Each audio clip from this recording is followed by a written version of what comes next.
Simon & Schuster Audio presents The Dead Zone by Stephen King.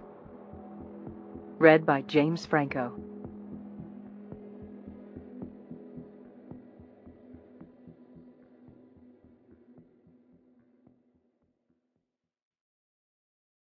This is for you, Owen. I love you, old bear. Prologue 1.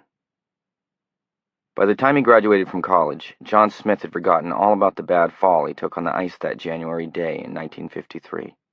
In fact, it would have been hard put to remember it by the time he graduated from grammar school, and his mother and father never knew about it at all. They were skating on a cleared patch of Runaround Pond in Durham. The bigger boys were playing hockey with old tape sticks and using a couple of potato baskets for goals.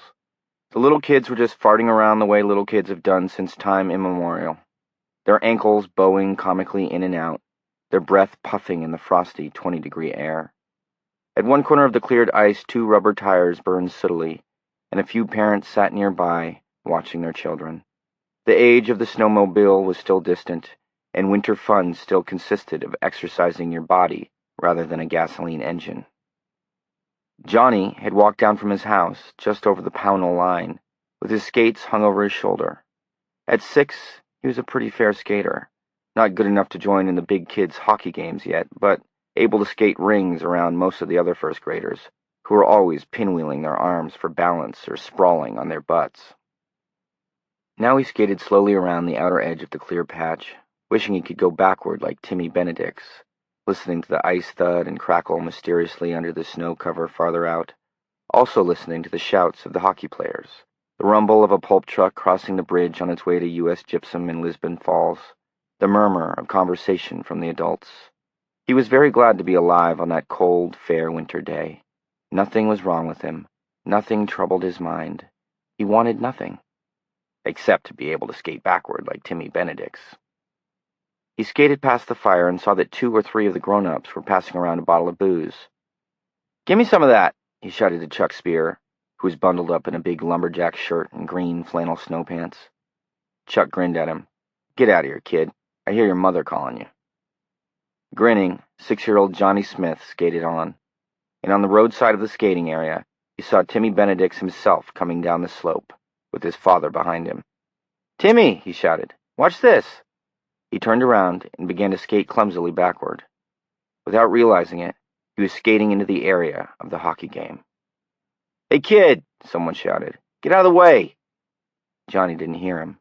He was doing it. He was skating backward. He had caught the rhythm, all at once. It was in a kind of sway of the legs. He looked down, fascinated, to see what his legs were doing. The big kid's hockey puck, old and scarred and gouged around the edges, buzzed past him, unseen. One of the big kids, not a very good skater, was chasing it with what was almost a blind, headlong plunge. Chuck Spear saw it coming. He rose to his feet and shouted, "Johnny, watch out!" John raised his head, and the next moment, the clumsy skater, all 160 pounds of him, crashed into little John Smith at full speed. Johnny went flying, arms out. A bare moment later, his head connected with the ice, and he blacked out. Blacked out, black ice, blacked out, black ice, black. They told him he had blacked out. All he was really sure of was that strange repeating thought, and suddenly, looking up at a circle of faces, scared hockey players, worried adults, curious little kids. Timmy Benedict smirking. Chuck Spear was holding him. Black ice, black. "What?" Chuck asked. "Johnny, you okay? You took a hell of a knock." "Black," Johnny said gutturally. "Black ice. Don't jump it no more, Chuck." Chuck looked around a little scared, then back at Johnny. He touched the large knot that was rising on the boy's forehead. "I'm sorry," the clumsy hockey player said. "I never even saw him. Little kids are supposed to stay away from the hockey. It's the rules." He looked around uncertainly for support. "Johnny," Chuck said. He didn't like the look of Johnny's eyes. They were dark and far away, distant and cold. "Are you okay?" "Don't jump it no more," Johnny said, unaware of what he was saying, thinking only of ice, black ice. The explosion. The acid. Think we ought to take him to the doctor? Chuck asked Bill Gendron. You don't know what he's saying. Give him a minute, Bill advised. They gave him a minute, and Johnny's head did clear. I'm okay, he muttered. Let me up. Timmy Benedict's was still smirking, damn him. Johnny decided he would show Timmy a thing or two. He would be skating rings around Timmy by the end of the week, backward and forward. You come over here and sit down by the fire for a while, Chuck said. You took a hell of a knock. Johnny let them help him over to the fire. The smell of melting rubber was strong and pungent, making him feel a little sick to his stomach. He had a headache. He felt a lump over his eye curiously. It felt as though it stuck out a mile. Can you remember who you are and everything? Bill asked. Sure I can. I'm okay. Who's your dad and mom? Herb and Vera? Herb and Vera Smith? Bill and Chuck looked at each other and shrugged. I think he's okay, Chuck said, and then for the third time, but he sure took a hell of a knock, didn't he? Wow. Kids, Bill said, looking fondly out at his 8-year-old twin girls, skating hand in hand, and then back at Johnny. It probably would have killed a grown-up. Not a Pollock, Chuck replied, and they both burst out laughing. The bottle of Bushmills began making its rounds again. 10 minutes later, Johnny was back out on the ice, his headache already fading, the knotted bruise standing out on his forehead like a weird brand. By the time he went home for lunch, he had forgotten all about the fall and blacking out, and the joy of having discovered how to skate backward. God's mercy, Vera Smith said when she saw him. How did you get that? Fell down, he said, and began to slurp up Campbell's tomato soup. Are you all right, John? She asked, touching it gently. Sure, Mom. He was, too, except for the occasional bad dreams that came over the course of the next month or so. The bad dreams and a tendency to sometimes get very dozy at times of the day when he had never been dozy before. And that stopped happening at about the same time the bad dreams stopped happening. He was all right. In mid-February, Chuck Spear got up one morning and found that the battery of his old .48 DeSoto was dead. He tried to jump it from his farm truck. As he attached the second clamp to the DeSoto's battery, it exploded in his face, showering him with fragments and corrosive battery acid. He lost an eye. Vera said it was God's own mercy he hadn't lost them both. Johnny thought it was a terrible tragedy and went with his father to visit Chuck in the Lewiston General Hospital a week after the accident. The sight of Big Chuck lying in that hospital bed, looking oddly wasted and small, had shaken Johnny badly, and that night he had dreamed it was him lying there. From time to time in the years afterward, Johnny had hunches. He would know what the next record on the radio was going to be before the DJ played it, that sort of thing. But he never connected these with his accident on the ice. By then, he had forgotten it. And the hunches were never that startling, or even very frequent. It was not until the night of the county fair and the mask that anything very startling happened, before the second accident. Later, he thought of that often. The thing with the Wheel of Fortune had happened before the second accident, like a warning from his own childhood. 2. The traveling salesman crisscrossed Nebraska and Iowa tirelessly under the burning sun in that summer of 1955. He sat behind the wheel of a '53 Mercury sedan that already had better than 70,000 miles on it. The Merc was developing a marked wheeze in the valves. He was a big man who still had the look of a corn-fed Midwestern boy on him. In that summer of 1955, only 4 months after his Omaha house-painting business had gone broke, Greg Stilson was only 22 years old. The trunk and the back seat of the Mercury were filled with cartons, and the cartons were filled with books. Most of them were Bibles. They came in all shapes and sizes. There was your basic item, the American Truthway Bible, illustrated with 16 color plates, bound with airplane glue, for $1.69, and sure to hold together for at least 10 months. Then, for the poorer pocketbook, there was the American Truthway New Testament, for 65 cents, with no color plates, but with the words of Our Lord Jesus printed in red. And for the big spender, there was the American Truthway Deluxe Word of God, for $19.95, bound in imitation white leather, the owner's name to be stenciled in gold leaf on the front cover, 24 color plates, and a section in the middle to note down births, marriages, and burials. And the deluxe Word of God might remain in one piece for as long as 2 years. There was also a carton of paperbacks entitled America the Truthway, The Communist-Jewish Conspiracy Against Our United States. Greg did better with this paperback, printed on cheap pulp stock, than with all the Bibles put together. It told all about how the Rothschilds and the Roosevelts and the Greenblatts were taking over the U.S. economy and the U.S. government.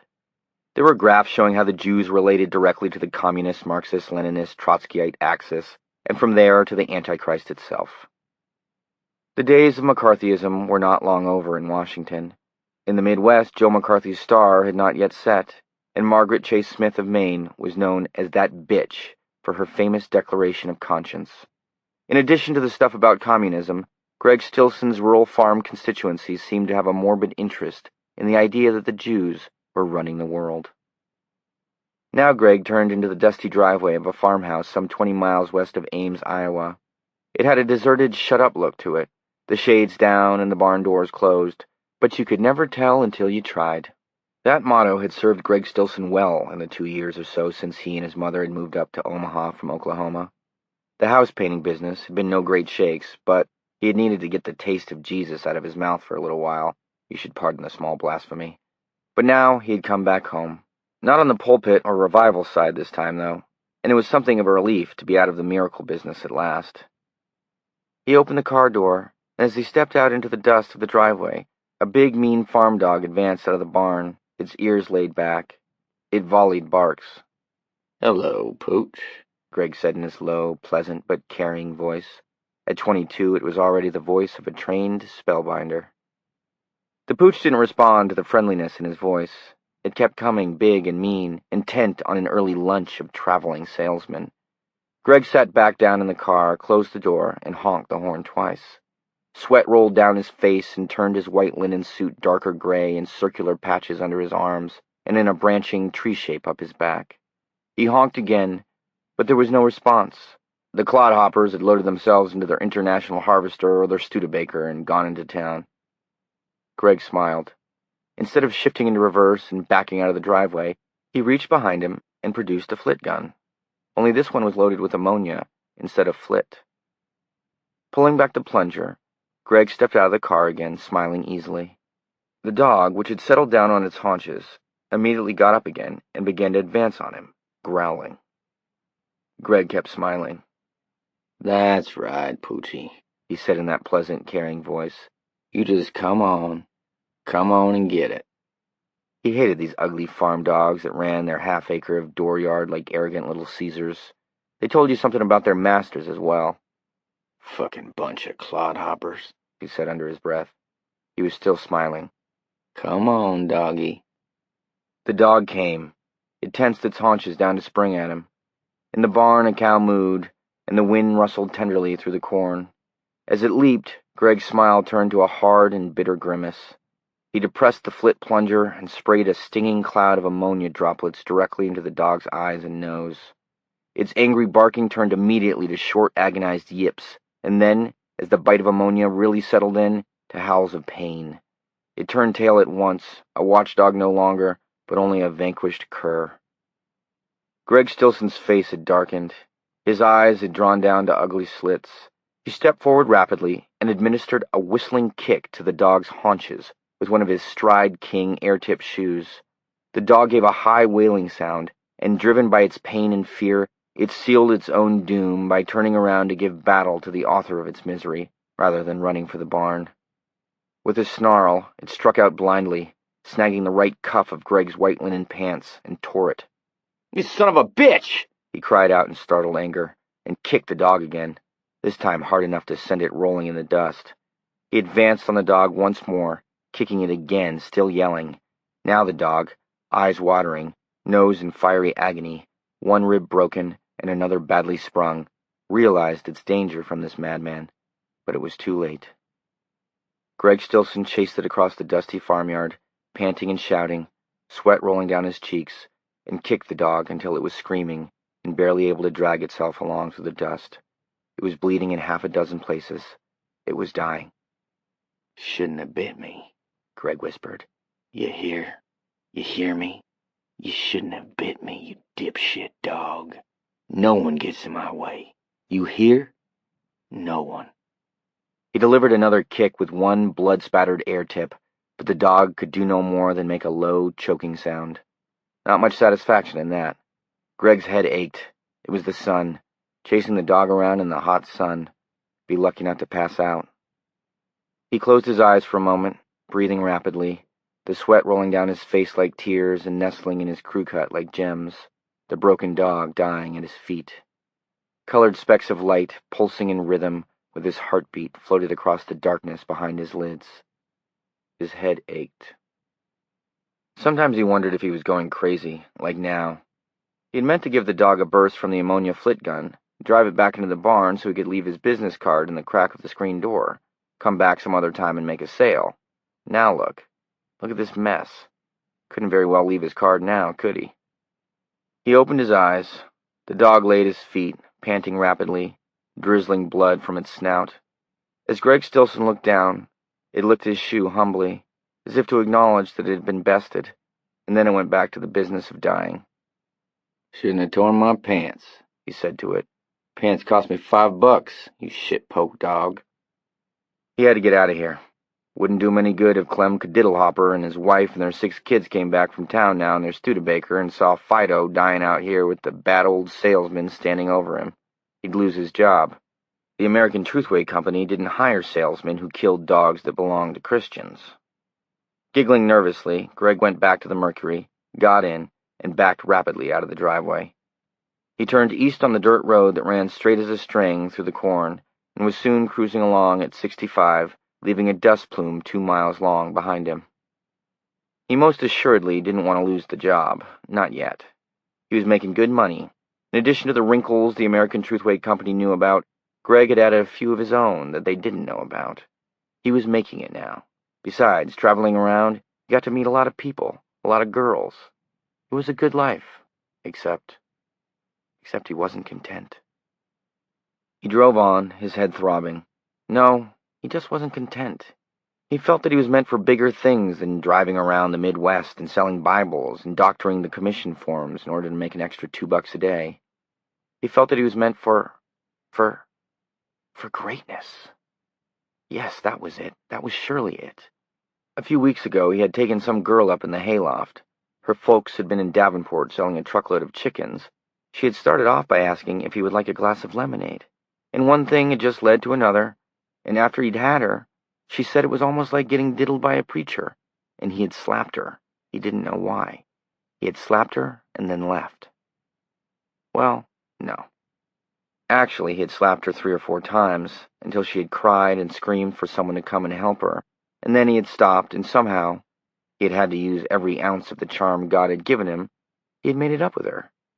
His head had been aching then, too. The pulsing specks of brightness shooting and caroming across his field of vision, and he had tried to tell himself it was the heat, the explosive heat in the hayloft, but it wasn't just the heat that made his head ache. It was the same thing he had felt in the dooryard when the dog tore his pants, something dark and crazy. "I'm not crazy," he said aloud in the car. He unrolled the window swiftly, letting in summer heat and the smell of dust and corn and manure. He turned on the radio loud and caught a Patti Page song. His headache went back a little bit. It was all a matter of keeping yourself under control and keeping your record clean. If you did those things, they couldn't touch you. And he was getting better at both of those things. He no longer had the dreams about his father so often. The dreams where his father was standing above him, with his hard hat cocked back on his head, bellowing, "You're no good, runt. You're no fucking good." He didn't have the dreams so much because they just weren't true. He wasn't a runt anymore. Okay, he had been sick a lot as a kid, not much size, but he had gotten his growth. He was taking care of his mother. And his father was dead. His father couldn't see. He couldn't make his father eat his words because he had died in an oil derrick blowout, and he was dead. And once, just once, Greg would like to dig him up and scream into his moldering face, "You were wrong, Dad, you were wrong about me," and then give him a good kick the way he had kicked the dog. The headache was back, lowering. "I'm not crazy," he said again below the sound of the music. His mother had told him often that he was meant for something big, something great, and Greg believed it. It was just a matter of getting things, like slapping the girl or kicking the dog, under control and keeping his record clean. Whatever his greatness was, he would know it when it came to him. Of that he felt quite sure. He thought of the dog again, and this time the thought brought a bare crescent of a smile, without humor or compassion. His greatness was on the way. It might still be years ahead. He was young, sure. Nothing wrong with being young, as long as you understood you couldn't have everything all at once, as long as you believed it would come eventually. He did believe that. And God and Sonny Jesus help anyone that got in his way. Greg Stilson cocked his sunburned elbow out the window and began to whistle along with the radio. He stepped on the go pedal, walked that old Mercury up to 70, and rolled down the straight Iowa farm road toward whatever future there might be. Part 1. The Wheel of Fortune. Chapter 1. 1. The two things Sarah remembered about that night later were his run of luck at the Wheel of Fortune and the mask. But as time passed, years of it, it was the mask she thought about, when she could bring herself to think about that horrible night at all. He lived in an apartment house in Cleves Mills. Sarah got there at 7:45, parking around the corner, and buzzing up to be let in. They were taking her car tonight because Johnny's was laid up at Tibbet's garage in Hampton, with a frozen wheel bearing or something like that. Something expensive, Johnny had told her over the phone, and then he had laughed a typical Johnny Smith laugh. Sarah would have been in tears if it had been her car, her pocketbook. She went through the foyer to the stairs, past the bulletin board that hung there. It was dotted with file cards advertising motorbikes, stereo components, typing services, and appeals from people who needed rides to Kansas or California, people who were driving to Florida and needed riders to share the driving and help pay for the gas. But tonight the board was dominated by a large placard showing a clenched fist against an angry red background suggesting fire. The one word on the poster was strike. It was late October of 1970. Johnny had the front apartment on the second floor, the penthouse he called it, where you could stand in your tux like Ramon Navarro, a big slug of Ripple wine in a balloon glass, and look down upon the vast, beating heart of Cleves Mills, its hurrying after-show crowds, its bustling taxis, its neon signs. There are almost 7,000 stories in the naked city. This has been one of them. Actually, Cleves Mills was mostly a main street with a stop-and-go light at the intersection. It turned into a blinker after 6 p.m. About 24 stores and a small moccasin factory. Like most of the towns surrounding Orono, where the University of Maine was, its real industry was supplying the things students consumed: beer, wine, gas, rock and roll music, fast food, dope, groceries, housing, movies. The movie house was The Shade. It showed art films and 40s nostalgia flicks when school was in. In the summertime, it reverted to Clint Eastwood spaghetti westerns.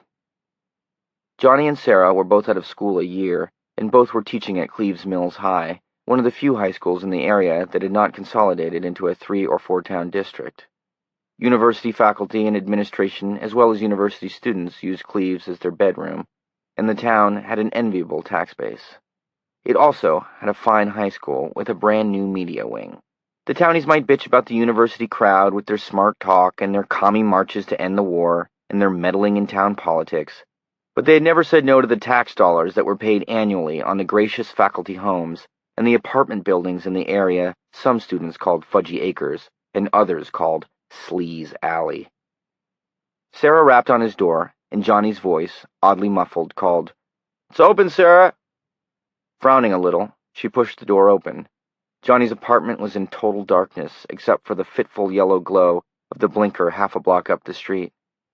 The furniture was so many humped black shadows. "Johnny?" Wondering if a fuse had blown or something, she took a tentative step forward. And then the face appeared before her, floating in the darkness, a horrible face out of a nightmare. It glowed a spectral, rotting green. One eye was wide open, seeming to stare at her in wounded fear. The other was squeezed shut in a sinister leer. The left half of the face, the half with the open eye, appeared to be normal, but the right half of the face was a monster, drawn and inhuman, the thick lips drawn back to reveal snaggle teeth that were also glowing.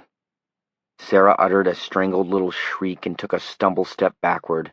Then the lights came on, and it was just Johnny's apartment again instead of some black limbo, Nixon on the wall trying to sell used cars, The braided rug Johnny's mother had made on the floor, the wine bottles made into candle bases. The face stopped glowing, and she saw it was a dime store Halloween mask, nothing more. Johnny's blue eye was twinkling out of the open eye hole at her. He stripped it off and stood smiling amiably at her, dressed in faded jeans and a brown sweater. "Happy Halloween, Sarah," he said. Her heart was still racing. He had really frightened her. "Very funny," she said, and turned to go. She didn't like being scared like that. He caught her in the doorway. "Hey, I'm sorry." "Well, you ought to be." She looked at him coldly, or tried to. Her anger was already melting away. He just couldn't stay mad at Johnny, that was the thing. Whether she loved him or not, the thing she was still trying to puzzle out, it was impossible to be unhappy with him for very long, or to harbor a feeling of resentment. She wondered if anyone had ever succeeded in harboring a grudge against Johnny Smith, and the thought was so ridiculous, she just had to smile. "There, that's better. Man, I thought you were going to walk out on me." "I'm not a man." He cast his eyes upon her. "So I've noticed." She was wearing a bulky fur coat, imitation raccoon or something vulgar like that, and his innocent lechery made her smile again. "In this thing you couldn't tell." "Oh yeah, I can tell," he said. He put an arm around her and kissed her. At first she wasn't going to kiss back, but of course she did. "I'm sorry I scared you," he said, and rubbed her nose companionably with his own before letting her go. He held up the mask. "I thought you'd get a kick out of it. I'm going to wear it in homeroom Friday." "Oh, Johnny, that won't be very good for discipline." "I'll muddle through somehow," he said with a grin. And the hell of it was, he would. She came to school every day wearing big, schoolmarmish glasses, her hair drawn back into a bun so severe it seemed on the verge of a scream. She wore her skirts just above the knee, in a season when most of the girls wore them just below the edges of their underpants. "And my legs are better than any of theirs," Sarah thought resentfully. She maintained alphabetical seating charts, which, by the law of averages at least, should have kept the troublemakers away from each other, and she resolutely sent unruly pupils to the assistant principal, her reasoning being that he was getting an extra $500 a year to act as ramrod, and she wasn't. And still, her days were a constant struggle with that freshman teacher demon, discipline. More disturbing, she had begun to sense that there was a collective, unspoken jury, a kind of school consciousness, maybe, that went into deliberations over every new teacher, and that the verdict being returned on her was not so good. Johnny, on the face of it, appeared to be the antithesis of everything a good teacher should be. He ambled from class to class in an agreeable sort of daze, often showing up tardy because he had stopped to chat with someone between bells. He let the kids sit where they wanted to, so that the same face was never in the same seat from day to day, and the class thugs invariably gravitated to the back of the room. Sarah would not have been able to learn their names that way until March, but Johnny seemed to have them down pat already. He was a tall man who had a tendency to slouch, and the kids called him Frankenstein.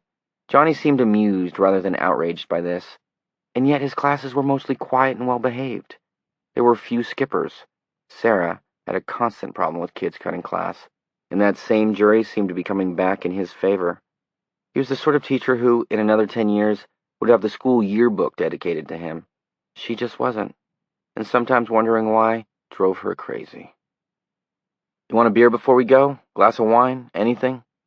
"No, but I hope you're going well-heeled," she said, taking his arm and deciding not to be mad anymore. "I always eat at least 3 hot dogs, especially when it's the last county fair of the year." They were going to Estey, 20 miles north of Cleves Mills, a town whose only dubious claim to fame was that it held absolutely the last agricultural fair of the year in New England. The fair would close Friday night, on Halloween. "Considering Friday's payday, I'm doing good. I got $8. "Oh, my God," Sarah said, rolling her eyes. "I always knew if I kept myself pure, I'd meet a sugar daddy someday." He smiled and nodded. "Us pimps make big money, baby. Just let me get my coat and we're off." She looked after him with exasperated affection, and the voice that had been surfacing in her mind more and more often, in the shower, while she was reading a book or prepping a class, or making her supper for one, came up again like one of those 30-second public service spots on TV. "He's a very nice man and all that, easy to get along with, fun, he never makes you cry. But is that love? I mean, is that all there is to it? Even when you learned to ride your two-wheeler, you had to fall off a few times and scrape both knees. Call it a rite of passage. And that was just a little thing." Gonna use the bathroom, he called to her. Uh-huh, she smiled a little. Johnny was one of those people who invariably mentioned their nature calls. God knew why. She went over to the window and looked out on Main Street. Kids were pulling into the parking lot next to O'Mike's, the local pizza and beer hangout. She suddenly wished she were back with them, one of them, with this confusing stuff behind her, or still ahead of her. The university was safe. It was a kind of never-never land where everybody, even the teachers, could be a part of Peter Pan's band and never grow up, and there would always be a Nixon or an Agnew to play Captain Hook. She had met Johnny when they had started teaching in September, but she had known his face from the ed courses they had shared. She had been pinned to a Delta Tau Delta, and none of the judgments that applied to Johnny had applied to Dan. He had been almost flawlessly handsome, witty in a sharp and restless way that always made her a trifle uncomfortable, a heavy drinker, a passionate lover. Sometimes when he drank, he turned mean. She remembered a night in Bangor's brass rail when that had happened. The man in the next booth had taken joking issue with something Dan had been saying about the UMO football team, and Dan had asked him if he would like to go home with his head on backward. The man had apologized, but Dan hadn't wanted an apology. He had wanted a fight. He began to make personal remarks about the woman with the other man. Sarah had put her hand on Dan's arm and asked him to stop. Dan had shaken her hand off and had looked at her with a queer, flat light in his grayish eyes that made any other words she might have spoken dry up in her throat. Eventually, Dan and the other guy went outside, and Dan beat him up. Dan had beaten him until the other man, who was in his late 30s and getting a belly, had screamed. Sarah had never heard a man scream before. She never wanted to hear it again. They had to leave quickly because the bartender saw how it was going and called the police. She would have gone home alone that night. Oh, are you sure? Her mind asked nastily. But it was 12 miles back to the campus, and the buses had stopped running at 6, and she was afraid to hitch. Dan didn't talk on the way back. He had a scratch on one cheek, just one scratch. When they got back to Hart Hall, her dorm, she told him she didn't want to see him anymore. Any way you want it, babe, he said with an indifference that had chilled her. And the second time he called after the brass rail incident, she had gone out with him. Part of her had hated herself for that. It had continued all that fall semester of her senior year. He had frightened and attracted her at the same time. He was her first real lover, and even now, 2 days shy of Halloween 1970, he had been her only real lover. She and Johnny had not been to bed. Dan had been very good. He had used her, but he had been very good. He would not take any precautions, and so she had been forced to go to the university infirmary, where she talked fumblingly about painful menstruation and got the pill. Sexually, Dan had dominated her all along.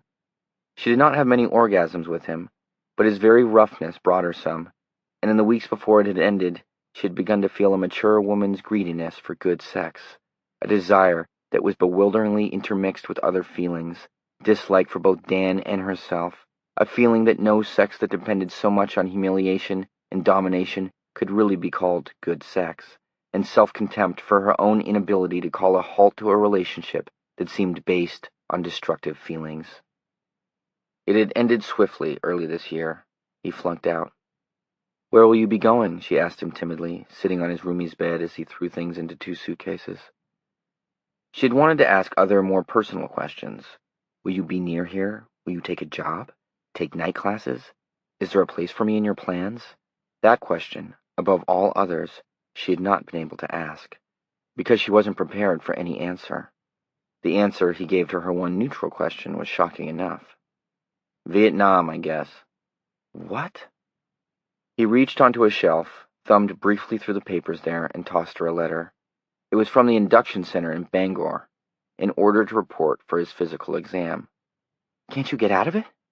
"No. Maybe. I don't know." He lit a cigarette. "I don't think I even want to try." She had stared at him, shocked. "I'm tired of this scene. College, and get a job, and find a little wifey. You've been applying for the little wifey spot, I guess. And don't think I haven't thought it over. It wouldn't work. You know it wouldn't, and so do I. We don't fit, Sarah." She had fled then, all her questions answered, and she never saw him again. She saw his roommate a few times. He got 3 letters from Dan between January and June. He was inducted and sent down south somewhere for basic training, and that was the last the roommate had heard. It was the last Sarah Bracknell heard, too. At first she thought she was going to be okay. All those sad, torchy songs, the ones you always seem to hear on the car radio after midnight, they didn't apply to her. Or the cliches about the end of the affair or the crying jags. She didn't pick up a guy on the rebound or start doing the bars. Most evenings that spring she spent studying quietly in her dorm room. It was a relief. It wasn't messy. It was only after meeting Johnny at a freshman mixer dance last month, they were both chaperoning, purely by luck of the draw, that she realized what a horror her last semester at school had been. It was the kind of thing you couldn't see when you were in it. It was too much a part of you. Two donkeys meet at a hitching rail in a western town. One of them is a town donkey with nothing on his back but a saddle. The other is a prospector's donkey, loaded down with packs, camping and cooking gear, and 4 50-pound sacks of ore. His back is bent into a concertina shape from the weight. The town donkey says, "It's quite a load you got there." And the prospector's donkey says, "What load?" In retrospect, it was the emptiness that horrified her. It had been 5 months of Cheyne-Stokes respiration, 8 months if you counted this summer, when she took a small apartment on Flag Street in Vesey and did nothing but apply for teaching jobs and read paperback novels. She got up, ate breakfast, went out to class or to whatever job interviews she had scheduled, came home, ate, took a nap. The naps were sometimes 4 hours long, ate again, read until 11:30 or so, watched Cavett until she got sleepy, went to bed. She could not remember thinking during that period. Life was routine. Sometimes there was a vague sort of ache in her loins, an unfulfilled ache, she believed the lady novelist sometimes called it, and for this she would either take a cold shower or a douche. After a while the douches grew painful, and this gave her a bitter, absent sort of satisfaction. During this period she would congratulate herself from time to time on how adult she was being about the whole thing. She hardly ever thought about Dan. Dan who? Ha ha. Later she realized that for 8 months she had thought of nothing or no one else. The whole country had gone through a spasm of shudders during those 8 months, but she had hardly noticed. The marches, the cops in their crash helmets and gas masks, the mounting attacks on the press by Agnew, the Kent State shootings, the summer of violence as blacks and radical groups took to the streets. Those things might have happened on some TV late show. Sarah was totally wrapped up in how wonderfully she had gotten over Dan, how well she was adjusting, and how relieved she was to find that everything was just fine. What load? Then she had started at Cleves Mills High, and that had been a personal upheaval, being on the other side of the desk after 16 years as a professional student. Meeting Johnny Smith at that mixer, and with an absurd name like John Smith, could he be completely for real? Coming out of herself enough to see the way he was looking at her, not lecherously, but with a good, healthy appreciation for the way she looked in the light gray knitted dress she had worn.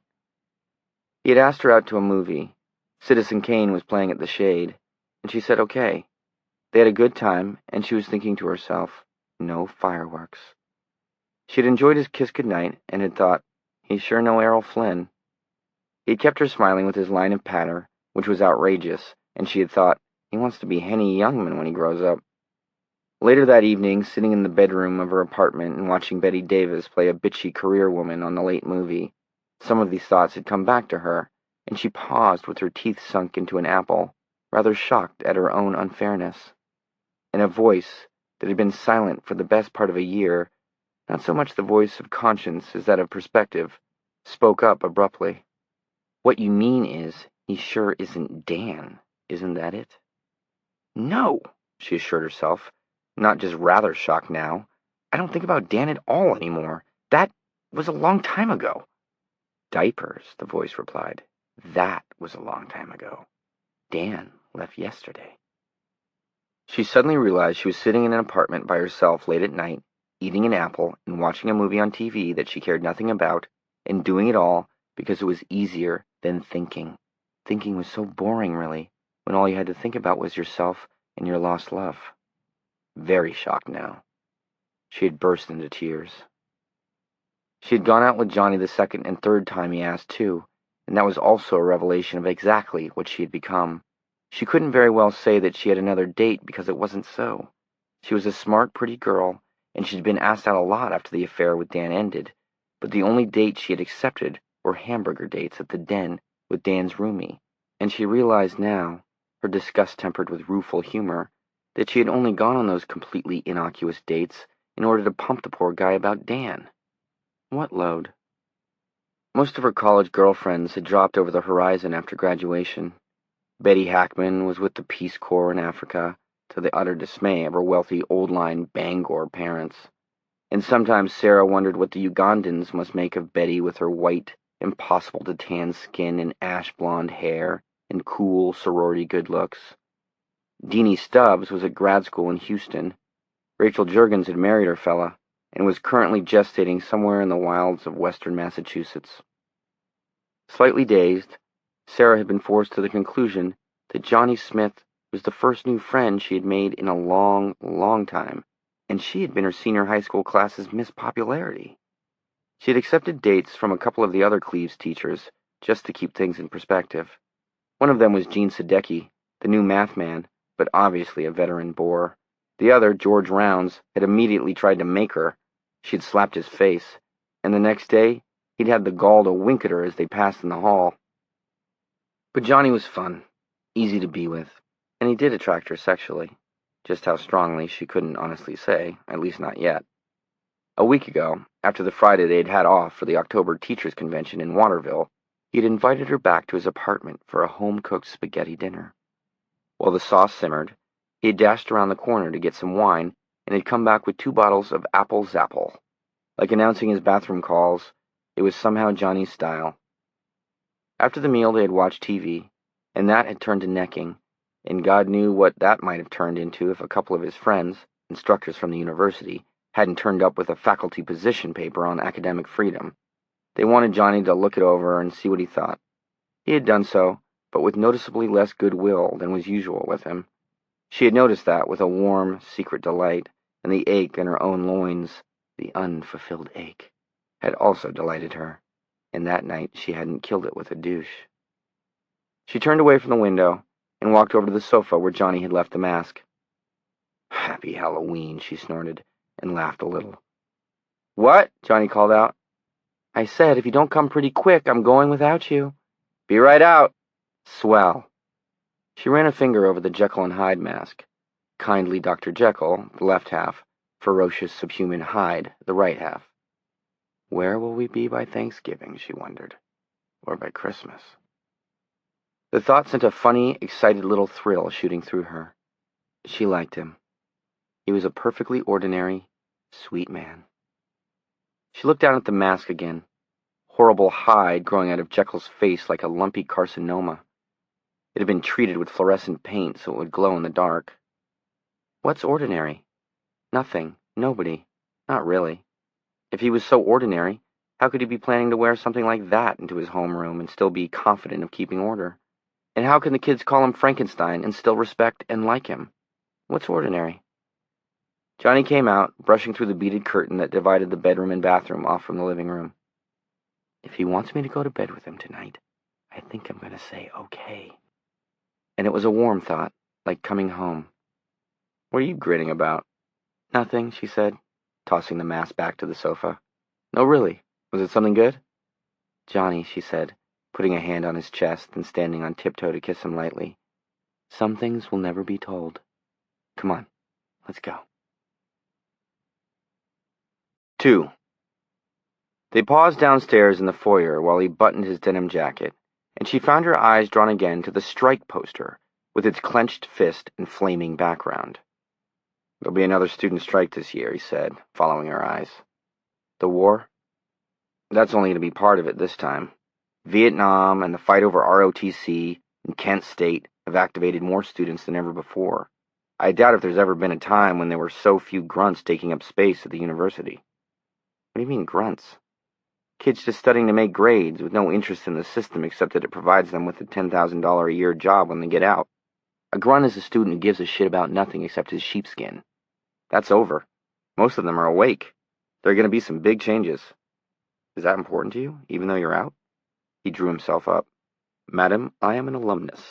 Smith, class of '70. Philistines to dear old Maine. She smiled.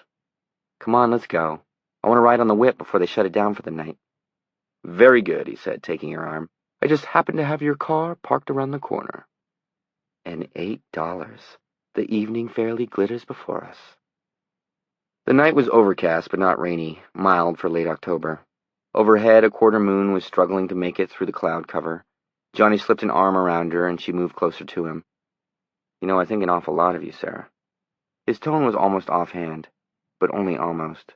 Her heart slowed a little, and then made speed for a dozen beats or so. "Really? I guess this Dan guy, he hurt you, didn't he?" "I don't know what he did to me," she said truthfully. The yellow blinker, a block behind them now, made their shadows appear and disappear on the concrete in front of them.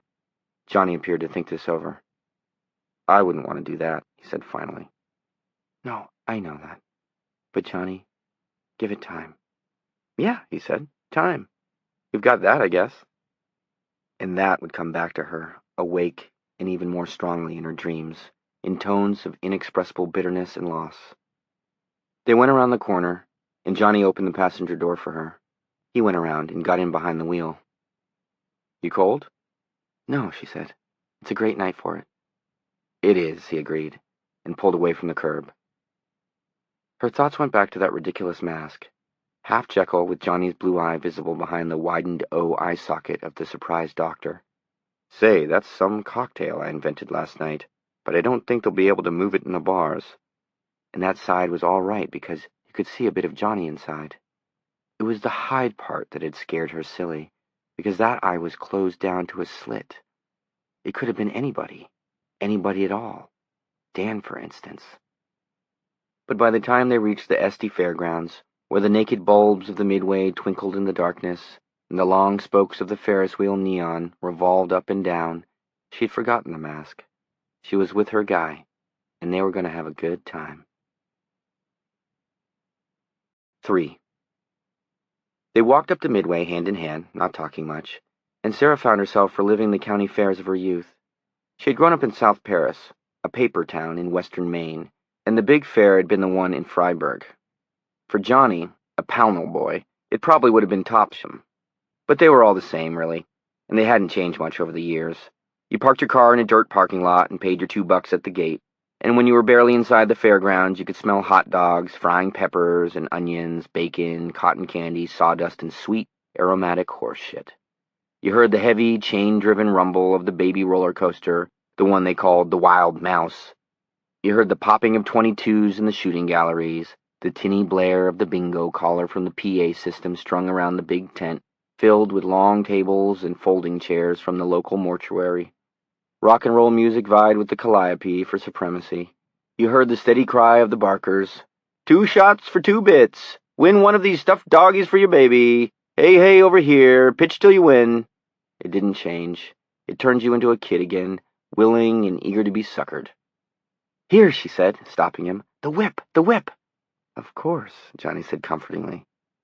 He passed the woman in the ticket cage a $1 bill, and she pushed back 2 red tickets and 2 dimes with barely a glance up from her photoplay. "What do you mean, of course? Why are you of coursing me in that tone of voice?" He shrugged. His face was much too innocent. "It wasn't what you said, John Smith. It was how you said it." The ride had stopped. Passengers were getting off and streaming past them, mostly teenagers in blue Melton CPO shirts or open parkas.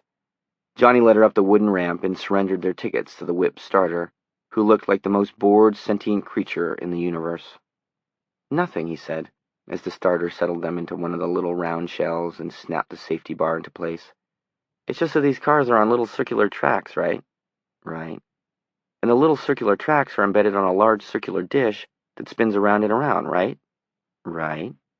"Well, when this ride is going full steam, the little car we're sitting in whips around on its little circular track and sometimes develops up to 7G, which is only 5 less than the astronauts get when they lift off from Cape Kennedy. And I knew this kid—" Johnny was leaning solemnly over her now. "Oh, here comes one of your big lies," Sarah said uneasily. "When this kid was 5, he fell down the front steps and put a tiny hairline fracture in his spine at the top of his neck. Then, 10 years later, he went on the whip at Topsham Fair, and—" He shrugged and then patted her hand sympathetically. "But you'll probably be okay, Sarah." "Oh, I want to get off!" And the whip whirled them away, slamming the fair and the Midway into a tilted blur of lights and faces, and she shrieked and laughed and began to pummel him. "Hairline fracture!" she shouted at him. "I'll give you a hairline fracture when we get off this, you liar!" "Do you feel anything giving in your neck yet?" he inquired sweetly. "Oh, you liar!" They whirled around faster and faster, and as they snapped past the ride starter for the 10th, 15th time, he leaned over and kissed her, and the car whistled around on his track, pressing their lips together in something that was hot and exciting and skin-tight. Then the ride was slowing down.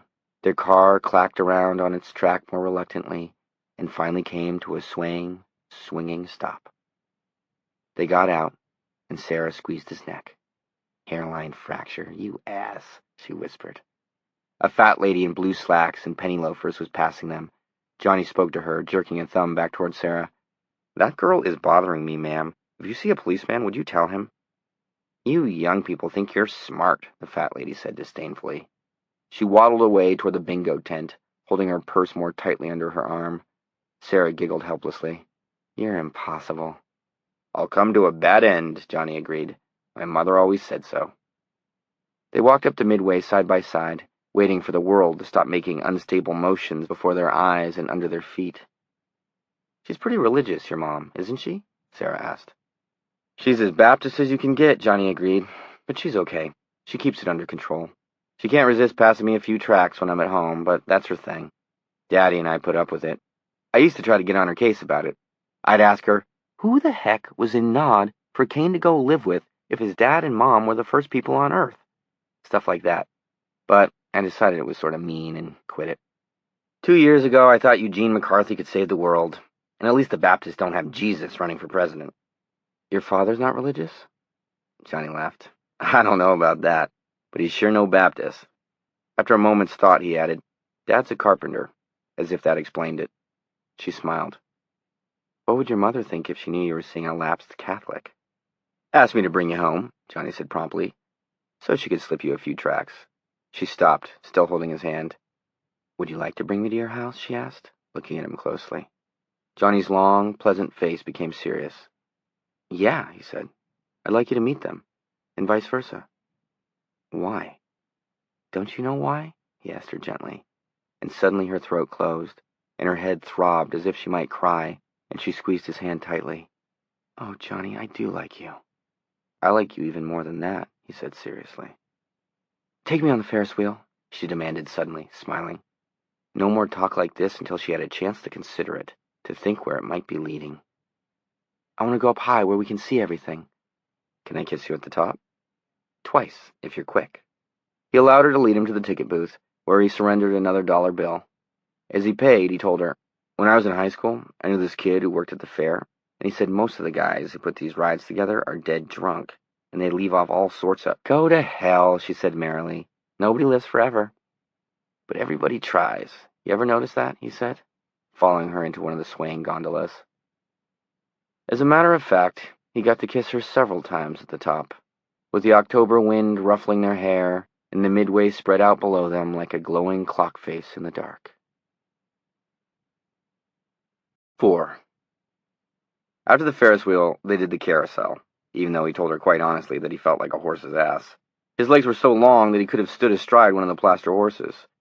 She told him maliciously that she had known a girl in high school who had had a weak heart, except nobody knew she had a weak heart, and she had gotten on the carousel with her boyfriend, and "Someday you'll be sorry," he told her with quiet sincerity. "A relationship based on lies is no good, Sarah." She gave him a very moist raspberry. After the carousel came the mirror maze, a very good mirror maze, as a matter of fact. It made her think of the one in Bradbury's Something Wicked This Way Comes, where the little old lady school teacher almost got lost forever. She could see Johnny in another part of it, fumbling around, waving to her. Dozens of Johnnies, dozens of Sarahs. They bypassed each other, flickered around non-Euclidean angles, and seemed to disappear. She made left turns, right turns, bumped her nose on panes of clear glass, and got giggling helplessly, partly in a nervous claustrophobic reaction.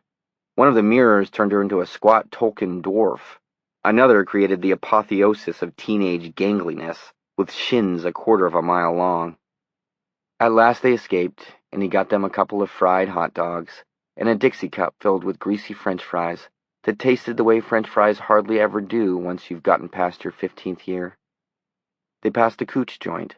3 girls stood out front in sequin skirts and bras.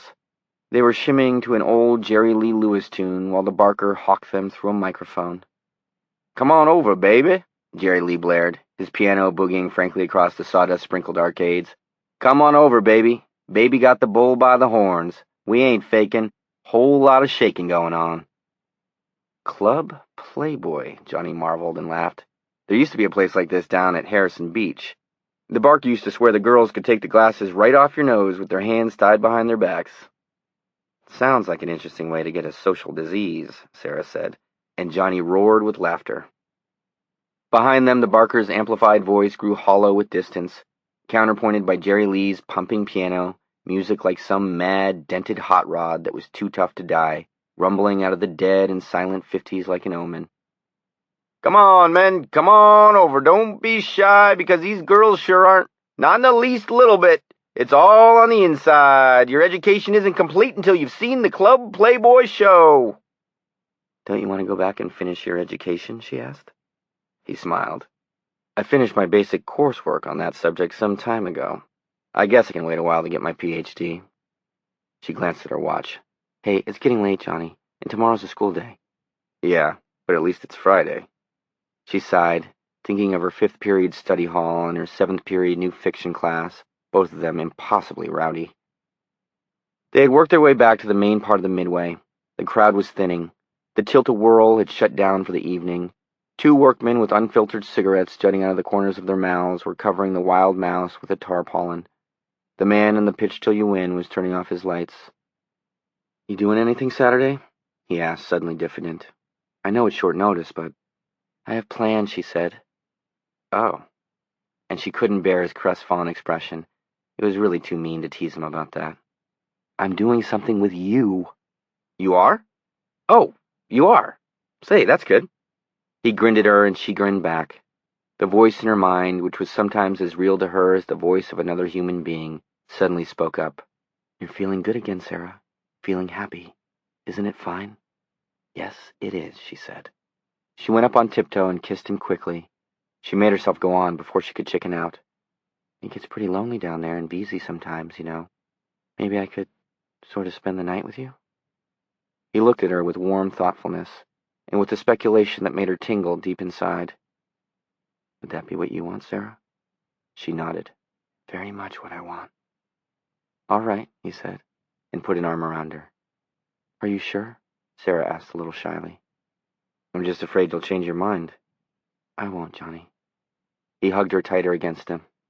"Then it's my lucky night."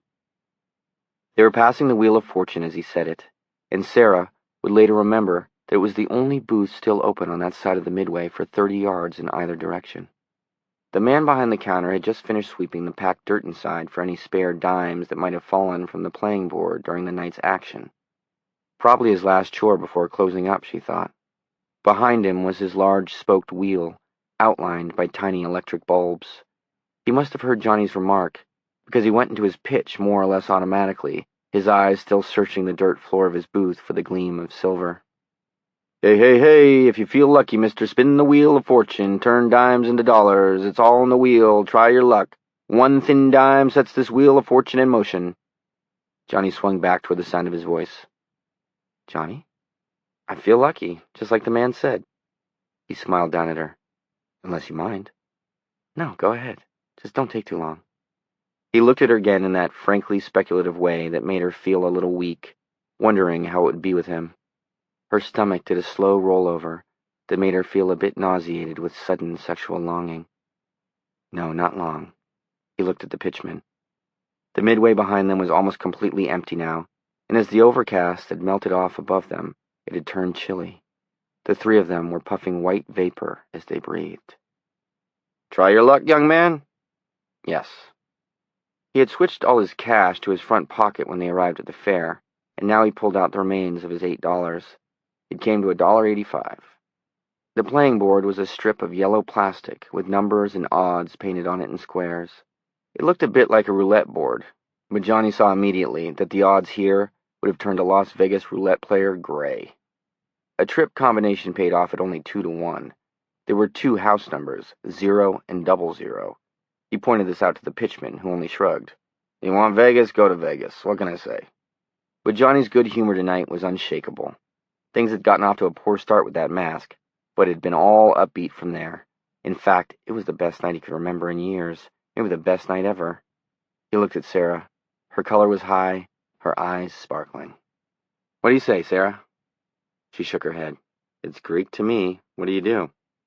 Play a number, or red-black, or odd-even, or a 10-number series. They all pay differently. He gazed at the pitchman, who gazed back blandly. At least they should. Play black, she said. It is sort of exciting, isn't it? Black, he said, and dropped his odd dime on the black square. The pitchman stared at the single dime on his expansive playboard and sighed. Heavy plunger. He turned to the wheel. Johnny's hand wandered absently to his forehead and touched it. Wait, he said abruptly. He pushed one of his quarters onto the square, reading 11 to 20. That's it? Sure, Johnny said. The pitchman gave the wheel a twist, and it spun inside its circle of lights, red and black merging. Johnny absently rubbed at his forehead. The wheel began to slow, and now they could hear the metronome-like tick-tock of the small wooden clapper sliding past the pins that divided the numbers. It reached 8, 9, seemed about to stop on 10, and slipped into the 11 slot with a final click and came to rest. The lady loses, the gentleman wins, the pitchman said. You won, Johnny? Seems like it, Johnny said as the pitchman added 2 quarters to his original one. Sarah gave a little squeal, barely noticing as the pitchman swept the dime away. Told you, my lucky night, Johnny said. Twice his luck, once is just a fluke, the pitchman remarked. Hey, hey, hey. Go again, Johnny, she said. All right, just as it is for me. Let it ride? Yes. The pitchman spun the wheel again, and as it slid around, Sarah murmured quietly to him, Aren't all these carnival wheels supposed to be fixed? They used to be. Now the state inspects them, and they just rely on their outrageous odds system. The wheel had slowed to its final unwinding tick-tock. The pointer passed 10 and entered Johnny's trip, still slowing. Come on, Sarah cried. A couple of teenagers on their way out paused to watch. The wooden clapper, moving very slowly now past 16 and 17, then came to a stop on 18. Gentleman wins again. The pitchman added 6 more quarters to Johnny's pile. You're rich, Sarah gloated, and kissed him on the cheek. You're streaking, fella, the pitchman agreed enthusiastically. Nobody quits a hot stick, hey, hey, hey. Should I go again? Johnny asked her. Why not? Yeah, go ahead, man, one of the teenagers said. A button on his jacket bore the face of Jimi Hendrix. That guy took me for $4 tonight. Love to see him take a beating. You too, then, Johnny told Sarah. He gave her the odd quarter off his stack of 9. After a moment's hesitation, she laid it down on 21. Single numbers paid off 10 to 1 on a hit, the board announced. You're riding the middle trip, right, fella? Johnny looked down at the 8 quarters stacked on the board, and then he began to rub his forehead again, as if he felt the beginnings of a headache. Suddenly, he swept the quarters off the board and jingled them in his 2 cupped hands. No, spin for the lady. I'll watch this one. She looked at him puzzled. Johnny? He shrugged. Just a feeling. The pitchman rolled his eyes in a heaven give me strength to bear these fools gesture and set his wheel going again. It spun, slowed, and stopped on 00. House number, the pitchman chanted, and Sarah's quarter disappeared into his apron. Is that fair, Johnny? Sarah asked, hurt. 0 and 00 only pay the house, he said. Then you were smart to take your money off the board. I guess I was. You want me to spin this wheel or go for coffee? The pitchman asked. Spin it, Johnny said, and put his quarters down in 2 stacks of 4 on the 3rd trip. As the wheel buzzed around in its cage of lights, Sarah asked Johnny, never taking her eyes from the spin, how much can a place like this take in on one night? The teenagers had been joined by a quartet of older people, 2 men and 2 women. A man with the build of a construction worker said, Anywheres from $500 to $700. The pitchman rolled his eyes again. Oh, man, I wish he was right, he said. Hey, don't give me that poor mouth, the man who looked like a construction worker said. I used to work this scam 20 years ago. $500 to $700 a night, $2,000 on a Saturday easy, and that's running a straight wheel. Johnny kept his eyes on the wheel, which was now spinning slowly enough to read the individual numbers as they flashed past. It flashed past 0 and 00, Through the first trip, slowing. Through the second trip, still slowing. "Too much legs, man," one of the teenagers said. "Wait," Johnny said in a peculiar tone of voice. Sarah glanced at him, and his long, pleasant face looked oddly strained, his blue eyes darker than usual, far away, distant. The pointer stopped on 30 and came to rest.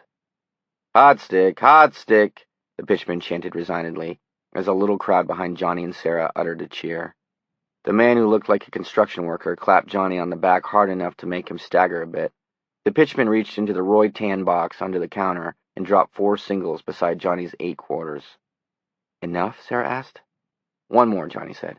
"If I win, this guy paid for our fare and your gas. If I lose, we're out half a buck or so."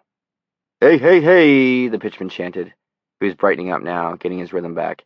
"Get it down where you want it down. Step right up, you other folks. This ain't no spectator sport. Round and round she's gonna go, and where she's gonna stop ain't nobody knows." The man who looked like a construction worker and the 2 teenagers stepped up beside Johnny and Sarah. After a moment's consultation, the teenagers produced half a buck in change between them and dropped it on the middle trip. The man who looked like a construction worker, who introduced himself as Steve Bernhardt, put $1 on the square marked even. "What about you, buddy?" the pitchman asked Johnny. "You gonna play it as it lays?"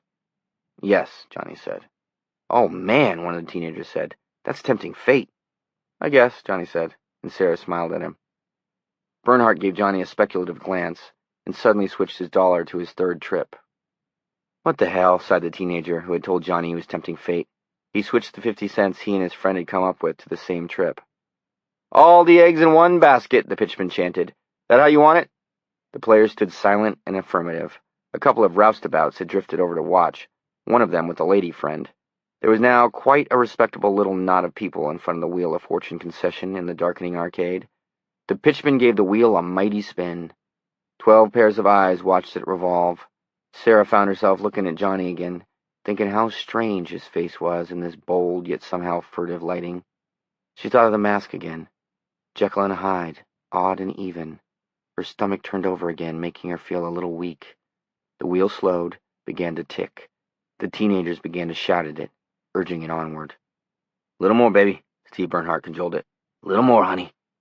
The wheel ticked into the 3rd trip and came to a stop on 24. A cheer went up from the crowd again. "Johnny, you did it! You did it!" Sarah cried.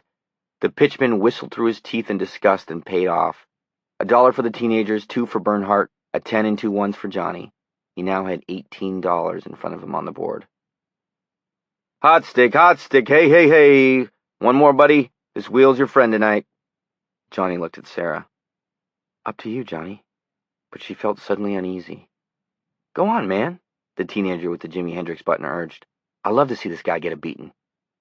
"Okay," Johnny said. "Last time. Get it down where you want it down." They all looked at Johnny, who stood thoughtful for a moment, rubbing his forehead. His usually good-humored face was still and serious and composed. He was looking at the wheel in its cage of lights, and his fingers worked steadily at the smooth skin over his right eye. "As is," he said finally. A little speculative murmur from the crowd. "Oh, man, that is really tempting it." "He's hot," Bernhardt said doubtfully. He glanced back at his wife, who shrugged to show her complete mystification. "I'll tag along with you, long, tall, and ugly." The teenager with the button glanced at his friend, who shrugged and nodded. "Okay," he said, turning back to the pitchman. "We'll stick too." The wheels spun. Behind them, Sarah heard one of the roustabouts bet the other $5 against the 3rd trip coming up again. Her stomach did another forward roll, but this time it didn't stop. It just went on somersaulting over and over, and she became aware that she was getting sick. Cold sweat stood out on her face. The wheel began to slow in the 1st trip, and one of the teenagers flapped his hands in disgust, but he didn't move away. It ticked past 11, 12, 13. The pitchman looked happy at last. Tick, tock, tick, 14, 15, 16. "It's going through," Bernhardt said. There was awe in his voice. The pitchman looked at his wheel as if he wished he could just reach out and stop it. It clicked past 20, 21, and settled to a stop in the slot marked 22. There was another shout of triumph from the crowd, which had now grown almost to 20. All the people left at the fair were gathered here, it seemed. Faintly, Sarah heard the roustabout who had lost his bet grumble something about shit-ass luck as he paid off. Her head thumped. Her legs felt suddenly horribly unsteady, the muscles trembling and untrustworthy. She blinked her eyes rapidly several times and got only a nauseating instant of vertigo for her pains. The world seemed to tilt up at a skewed angle, as if they were still on the whip, and then slowly settled back down. I got a bad hot dog, she thought dismally. That's what you get for trying your luck at the county fair, Sarah.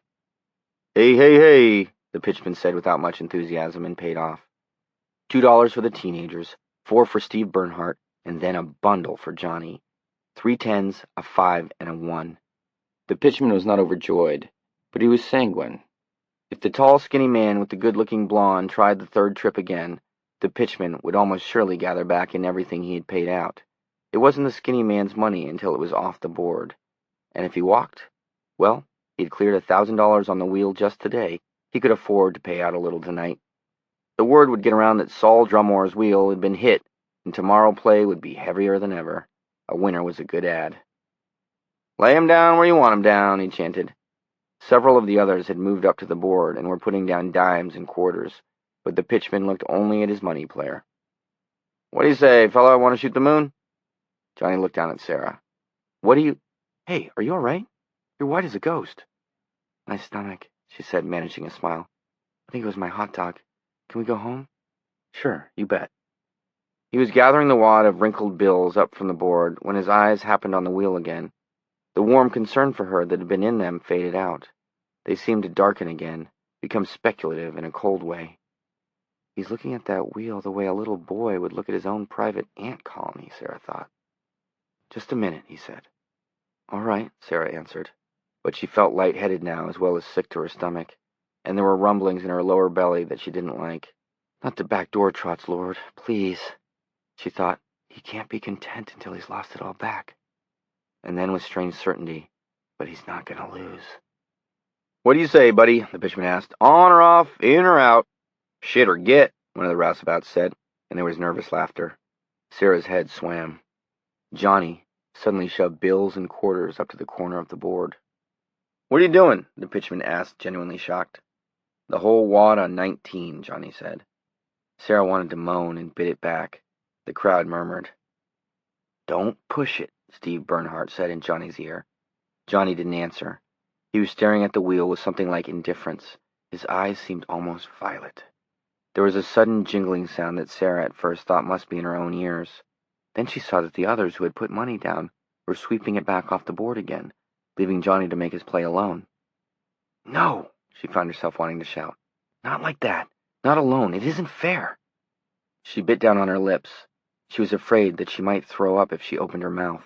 Her stomach was very bad now. Johnny's pile of winnings sat alone under the naked lights.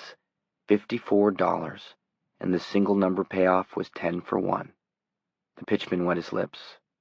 Mister, the state says I'm not supposed to take any single number bets over $2. Come on, Bernhardt growled. You aren't supposed to take trip bets over 10. You just let the guy bet 18. What is it, your ball's starting to sweat? No, it's just... Come on, Johnny said abruptly. One way or the other. My girl's sick. The pitchman sized up the crowd. The crowd looked back at him with hostile eyes. It was bad. They didn't understand that the guy was just throwing his money away, and he was trying to restrain him. Fuck it. The crowd wasn't going to like it either way. Let the guy do his headstand and lose his money, so he could shut down for the night. Well, he said, as long as none of you is state inspectors. He turned to his wheel. Round and round he's going to go, and where's he going to stop ain't nobody knows. He spun, sending the numbers into an immediate blur. For a time that seemed much longer than it actually could have been, there was no sound but the whirring of the Wheel of Fortune, the night wind rippling a swatch of canvas somewhere, and the sick thump in Sarah's own head. In her mind she begged Johnny to put his arm around her, but he only stood quietly, with his hands on the playing board and his eyes on the wheel, which seemed determined to spin forever. At last it slowed enough for her to be able to read the numbers, and she saw 19, the 1 and 9 painted bright red on a black background. Up and down, up and down. The wheel's smooth whir broke into a steady ticka, ticka, ticka that was very loud in the stillness. Now the numbers marched past the pointer with slowing deliberation. One of the roustabouts called out in wonder. "By the Jesus, it's going to be close anyway." Johnny stood calmly, watching the wheel, and now it seemed to her, although it might have been the sickness which was now rolling through her belly in gripping peristaltic waves, that his eyes were almost black. Jekyll and Hyde, she thought, and was suddenly senselessly afraid of him. Ticka, ticka, ticka. The wheel clicked into the second trip, past 15 and 16, clicked over 17, and after an instant's hesitation, 18 as well. With a final tick, the pointer dropped into the 19 slot. The crowd held its breath. The wheel revolved slowly, bringing the pointer up against the small pin between 19 and 20. For a quarter of a second it seemed that the pin could not hold the pointer in the 19 slot, that the last of its dying velocity would carry it over to 20. Then the wheel rebounded, its force spent, and came to rest. For a moment there was no sound from the crowd, no sound at all. Then one of the teenagers, soft and awed, "Hey man, you just won $540. Steve Bernhardt, "I've never seen a run like that. Never." Then the crowd cheered. Johnny was slapped on the back, pummeled. People brushed by Sarah to get at him, to touch him, and for the moment they were separated, she felt miserable, raw panic. Strengthless, she was butted this way and that, her stomach rolling crazily. A dozen after-images of the wheel whirled blackly before her eyes. A moment later Johnny was with her, and she saw with weak gladness that it really was Johnny, and not the composed, mannequin-like figure that had watched the wheel on its last spin. He looked confused and concerned about her. "Baby, I'm sorry," he said, and she loved him for that. "I'm okay," she answered, not knowing if she was or not. The pitchman cleared his throat. "The wheel's shut down," he said. "The wheel's shut down." An accepting, ill-tempered rumble from the crowd. The pitchman looked at Johnny. "I'll have to give you a check, young gentleman.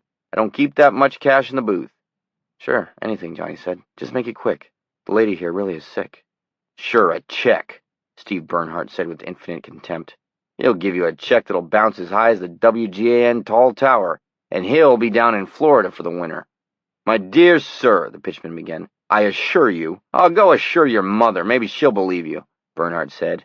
He suddenly reached over the playing board and groped beneath the counter. "Hey!" the pitchman yelled. "This is robbery!" The crowd did not appear impressed with his claim. "Please," Sarah muttered. Her head was whirling.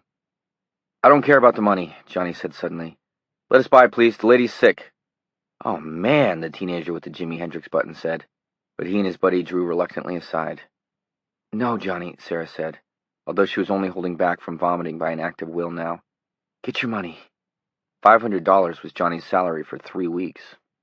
"Pay off, you cheap tin horn," Bernhardt roared.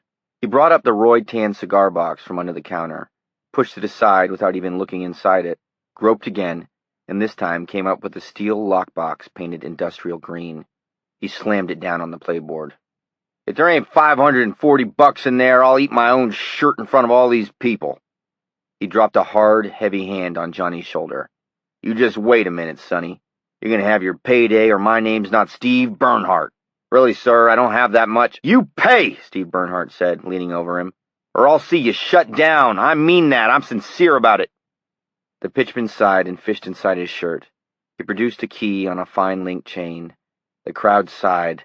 Sarah could stay no longer. Her stomach felt bloated and suddenly as still as death. Everything was going to come up, everything, and at express train speed. She stumbled away from Johnny's side and battered through the crowd. "Honey, you all right?" a woman's voice asked her, and Sarah shook her head blindly. "Sarah! Sarah!" "You just can't hide from Jekyll and Hyde," she thought incoherently. The fluorescent mass seemed to hang sickly before her eyes in the midway dark as she hurried past the merry-go-round. She struck a light pole with her shoulder, staggered, grabbed it, and threw up. It seemed to come all the way from her heels, convulsing her stomach like a sick, slick fist. She let herself go with it as much as she could. "Smells like cotton candy," she thought, and with a groan she did it again, then again. Spots danced in front of her eyes. The last heave had brought up little more than mucus and air. "Oh my," she said weakly, and clung to the light pole to keep from falling over. Somewhere behind her, Johnny was calling her name, but she couldn't answer just yet, didn't want to. Her stomach was settling back down a little, and for just a moment, she wanted to stand here in the dark and congratulate herself on being alive, on having survived her night at the fair. "Sarah? Sarah?" She spat twice to clear her mouth a little. "Over here, Johnny." He came around the carousel with its plaster horses frozen in mid-leap. She saw he was absently clutching a thick wad of greenbacks in one hand. "Are you all right?" "No, but better. I threw up." Oh, Jesus, let's go home." He took her arm gently. "You got your money." He glanced down at the wad of bills and then tucked it absently into his pants pocket. "Yeah, some of it or all of it, I don't know. That burly guy counted it out." She took a handkerchief from her purse and began rubbing her mouth with it. Drink of water, she thought. I'd sell my soul for a drink of water. "You ought to care," she said. "It's a lot of money." "Found money brings bad luck," he said darkly. "One of my mother's sayings. She had 1,000,000 of them, and she's death on gambling." "Died in the Wool Baptist," Sarah said, and then shuddered convulsively. "You okay?" he asked, concerned. "The chills," she said. "When we get in the car, I want the heat on full blast, and... oh, Lord, I'm going to do it again." She turned away from him and retched up spittle with a groaning sound. She staggered. He held her gently, but firmly. "Can you get back to the car?" "Yes, I'm all right now." But her head ached, and her mouth tasted foul, and the muscles of her back and belly all felt sprung out of joint, strained and achy. They walked slowly down the midway together, scuffing through the sawdust, passing tents that had been closed up and snugged down for the night. A shadow glided up behind them, and Johnny glanced around sharply, perhaps aware of how much money he had in his pocket. It was one of the teenagers, about 15 years old. He smiled shyly at them. "I hope you feel better," he said to Sarah. "It's those hot dogs, I bet. You can get a bad one pretty easy." "Ugh, don't talk about it," Sarah said. "You need a hand getting her to the car?" he asked Johnny. "No thanks, we're fine." "Okay, I gotta cut out anyway." But he paused a moment longer, his shy smile widening into a grin.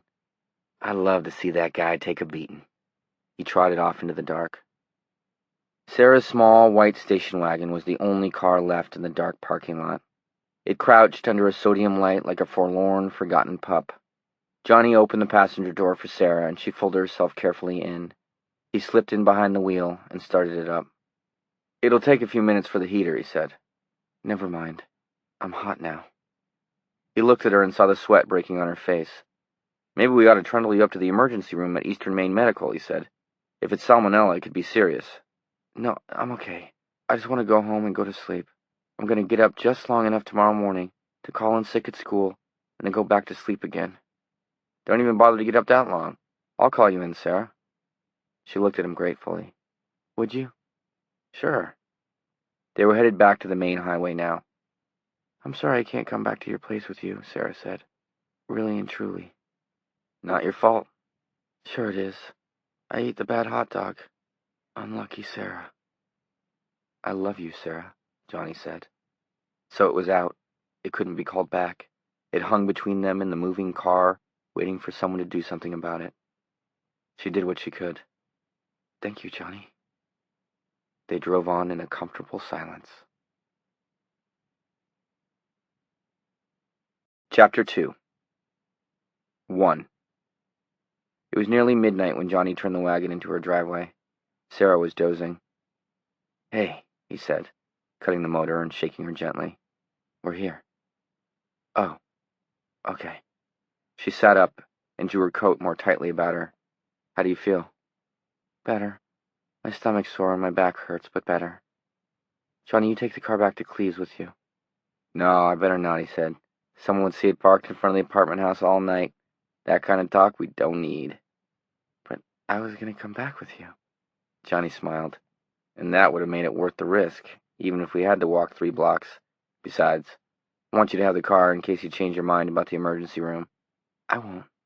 "You might. Can I come in and call a cab?" "You sure can." They went in and Sarah turned on the lights, before being attacked by a fresh bout of the shivers. "The phone's in the living room. I'm going to lie down and cover up with a quilt." The living room was small and functional, saved from a barracks flavor only by the splashy curtains, flowers, and a psychedelic pattern and color. and a series of posters along one wall. Dylan at Forest Hills, Baez at Carnegie Hall, Jefferson Airplane at Berkeley, the Birds in Cleveland. Sarah lay down on the couch and pulled a quilt up to her chin. Johnny looked at her with real concern. Her face was paper white, except for the dark circles under her eyes. She looked about as sick as a person can get. "Maybe I ought to spend the night here," he said, "just in case something happens, like a hairline fracture on the top of my spine." She looked at him with rueful humor. "Well, whatever." The ominous rumbling in her nether regions decided her. She had fully intended to finish this night by sleeping with John Smith. It wasn't going to work out that way. But that didn't mean she had to end the evening with him in attendance while she threw up, dashed for the WC, and chugged most of a bottle of Pepto-Bismol. "I'll be okay," she said. "It was just a bad carnival hot dog, Johnny. You could have just as easily gotten it yourself. Give me a call during your free period tomorrow." "You sure?" "Yes, I am."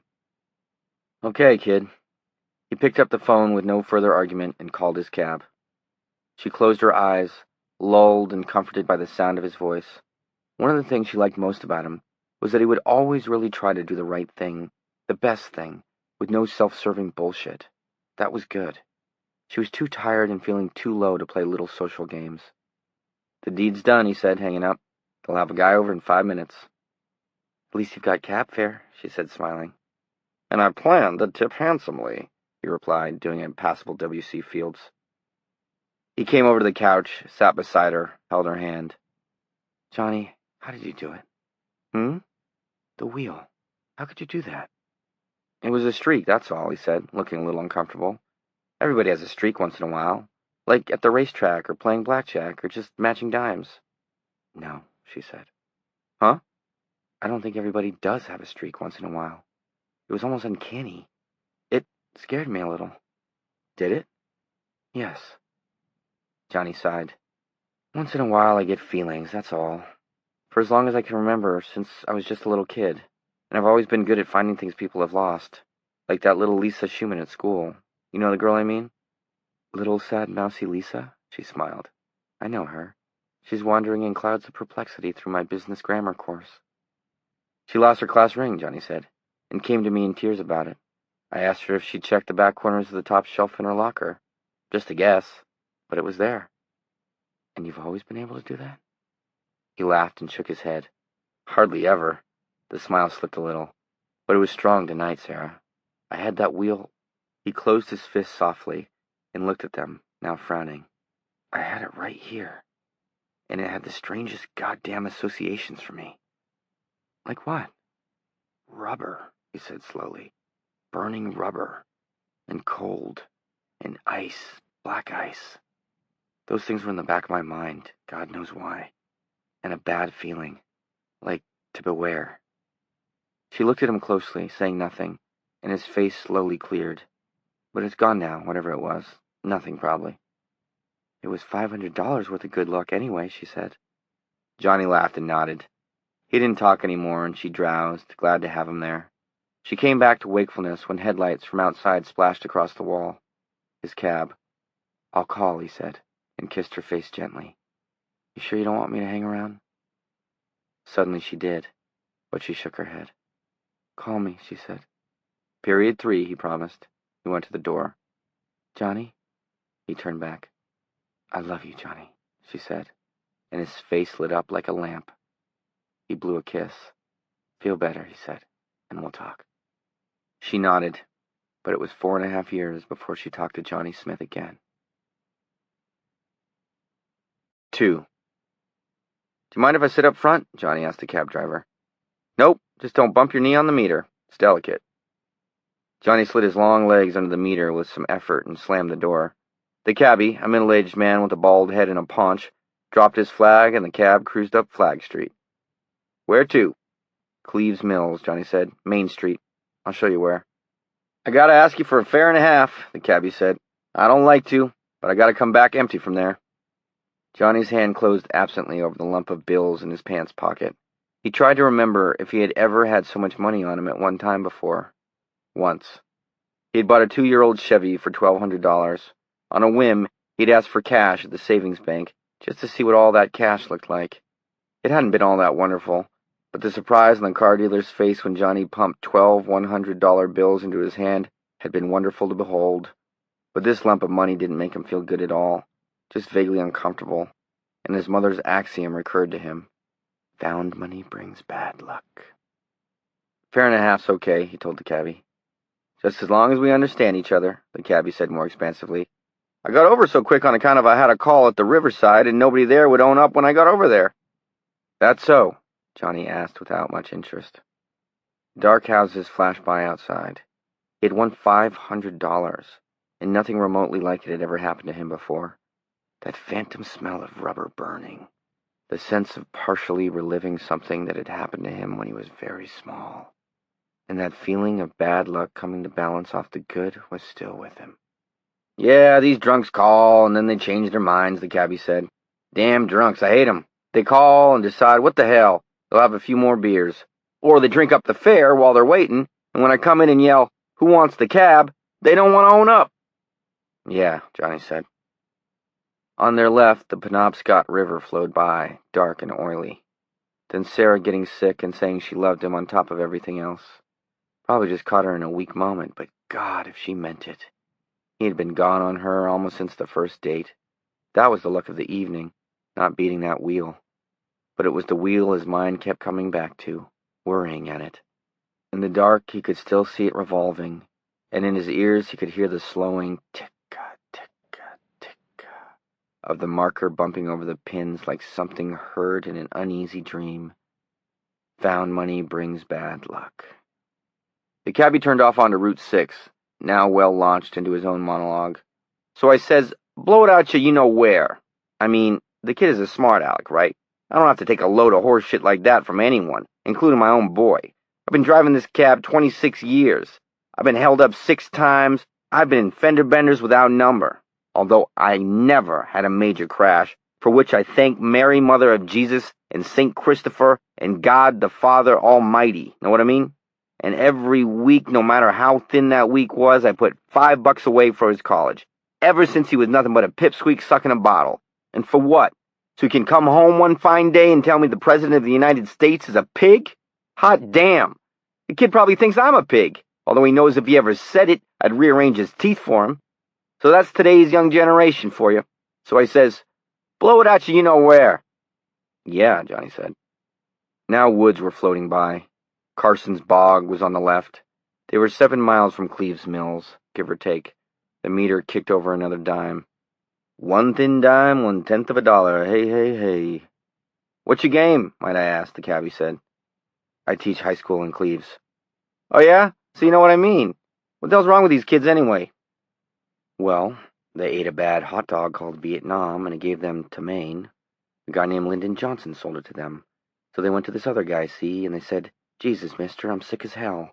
And this other guy, his name was Nixon, he said, I know how to fix that. Have a few more hot dogs. And that's what's wrong with the youth of America. I don't know, Johnny said. You plan all your life and you do what you can, the cabbie said. And now there was honest bewilderment in his voice. A bewilderment which would not last much longer, because the cabbie was embarked upon the last minute of his life. And Johnny, who didn't know that, felt a real pity for the man, a sympathy for his inability to understand. Come on over, baby. Whole lot of shaking going on. You never want nothing but the best. And the kid comes home with hair down to his asshole and says the President of the United States is a pig? A pig! Shit, I don't... Look out! Johnny yelled. The cabbie had half turned to face him, his pudgy American Legionnaire's face earnest and angry and miserable in the dash lights and in the sudden glow of oncoming headlights. Now he snapped forward again, but too late. Jesus! There were 2 cars, one on each side of the white line. They had been dragging, side by side, coming up over the hill, a Mustang and a Dodge Charger.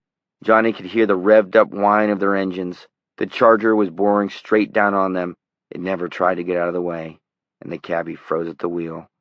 Gee! Johnny was barely aware of the Mustang flashing by on their left. Then the cab and the Charger met head-on, and Johnny felt himself being lifted up and out.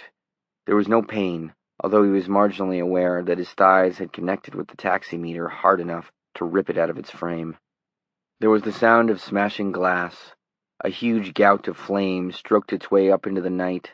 Johnny's head collided with the cab's windshield and knocked it out. Reality began to go down a hole. Pain, faint and far away, in his shoulders and arms, as the rest of him followed his head through the jagged windshield. He was flying into the October night. Dim, flashing thought. Am I dying? Is this going to kill me? Interior voice answering, yes, this is probably it. Flying, October stars flung across the night, racketing boom of exploding gasoline, an orange glow, then darkness. His trip through the void ended with a hard thump and a splash. Cold wetness as he went into Carson's bog, 25 feet from where the Charger and the cab, welded together, pushed a pyre of flame into the night sky. Darkness, fading, until all that was left seemed to be a giant red and black wheel revolving in such emptiness as there may be between the stars. Try your luck, first time fluky, second time lucky, hey, hey, hey. The wheel revolved up and down, red and black, the marker ticking past the pins, and he strained to see if it was going to come up 00, house number, house spin, everybody loses but the house. He strained to see, but the wheel was gone. There was only blackness in that universal emptiness. Negatory, good buddy. El Zilcho. Cold limbo. Johnny Smith stayed there a long, long time. Chapter 3. 1. At some time a little past 2 a.m. on the morning of October 30th, 1970, the telephone began to ring in the downstairs hall of a small house about 150 miles south of Cleves Mills. Herb Smith sat up in bed, disoriented, dragged halfway across the threshold of sleep and left in its doorway, groggy and disoriented. Vera's voice beside him, muffled by the pillow. Phone. Yeah, he said, and swung out of bed. He was a big, broad-shouldered man in his late 40s, losing his hair, now dressed in blue pajama bottoms. He went out into the upstairs hall and turned on the light. Down below, the phone shrilled away. He went down to what Vera liked to call the phone nook. It consisted of the phone and a strange little desk table that she had gotten with green stamps about 3 years ago. Herb had refused from the first to slide his 240-pound bulk into it. When he talked on the phone, he stood up. The drawer of the desk table was full of Upper Rooms, Reader's Digests, and Fate magazine. Herb reached for the phone, then let it ring again. A phone call in the middle of the night usually meant one of 3 things. An old friend had gotten totally shit-faced and decided you'd be glad to hear from him even at 2 in the morning. A wrong number. Bad news. Hoping for the middle choice, Herb picked up the phone. Hello? A crisp male voice said, Is this the Herbert Smith residence? Yes. To whom am I speaking, please? I'm Herb Smith. What? Will you hold for a moment? Yes, but who? Too late. There was a faint clunk in his ear, as if the party on the other end had dropped one of his shoes. He had been put on hold. Of the many things he disliked about the telephone, bad connections, kid pranksters who wanted to know if you had Prince Albert in a can, operators who sounded like computers, and smoothies who wanted you to buy magazine subscriptions, the thing he disliked the most was being on hold. It was one of those insidious things that had crept into modern life almost unnoticed over the last 10 years or so. Once upon a time, the fellow on the other end would simply have said, Hold the phone, will you? And set it down. At least in those days, you were able to hear faraway conversations, a barking dog, a radio, a crying baby. Being on hold was a totally different proposition. The line was darkly, smoothly blank. You were nowhere.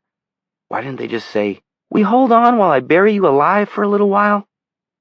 He realized he was just a tiny bit scared. Herbert?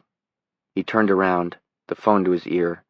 Vera was at the top of the stairs in her faded brown bathrobe, hair up in curlers, some sort of cream hardened to a cast-like consistency on her cheeks and forehead. Who is it? I don't know yet. They got me on hold.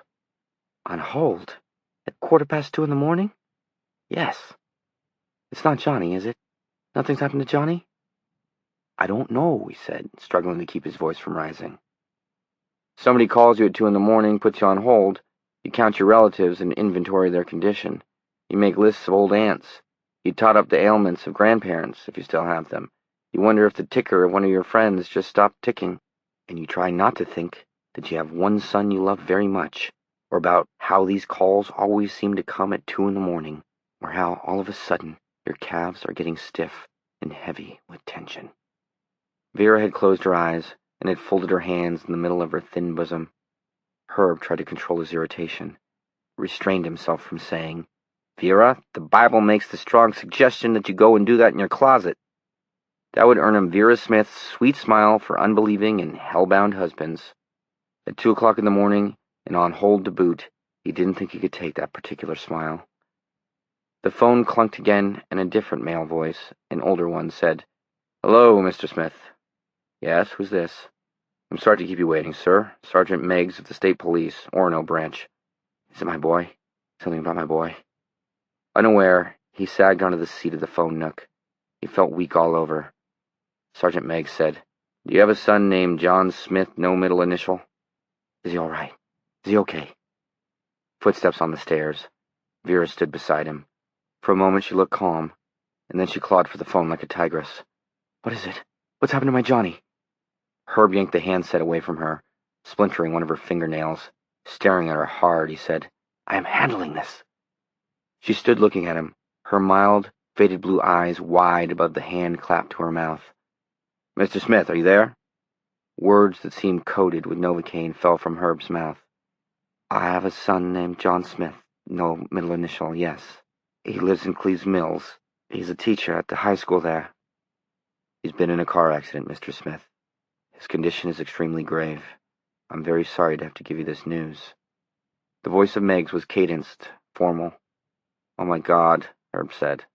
His thoughts were whirling. Once, in the army, a great, mean, blonde-haired southern boy named Childress had beaten the crap out of him behind an Atlanta bar. Herb had felt like this then, unmanned, all his thoughts knocked into a useless, smeary sprawl. "Oh my God," he said again. "He's dead?" Vera asked. "He's dead? Johnny's dead?" He covered the mouthpiece. "No," he said, "not dead." "Not dead! Not dead!" she cried, and fell on her knees in the phone nook with an audible thud. "O God, we must heartily thank Thee, and ask that You show Thy tender care and loving mercy to our son, and shelter him with Your loving hand. We ask it in the name of Thy only begotten Son, Jesus, and—" "Vera, shut up!" For a moment all three of them were silent, as if considering the world in its not-so-amusing ways. Herb, his bulk squashed into the phone nook bench, with his knees crushed up against the underside of the desk, and a bouquet of plastic flowers in his face. Vera with her knees planted on the hallway furnace grill. The unseen Sergeant Meigs, who was in a strange auditory way witnessing this black comedy. "Mr. Smith." "Yes, I apologize for the ruckus." "Quite understandable," Meigs said. "My boy, Johnny. Was he driving his Volkswagen?" Death traps, those little beetles are death traps," Vera babbled. Tears streamed down her face, sliding over the smooth, hard surface of the night pack like rain on chrome. "He was in a Bangor and Orono yellow cab," Meg said. "I'll give you the situation as I understand it now.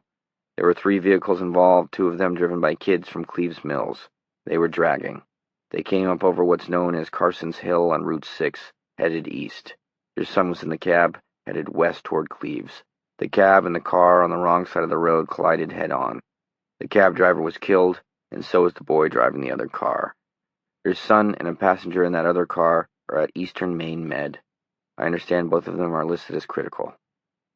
"Critical," Herb said. "Critical, Vera moaned. "Oh, Christ, we sound like one of those weird off-Broadway shows," Herb thought. He felt embarrassed for Vera and for Sergeant Meigs, who must surely be hearing Vera, like some nutty Greek chorus in the background. He wondered how many conversations like this Sergeant Meigs had held in the course of his job. He decided he must have had a good many. Possibly he had already called the cab driver's wife and the dead boy's mother to pass the news. How had they reacted, and what did it matter? Wasn't it Vera's right to weep for her son? And why did a person have to think such crazy things at a time like this? "Eastern Maine," Herb said. He jotted it on a pad. The drawing on top of the pad showed a smiling telephone handset. The phone cord spelled out the words, "Phone Pal." "How is he hurt?" "I beg your pardon, Mr. Smith?" "Where did he get it? Head? Belly? What? Is he burned?" Vera shrieked. Vera, can you please shut up? You'd have to call the hospital for that information, Meg said carefully. I'm a couple of hours from having a complete report. All right. Mr. Smith, I'm sorry to have to call you in the middle of the night with such bad news. It's about all right, he said. Got to call the hospital, Sergeant Meggs. Goodbye. Good night, Mr. Smith. Herb hung up and stared stupidly at the phone. Just like that, it happens, he thought. How about that? Johnny. Vera uttered another shriek, and he saw with some alarm that she had grabbed her hair, rollers and all, and was pulling it. It's a judgment! A judgment on the way we live, on sin, on something! Herb, get down on your knees with me. Vera, I have to call the hospital. I don't want to do it on my knees. We'll pray for him. Promise to do better. If you'd only come to church more often with me, I know. Maybe it's your cigars, drinking beer with those men after work, cursing, taking the name of the Lord God in vain. A judgment, it's a judgment. He put his hands on her face to stop its wild, uneasy whipping back and forth. The feel of the night cream was unpleasant, but he didn't take his hands away. He felt pity for her. For the last 10 years, his wife had been walking somewhere in a gray area between devotion to her Baptist faith and what he considered to be a mild religious mania. 5 years after Johnny was born, the doctor had found a number of benign tumors in her uterus and vaginal canal. Their removal had made it impossible for her to have another baby. 5 years later, more tumors had necessitated a radical hysterectomy. That was when it had really begun for her, a deep religious feeling strangely coupled with other beliefs. She avidly read pamphlets on Atlantis, spaceships from heaven, races of pure Christians who might live in the bowels of the earth. She read Fate magazine almost as frequently as the Bible, often using one to illuminate the other. Vera, he said. We'll do better, she whispered, her eyes pleading with him. We'll do better, and he'll live. You'll see. Vera. She fell silent, looking at him. Let's call the hospital and see just how bad it really is, he said gently. All right, yes. Can you sit on the stairs there and keep perfectly quiet? I want to pray, she said childishly. You can't stop me. I don't want to, as long as you pray to yourself. Yes, to myself. All right, Herb. She went to the stairs and sat down and pulled her robe primly around her. She folded her hands and her lips began to move. Herb called the hospital. 2 hours later, they were headed north on the nearly deserted Maine Turnpike. Herb was behind the wheel of their '66 Ford station wagon. Vera sat bolt upright in the passenger seat. Her Bible was on her lap. 2. The telephone woke Sarah at 9:15. She went to answer it with half her mind still asleep in bed. Her back hurt from the vomiting she had done the night before, and the muscles in her stomach felt strained, but otherwise she felt much better. She picked up the phone, sure it would be Johnny. Hello? Hi, Sarah. It wasn't Johnny. It was Anne Strafford from school. Anne was a year older than Sarah, and in her second year at Cleves. She taught Spanish.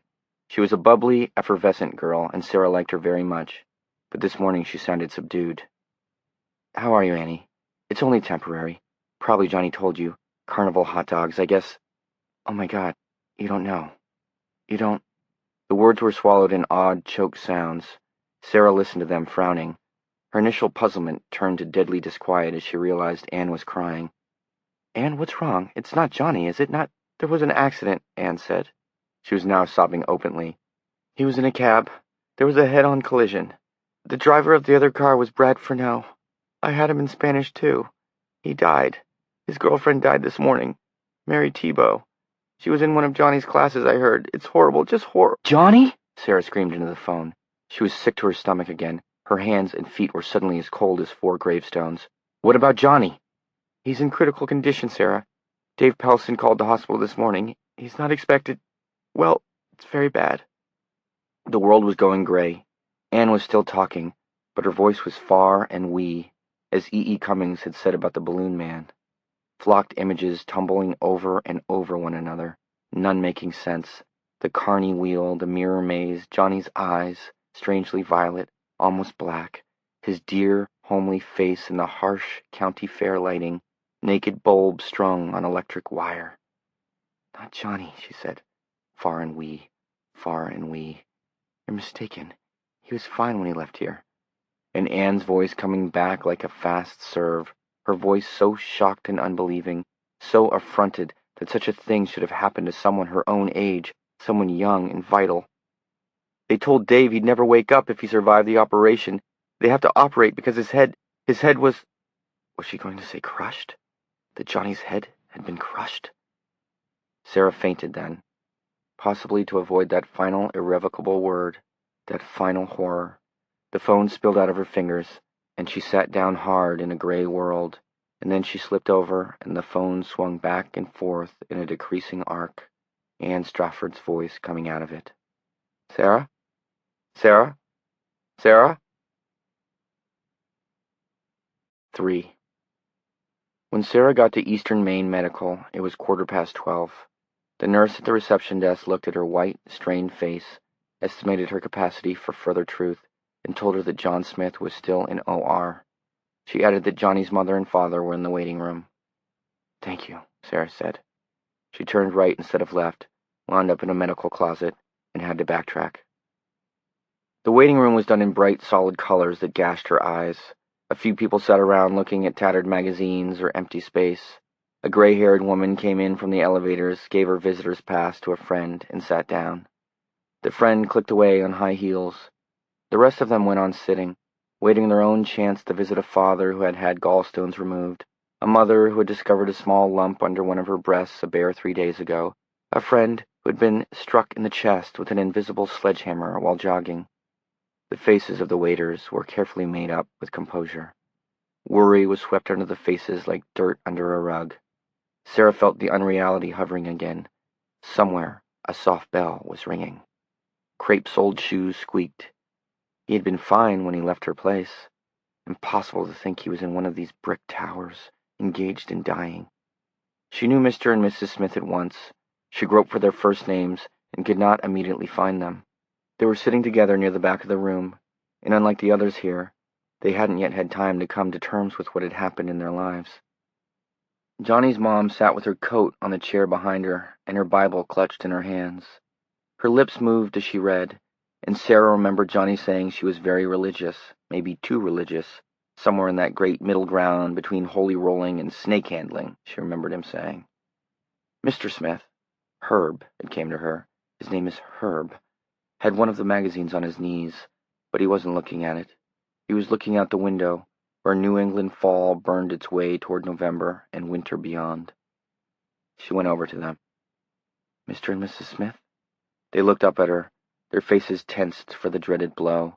Mrs. Smith's hands tightened on her Bible, which was open to the book of Job, until her knuckles were white. The young woman before them was not in nurses' or doctors' whites, but that made no difference to them at this point. They were waiting for the final blow. Yes, we're the Smiths, Herb said quietly. I'm Sarah Bracknell. Johnny and I are good friends. Going together, I suppose you'd say. May I sit down? Johnny's girlfriend? Mrs. Smith asked in a sharp, almost accusing tone. A few of the others looked around briefly and then back at their own tattered magazines. Yes, she said. Johnny's girl. He never wrote that he had a lady friend, Mrs. Smith said in that same sharp tone. No, he never did at all. Hush, Mother, Herb said. Sit down, miss. Bracknell, wasn't it? Sarah, she said gratefully, and took a chair. No, he never did, Mrs. Smith said sharply. My boy loved God, but just lately he maybe fell away just a bit. The judgment of the Lord God is sudden, you know. That's what makes backsliding so dangerous. You know not the day nor the hour. Hush, Herb said.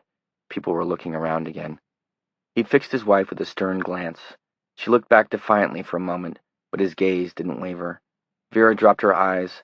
She had closed the Bible, but her fingers fiddled restlessly along the pages, as if longing to get back to the colossal demolition derby of Job's life, enough bad luck to put her own and her son's in some sort of bitter perspective. I was with him last night, Sarah said, and that made the woman look up again, accusingly. At that moment, Sarah remembered the biblical connotation of being with somebody and felt herself beginning to blush. It was as if the woman could read her thoughts.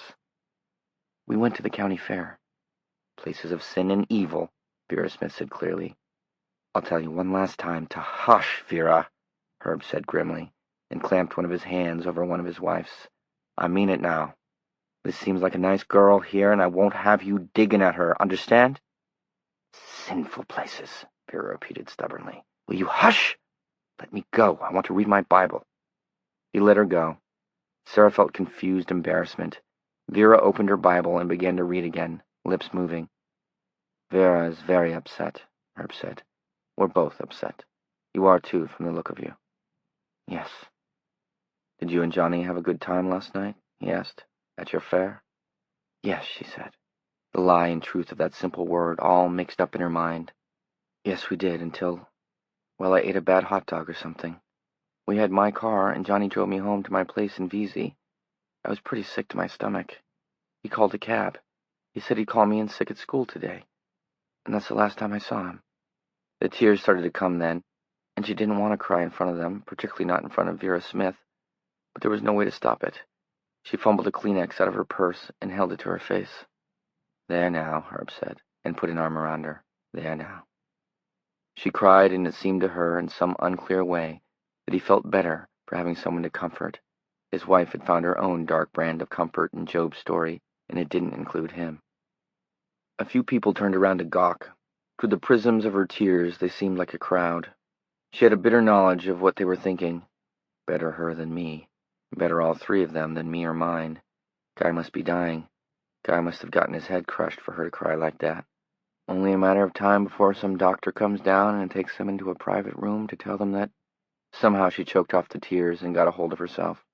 Mrs. Smith sat bolt upright, as if startled out of a nightmare, noticing neither Sarah's tears nor her husband's effort to comfort her. She read her Bible. Please, Sarah said. How bad is it? Can we hope? Before Herb could answer, Vera spoke up. Her voice was a dry bolt of certified doom. There's hope in God, Missy. Sarah saw the apprehensive flicker in Herb's eyes and thought, he thinks it's driven her crazy. And maybe it has.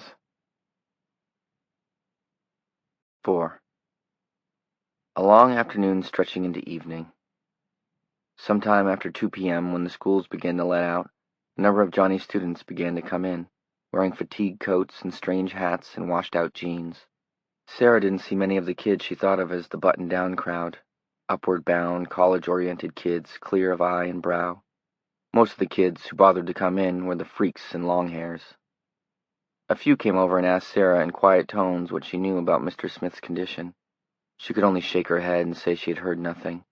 But one of the girls, Dawn Edwards, who had a crush on Johnny, read the depth of Sarah's fear in her face. She burst into tears. A nurse came and asked her to leave. I'm sure she'll be all right, Sarah said. She had a protective arm around Dawn's shoulders. Just give her a minute or two. No, I don't want to stay, Dawn said, and left in a hurry, knocking one of the hard plastic contour chairs over with a clatter. A few moments later, Sarah saw the girl sitting out on the steps in the cold, late October sunshine, with her head on her knees. Vera Smith read her Bible. By 5 o'clock, most of the students had left. Dawn had also left. Sarah had not seen her go. At 7 p.m., a young man with Dr. Strawn's pinned askew to the lapel of his white coat came into the waiting room, glanced around, and walked toward them. Mr. and Mrs. Smith? He asked. Herb took a deep breath. Yes, we are. Vera shut her Bible with a snap. Would you come with me, please? That's it, Sarah thought. They'll walk down to the small private room, and then the news, whatever the news is. She would wait, and when they came back, Herb Smith would tell her what she needed to know. He was a kind man. Have you news of my son? Vera asked in that same clear, strong, and nearly hysterical voice. Yes. Dr. Strauss glanced at Sarah. Are you family, ma'am? No, Sarah said. A friend. A close friend, Herb said. A warm, strong hand closed above her elbow, just as another had closed around Vera's upper arm. He helped them both to their feet. We'll all go together, if you don't mind. Not at all. He led them past the elevator bank and down a hallway to an office with conference room on the door. He let them in and turned on the overhead fluorescent lights. The room was furnished with a long table and a dozen office chairs. Dr. Strachan closed the door, lit a cigarette, and dropped the burned match into one of the ashtrays that marched up and down the table. "This is difficult," he said, as if to himself. "Then you had best just say it out," Vera said. "Yes, perhaps I'd better." It was not her place to ask, but Sarah could not help it. "Is he dead? Please don't say he's dead." "He's in a coma." Strachan sat down and dragged deeply on his cigarette.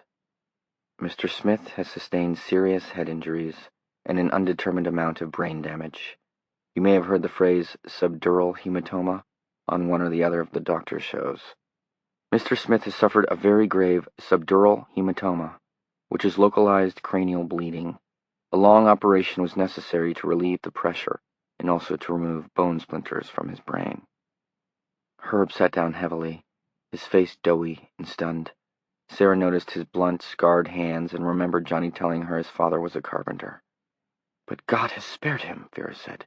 "I knew he would. I prayed for a sign. Praise God Most High. All ye here below, praise his name." "Vera," Herb said with no force. "In a coma?" Sarah repeated. She tried to fit the information into some sort of emotional frame and found it wouldn't go. That Johnny wasn't dead, that he had come through a serious and dangerous operation on his brain, those things should have renewed her hope. But they didn't. She didn't like that word, coma. It had a sinister, stealthy sound.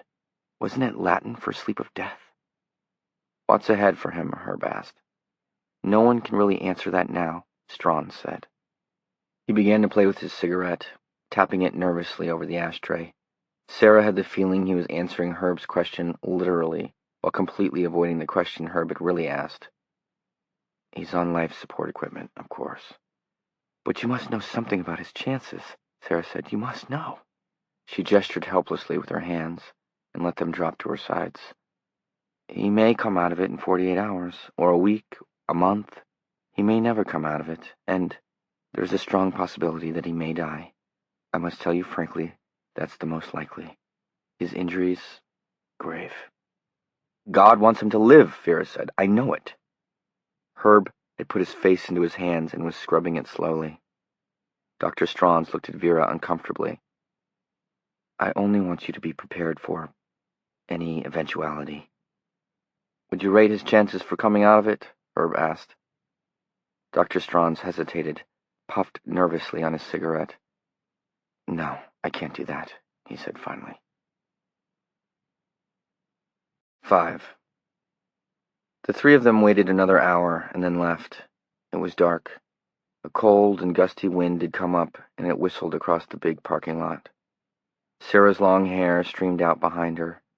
Later, when she got home, she would find a crisp yellow oak leaf caught in it. Overhead the moon rode the sky, a cold sailor of the night. Sarah pressed a scrap of paper into Herb's hand. Written on it was her address and phone number. "Would you call me if you hear something? Anything at all?" "Yes, of course." He bent suddenly and kissed her cheek, and Sarah held his shoulder for a moment in the blowing dark.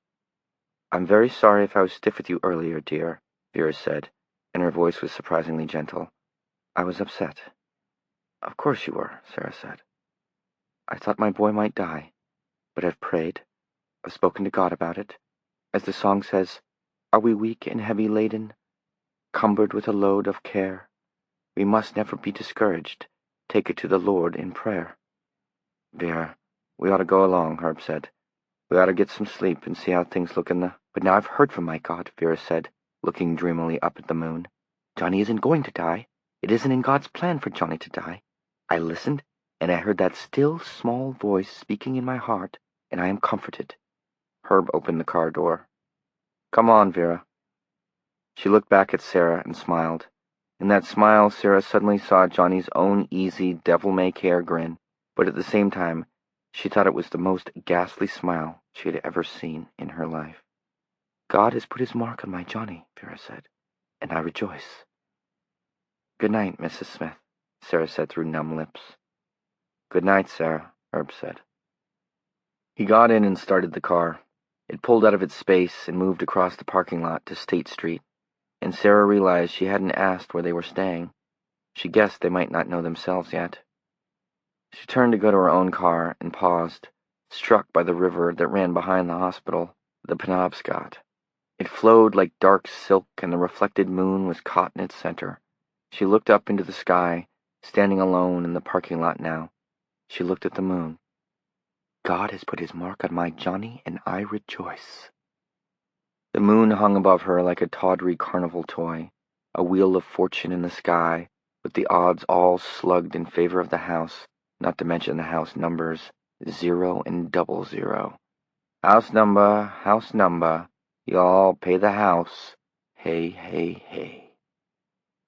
The wind blew rattling leaves round her legs. She went to her car and sat behind the wheel. She felt suddenly sure she was going to lose him. Terror and loneliness woke in her. She began to shiver. At last, she started her car and drove home. 6. There was a great outpouring of comfort and good wishes from the Cleves Mills student body in the following week. Herb Smith told her later that Johnny received better than 300 cards. Almost all of them contained a hesitant personal note saying they hoped Johnny would be well soon. Vera answered each of them with a thank you note and a Bible verse. Sarah's discipline problem in her classes disappeared. Her previous feeling that some returning jury of class consciousness was bringing in an unfavorable verdict changed to just the opposite. Gradually she realized the kids were viewing her as a tragic heroine, Mr. Smith's lost love. This idea struck her in the teacher's room during her free period on the Wednesday following the accident, and she went off into sudden gales of laughter that turned into a crying jag. Before she was able to get herself under control, she had frightened herself badly. Her nights were made restless with incessant dreams of Johnny. Johnny in the Halloween Jekyll and Hyde mask. Johnny standing at the Wheel of Fortune concession, while some disembodied voice chanted, "Man, I love to watch this guy get a beating," over and over. Johnny saying, "It's all right now, Sarah. Everything's fine." And then coming into the room with his head gone above the eyebrows. Herb and Vera Smith spent the week in the Bangor house, and Sarah saw them every afternoon at the hospital, waiting patiently for something to happen. Nothing did. Johnny lay in a room on the intensive care ward on the 6th floor, surrounded by life support equipment, breathing with the help of a machine. Dr. Straughns had grown less hopeful. On the Friday following the accident, Herb called Sarah on the phone and told her he and Vera were going home. "She doesn't want to," he said, "but I've gotten her to see reason, I think." "Is she all right?" Sarah asked. There was a long pause, long enough to make Sarah think she had overstepped the bounds. Then Herb said, "I don't know. Or maybe I do, I just don't want to say right out that she isn't. She's always had strong ideas about religion, and they got a lot stronger after her operation, her hysterectomy. Now they've gotten worse again. She's been talking a lot about the end of the world. She's connected Johnny's accident with the rapture somehow. Just before Armageddon, God is supposed to take all the faithful up to heaven in their actual bodies." Sarah thought of a bumper sticker she had seen somewhere. "If the rapture's today, somebody grab my steering wheel."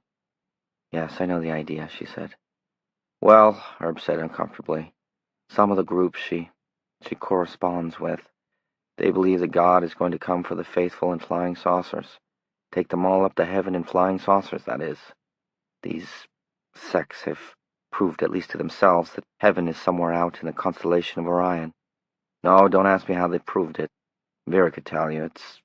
Well, Sarah, it's all a little hard for me." "Of course it must be." Herb's voice strengthened, but she can still distinguish between what's real and what's not. She needs time to adjust. So I told her she could face whatever's coming at home as easily as here.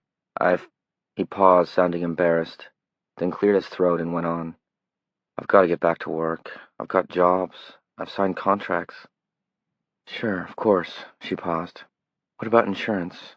I mean, this must be costing a Denver mint." It was her turn to feel embarrassed. "I've talked to Mr. Pelson, your assistant principal there at Cleves Mills," Herb said. "Johnny had the standard Blue Cross, but not that new major medical. The Blue Cross will cover some of it, though, and Vera and I have our savings." Sarah's heart sank. Vera and I have our savings. How long would one passbook stand up to expenses of $200 a day or more? And for what purpose in the end? So Johnny could hang on like an insensible animal, pissing brainlessly down a tube? while he bankrupted his dad and mom, so his condition could drive his mother mad with unrealized hope? She felt the tears start to slip down her cheeks, and for the first time, but not the last, she found herself wishing Johnny would die and be at peace. Part of her revolted in horror at the thought, but it remained. "I wish you all the best," Sarah said. "I know that, Sarah. We wish you the best. Will you write?" "I sure will." "And come see us when you can. Pownell's not so far away." He hesitated. "Looks to me like Johnny had picked himself out the right girl. It was pretty serious, wasn't it?" "Yes," Sarah said. The tears were still coming, and the past tense was not lost on her. "It was. Goodbye, honey. Goodbye, Herb." She hung up the phone, held the buttons down for a second or two, and then called the hospital and asked about Johnny. There had been no change. She thanked the intensive care nurse and walked aimlessly back and forth through the apartment. She thought about God sending out a fleet of flying saucers to pick up the faithful and buzz them off to Orion.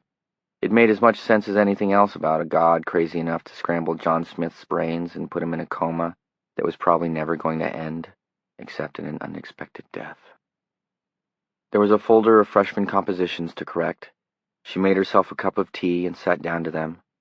If there was any one moment when Sarah Bracknell picked up the reins of her post-Johnny life again, that was it. Chapter 4. 1. The killer was slick.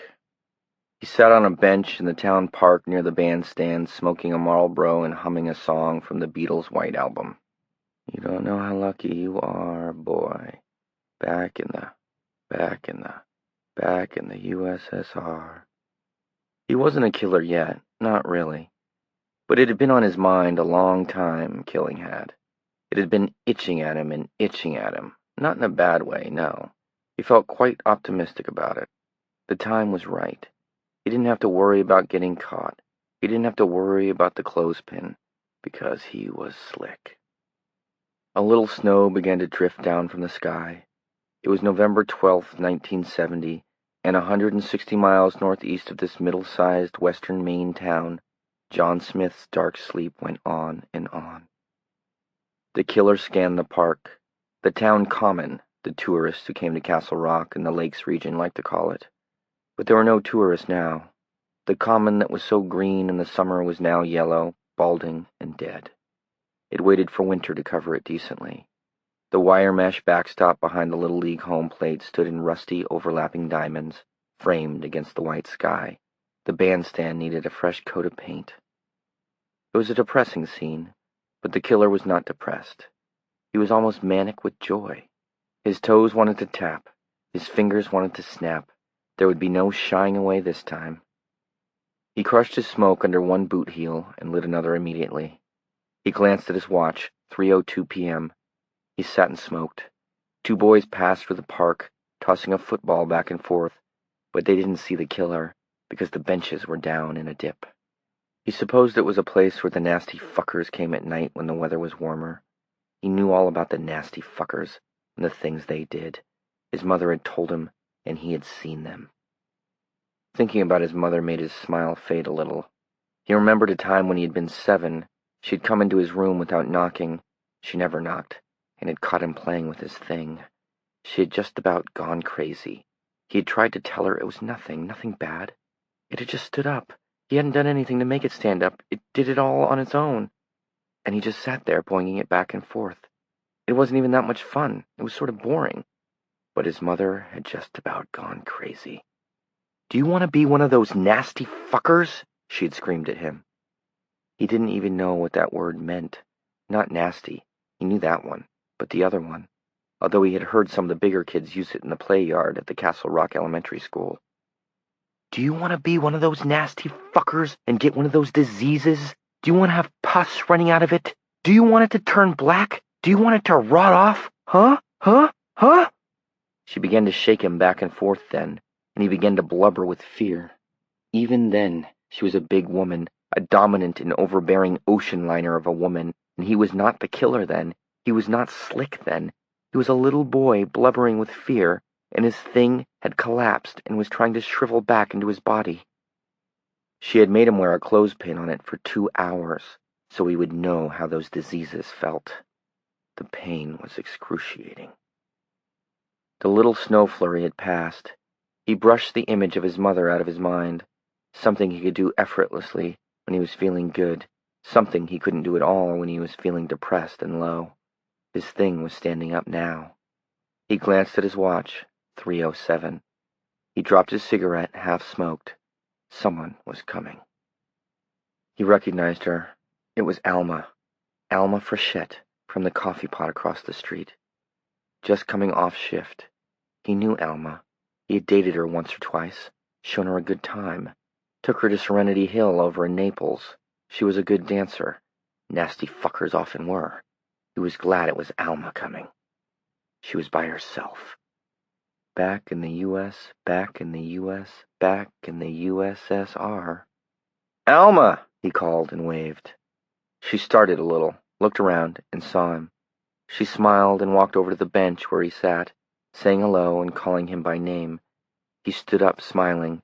He wasn't worried about anyone coming. He was untouchable. He was Superman. Why are you wearing that? She asked, looking at him. Slick, isn't it? He said, smiling. Well, I wouldn't exactly... Want to see something? He asked. On the bandstand? It's the goddamnedest thing. What is it? Come and look. All right. As simple as that, she went with him to the bandstand. If anyone had been coming, he still could have called it off. But no one came. No one passed. They had the common to themselves. The white sky brooded over them. Alma was a small girl with light blonde hair. Dyed blonde hair, he was quite sure. Sluts dyed their hair. He led her up onto the enclosed bandstand.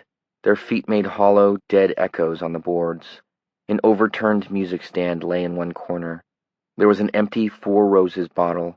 This was a place where the nasty fuckers came, all right. What? She asked, sounding a little puzzled now, a little nervous. The killer smiled joyously and pointed to the left of the music stand. There. See? She followed his finger.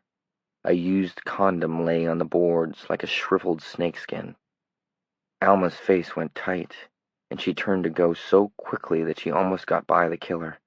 That's not very funny. He grabbed her and threw her back. Where do you think you're going? Her eyes were suddenly watchful and frightened. Let me out of here, or you'll be sorry. I don't have any time for sick jokes. It's no joke, he said. It's no joke, you nasty fucker. He was lightheaded with the joy of naming her for what she was. The world.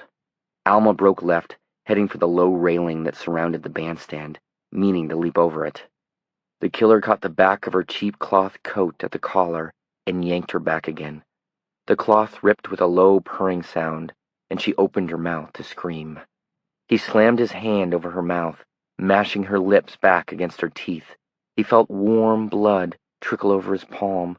Her other hand was beating at him now, clawing for purchase, but there was no purchase. There was none because he was slick. He threw her to the board floor. His hand came off her mouth, which was now smeared with blood, and she opened her mouth to scream again, but he landed on top of her, panting, grinning, and the air was driven out of her lungs in a soundless whoosh. She could feel him now, rock hard, gigantic and throbbing, and she quit trying to scream and went on struggling. Her fingers caught and slipped. He forced her legs rudely apart and lay between them. One of her hands glanced off the bridge of his nose, making his eyes water. You nasty fucker, he whispered, and his hands closed on her throat. He began to throttle her, yanking her head up from the bandstand's board flooring, and then slamming it back down. Her eyes bulged, her face went pink, then red, then a congested purple. Her struggles began to weaken. Nasty fucker, nasty fucker, nasty fucker, the killer panted hoarsely. He really was the killer now. Alma Frechette's days of rubbing her body all over people at Serenity Hill were done now. Her eyes bugged out like the eyes of some of those crazy dolls they sold along carnival midways. The killer panted hoarsely. Her hands lay limp on the boards now. His fingers had almost disappeared from sight. He let go of her throat, ready to grab her again if she stirred. But she didn't. After a moment, He ripped her coat open with shaking hands and shoved the skirt of her pink waitress uniform up. The white sky looked down. The Castle Rock town common was deserted. In fact, no one found the strangled, violated corpse of Alma Frechette until the next day. The sheriff's theory was that a drifter had done it. There were statewide newspaper headlines, and in Castle Rock there was general agreement with the sheriff's idea. Surely no hometown boy could have done such a dreadful thing. Chapter 5 1. Herb and Vera Smith went back to Pownell and took up the embroidery of their days. Herb finished a house in Durham that December. Their savings did indeed melt away, as Sarah had foreseen, and they applied to the state for extraordinary disaster assistance. That aged Herb almost as much as the accident itself had done. EDA was only a fancy way of saying welfare or charity in his mind. He had spent a lifetime working hard and honestly with his hands, and had thought he would never see the day when he would have to take a state dollar. But here that day was. Vera subscribed to 3 new magazines, which came through the mail at irregular intervals. All 3 were badly printed and might have been illustrated by talented children. God's Saucers, The Coming Transfiguration, and God's Psychic Miracles. The Upper Room, which still came monthly, now sometimes lay unopened for as long as 3 weeks at a stretch, but she read these others to tatters. She found a great many things in them that seemed to bear upon Johnny's accident, and she read these nuggets to her tired husband at supper in a high, piercing voice that trembled with exultation. Herb found himself telling her more and more frequently to be quiet, and on occasion shouting at her to shut up that drivel and let him alone. When he did that, she would give him long-suffering, compassionate, and hurt glances, then slink upstairs to continue her studies. She began to correspond with these magazines, and to exchange letters with the contributors and with other pen friends who had had similar experiences in their lives. Most of her correspondents were good-hearted people like Vera herself, people who wanted to help and to ease the nearly insupportable burden of her pain. They sent prayers and prayer stones, they sent charms, they sent promises to include Johnny in their nightly devotions. Yet there were others who were nothing but con men and women, and Herb was alarmed by his wife's increasing inability to recognize these. There was an offer to send her a sliver of the one true cross of our Lord for just $99.98, an offer to send a vial of water drawn from the spring at Lourdes, which would almost certainly work a miracle when rubbed into Johnny's forehead. That one was $110 plus postage. Cheaper and more attractive to Vera was a continuously playing cassette tape of the 23rd Psalm and the Lord's Prayer as spoken by Southern evangelist Billy Humbar. Played at Johnny's bedside over a period of weeks, it would almost certainly effect a marvelous recovery, according to the pamphlet. As an added blessing, for a short time only, an autographed picture of Billy Humbar himself would be included. Herb was forced to step in more and more frequently as her passion for these pseudo-religious gewgaws grew. Sometimes he surreptitiously tore up her checks and simply readjusted the checkbook balance upward. But when the offer specified cash and nothing but, he simply had to put his foot down, and Vera began to draw away from him, to view him with distrust as a sinner and an unbeliever. 2. Sarah Bracknell kept school during her days. Her afternoons and evenings were not much different than they had been following the breakup with Dan. She was in a kind of limbo, waiting for something to happen. In Paris, the peace talks were stalled. Nixon had ordered the bombing of Hanoi continued in spite of rising domestic and foreign protests. At a press conference, he produced pictures proving conclusively that American planes were surely not bombing North Vietnamese hospitals, but he went everywhere by Army helicopter. The investigation into the brutal rape murder of a Castle Rock waitress was stalled following the release of a wandering sign painter who had once spent 3 years in the Augusta State Mental Hospital. Against everyone's expectations, the sign painter's alibi had turned out to hold water. Janis Joplin was screaming the blues. Paris decreed, for the 2nd year in a row, that hemlines would go down, but they didn't. Sarah was aware of all these things in a vague way, like voices from another room where some incomprehensible party went on and on. The first snow fell, just a dusting, then a second dusting, and 10 days before Christmas there was a storm that closed area schools for the day, and she sat home, looking out at the snow as it filled Flag Street. Her brief thing with Johnny, she could not even properly call it an affair, was part of another season now, and she could feel him beginning to slip away from her. It was a panicky feeling, as if a part of her was drowning in daze. She read a good deal about head injuries, comas, and brain damage. None of it was very encouraging. She found out there was a girl in a small Maryland town who had been in a coma for 6 years. There had been a young man from Liverpool, England, who had been struck by a grappling hook while working on the docks and had remained in a coma for 14 years before expiring. Little by little, this brawny young dock walloper had severed his connections with the world, wasting away, losing his hair, optic nerves degenerating into oatmeal behind his closed eyes, body gradually drawing up into a fetal position as his ligaments shortened. He had reversed time, had become a fetus again, swimming in the placental waters of coma as his brain degenerated. An autopsy following his death had shown that the folds and convolutions of his cerebrum had smoothed out, leaving the frontal and prefrontal lobes almost utterly smooth and blank. "Oh, Johnny, it just isn't fair," she thought, watching the snow fall outside, filling the world up with blank whiteness, burying fallen summer and red gold autumn. It isn't fair. They should let you go to whatever there is to go to. There was a letter from Herb Smith every 10 days to 2 weeks. Vera had her pen friends, and he had this. He wrote in a large, sprawling hand, using an old-fashioned fountain pen. "We are both fine and well, waiting to see what will happen next, as you must be. Yes, I've been doing some reading, and I know what you are too kind and thoughtful to say in your letter, Sarah. It looks bad. But of course we hope. I don't believe in God the way Vera does, but I do believe in him after my fashion, and wonder why he didn't take John outright if he was going to. Is there a reason? No one knows, I guess. We only hope."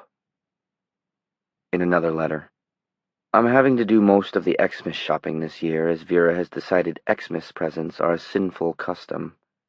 This is what I mean about her getting worse all the time. She's always thought it was a holy day instead of a holiday, if you see what I mean. And if she saw me calling it Xmas instead of Christmas, I guess she'd shoot me for a hoss thief.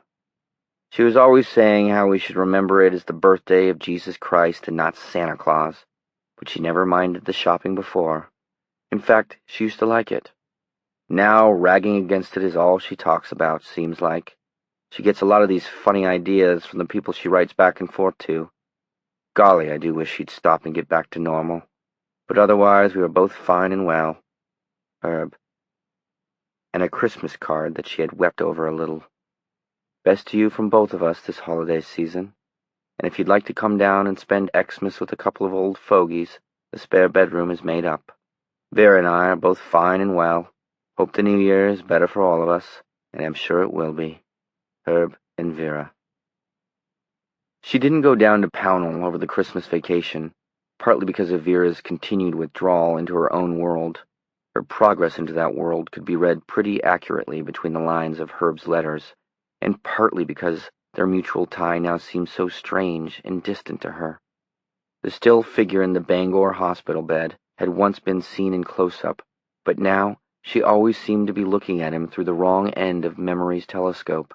Like the balloon man, he was far and wee, so it seemed best to keep her distance. Perhaps Herb sensed it as well. His letters became less frequent as 1970 became 1971. In one of them, he came as close as he could to saying it was time for her to go on with her life, and closed by saying that he doubted a girl as pretty as she was lacked for dates. But she hadn't any dates, hadn't wanted them. Jean Sadecki, the math teacher who had once treated her to an evening that had seemed at least 1,000 years long, had begun asking her out indecently soon after Johnny's accident, and he was a hard man to discourage, but she believed that he was finally beginning to get the point. It should have happened sooner. Occasionally other men would ask her, and one of them, a law student named Walter Hazlitt, attracted her quite a bit. She met him at Anne Strafford's New Year's Eve party. She had meant only to make an appearance, but she had stayed quite a while, talking primarily to Hazlitt.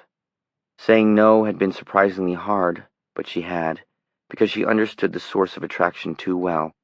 Walt Hazlitt was a tall man with an unruly shock of brown hair and a slanted, half-cynical smile, and he reminded her strongly of Johnny. That was no basis on which to get interested in a man.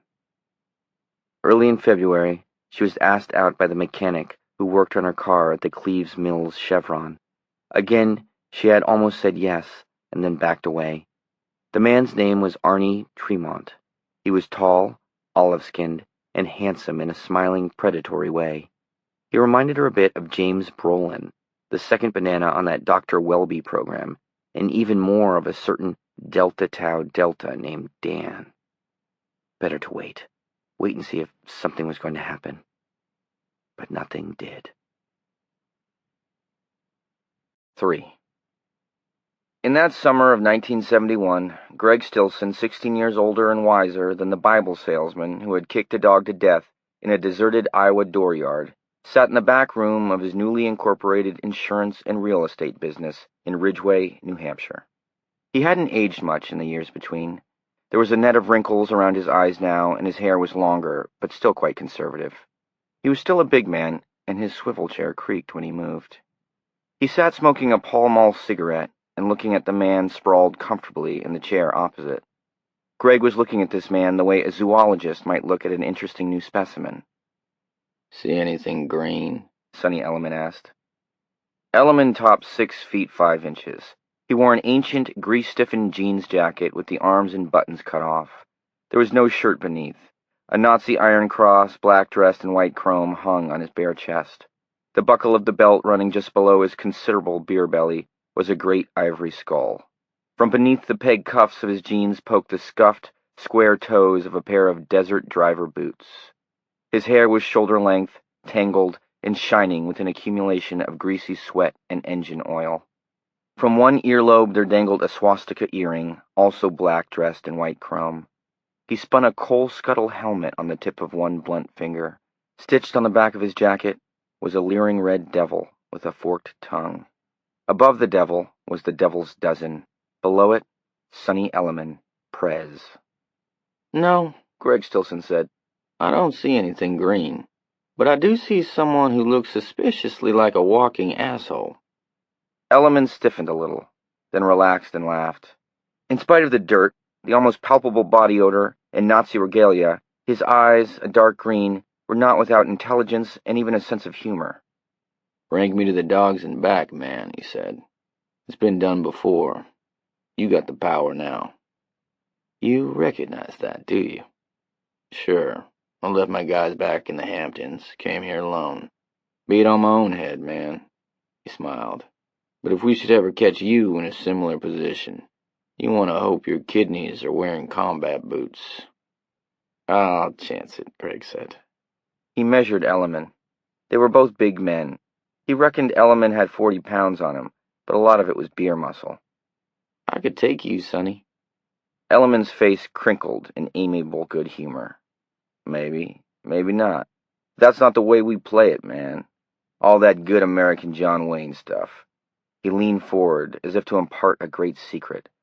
"Me personally now, whenever I get me a piece of Mom's apple pie, I make it my business to shit on it."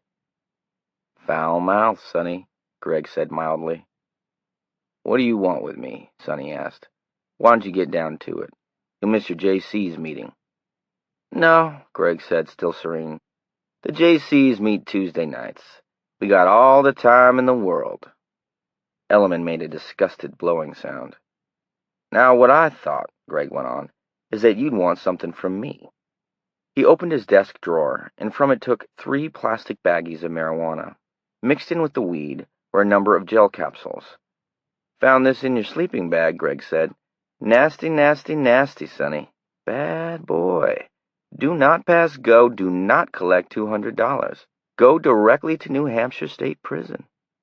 "You didn't have any search warrant," Elliman said. "Even a kitty lawyer could get me off, and you know it." "I don't know any such thing," Greg Stilson said. He leaned back in his swivel chair and cocked his loafers, bought across the state line at L.L. Bean's in Maine, up on his desk. "I'm a big man in this town, Sonny. I came into New Hampshire more or less on my uppers a few years back, and now I've got a nice operation here. I've helped the town council solve a couple of problems, including just what to do about all these kids the chief of police catches doing dope. Oh, I don't mean bad hats like you, Sonny. Drifters like you, we know what to do with when we catch them with a little treasure trove like the one right there on my desk. I mean the nice local kids. Nobody really wants to do anything to them at all, you know? I figured that out for them. Put them to work on community projects instead of sending them to jail," I said. "It worked out real good. Now we've got the biggest head in the Tri-Town area coaching Little League and doing a real good job at it." Elliman was looking bored. Greg suddenly brought his feet down with a crash, grabbed a vase with a UNH logo on the side, and threw it past Sonny Elliman's nose. It missed him by less than an inch, flew end over end across the room, and shattered against the file cabinets in the corner. For the first time, Elliman looked startled, and for just a moment, the face of this older, wiser Greg Stilson was the face of the younger man, the dog bludgeoner. "You want to listen when I talk," he said softly, "because what we're discussing here is your career over the next 10 years or so. Now, if you don't have any interest in making a career out of stamping live free or die on license plates, you want to listen up, Sonny. You want to pretend this is the first day of school again, Sonny. You want to get it all right the first time, Sonny." Elliman looked at the smashed fragments of vase, then back at Stilson. His former uneasy calm was being replaced by a feeling of real interest. He hadn't been really interested in anything for quite a while now.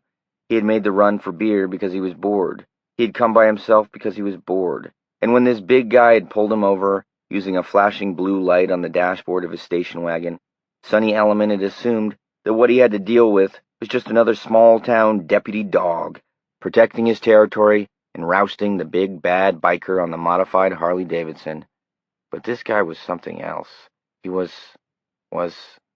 He's crazy, Sonny realized with dawning delight at the discovery. He's got 2 public service awards on his wall, and pictures of him talking to the Rotarians and the Lions, and he's vice president of this dipshit town's JCs, and next year he'll be president, and he's just as crazy as a fucking bedbug. "Okay," he said. "You got my attention." "I have what you might call a checkered career," Greg told him. "I've been up, but I've also been down. I've had a few scrapes with the law. What I'm trying to say, Sonny, is that I don't have any set feelings about you. Not like the other locals. They read in the Union Leader about what you and your bikie friends are doing over in the Hamptons this summer, and they'd like to castrate you with a rusty Gillette razor blade." "That's not the devil's dozen," Sonny said. "We came down on a run from upstate New York to get some beach time, man. We're on vacation. We're not into trashing a bunch of honky-tonk bars. There's a bunch of Hell's Angels tearing ass and a chapter of the Black Riders from New Jersey. But you know who it is mostly? A bunch of college kids." Sonny's lip curled. "But the papers don't like to report that, do they? They'd rather lay the rap on us than on Susie and Jim." "You're so much more colorful," Greg said mildly. "And William Loeb over at the Union Leader doesn't like bike clubs." "That bald-headed creep," Sonny muttered. Greg opened his desk drawer and pulled out a flat pint of Leader's bourbon. "I'll drink to that," he said. He cracked the seal and drank half the pint at a draught. He blew out a great breath, his eyes watering, and held the pint across the desk. "You?" Sonny polished the pint off. Warm fire bellowed up from his stomach to his throat. "Light me up, man," he gasped. Greg threw back his head and laughed. "We'll get along, Sonny. I have a feeling we'll get along." "What do you want?" Sonny asked again, holding the empty pint. "Nothing. Not now. But I have a feeling—" Greg's eyes became far away, almost puzzled. "I told you I'm a big man in Ridgeway.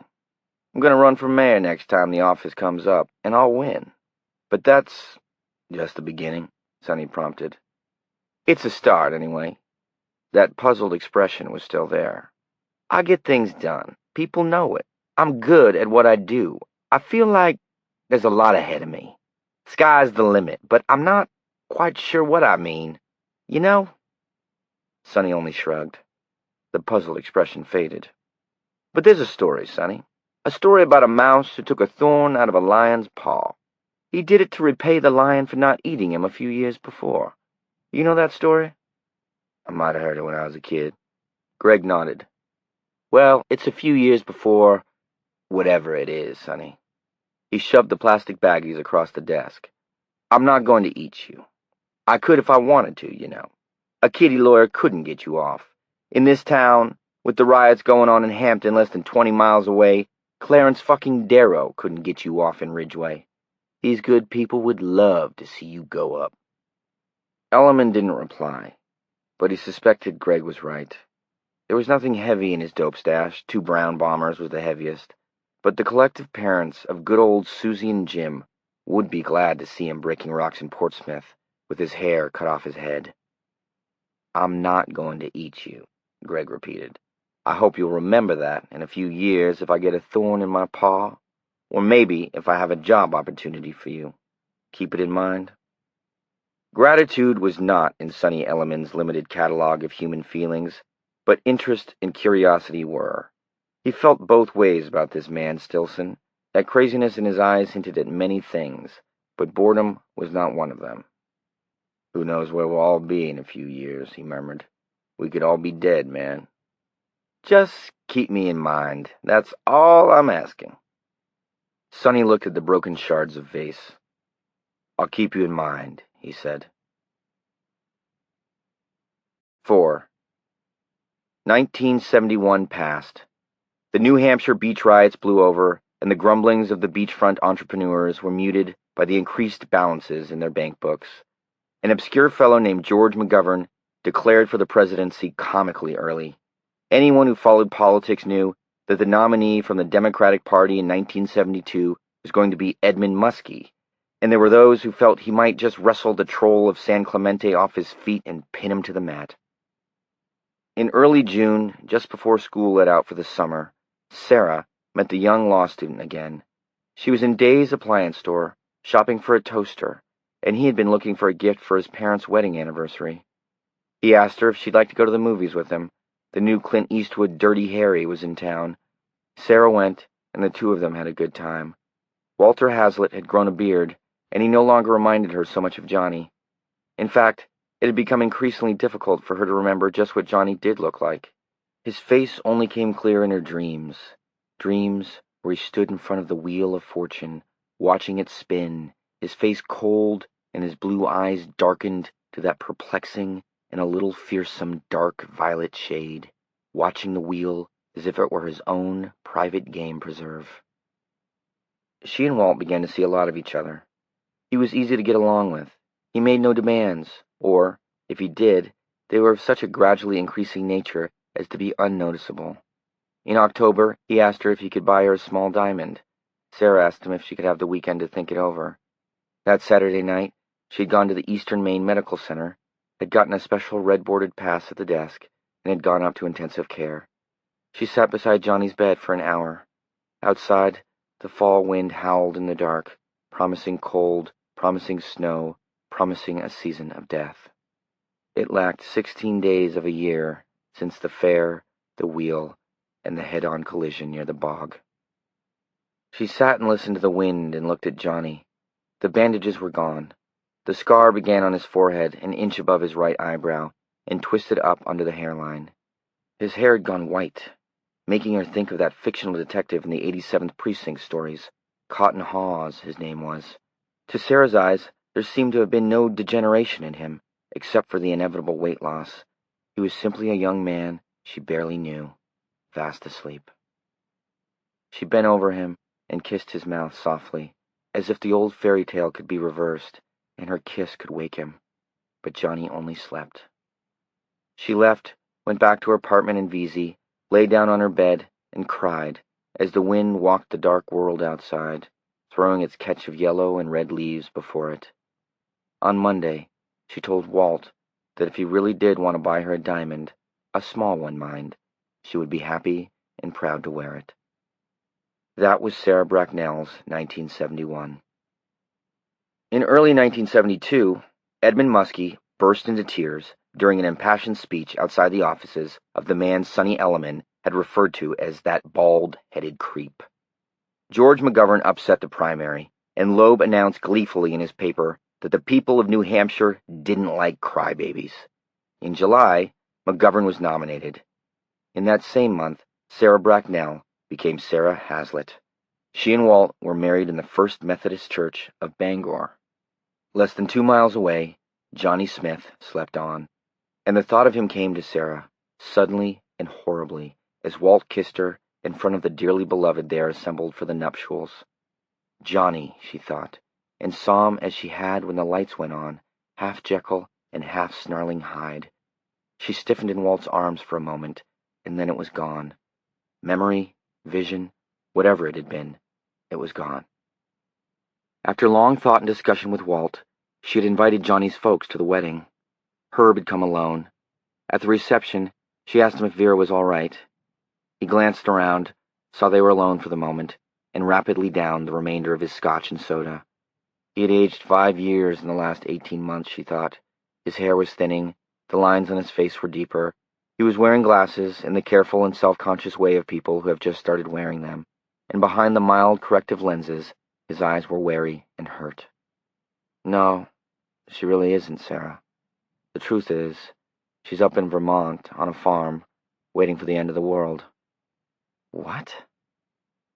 Herb told her that 6 months ago, Vera had begun to correspond with a group of about 10 people who called themselves the American Society of the Last Times. They were led by Mr. and Mrs. Harry L. Stonkers from Racine, Wisconsin.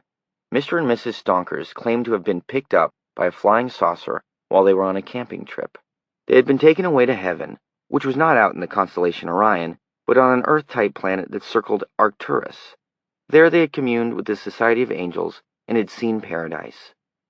The Stonkers had been informed that the last times were at hand. They were given the power of telepathy and had been sent back to Earth to gather a few faithful together, for the first shuttle to heaven, as it were. And so the 10 of them had gotten together, bought a farm north of St. Johnsbury, and had been settled in there for about 7 weeks, waiting for the saucer to come and pick them up. It sounds, Sarah began, and then closed her mouth. I know how it sounds, Herb said. It sounds crazy. The place cost them $9,000. It's nothing but a crashed-in farmhouse with 2 acres of scrubland. Vera's share was $700, all she could put up. There was no way I could stop her, short of committal. He paused, then smiled. But this is nothing to talk about at your wedding party, Sarah. You and your fella are going to have all the best. I know you will. Sarah smiled back as best she could. Thank you, Herb. Will you? Do you think she'll come back? Oh, yes. The world doesn't end by winter, and I think she'll be back. Oh, I only wish you the best, she said, and embraced him. 5.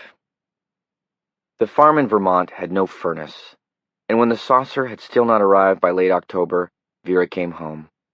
The saucer had not come, she said, because they were not yet perfect. They had not burned away the non-essential and sinful dross of their lives. But she was uplifted and spiritually exalted. She had had a sign in a dream. She was perhaps not meant to go to heaven in a saucer. She felt more and more strongly that she would be needed to guide her boy, show him the proper way when he came out of his trance. Herb took her in, loved her as best he could, and life went on. Johnny had been in his coma for 2 years. 6. Nixon was reinaugurated. The American boys started coming home from Vietnam. Walter Hazlitt took his bar exam and was invited to take it again at a later date. Sarah Hazlitt kept school while he crammed for his tests. The students who had been silly, gawky freshmen the year she started teaching were now juniors. Flat-chested girls had become bosomy. Shrimps, who hadn't been able to find their way around the building, were now playing varsity basketball. The second Arab-Israeli war came and went. The oil boycott came and went. Bruisingly high gasoline prices came and did not go. Vera Smith became convinced that Christ would return from below the earth at the South Pole. This intelligence was based on a new pamphlet, 17 pages, price $4.50, entitled God's Tropical Underground. The startling hypothesis of the pamphleteer was that heaven was actually below our very feet, and that the easiest point of ingress was the South Pole. One of the sections of the pamphlet was Psychic Experiences of the South Pole Explorers. Herb pointed out to her that less than a year before, she had been convinced that heaven was somewhere out there, most probably circling Arcturus. "I'd surely be more apt to believe that than this crazy South Pole stuff," he told her. "After all, the Bible says heaven's in the sky. That tropical place below the ground is supposed to be—" "Stop it," she said sharply, lips pressed into thin white lines. "No need to mock what you don't understand." "I wasn't mocking, Vera," he said quietly. "God knows why the unbeliever mocks and the heathen rages," she said. That blank light was in her eyes. They were sitting at the kitchen table, Herb with an old plumbing J-bolt in front of him, Vera with a stack of old National Geographics, which he had been gleaning for South Pole pictures and stories. Outside, restless clouds fled west to east, and the leaves showered off the trees. It was early October again, and October always seemed to be her worst month. It was the month when that blank light came more frequently to her eyes and stayed longer.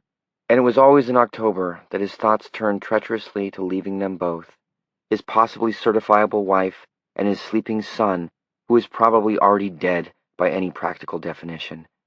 Just now he'd been turning the J-bolt over in his hands and looking out the window at that restless sky and thinking, "I could pack up. Just throw my things into the back of the pickup and go. Florida, maybe. Nebraska, California. A good carpenter can make good money any damn place. Just get up and go."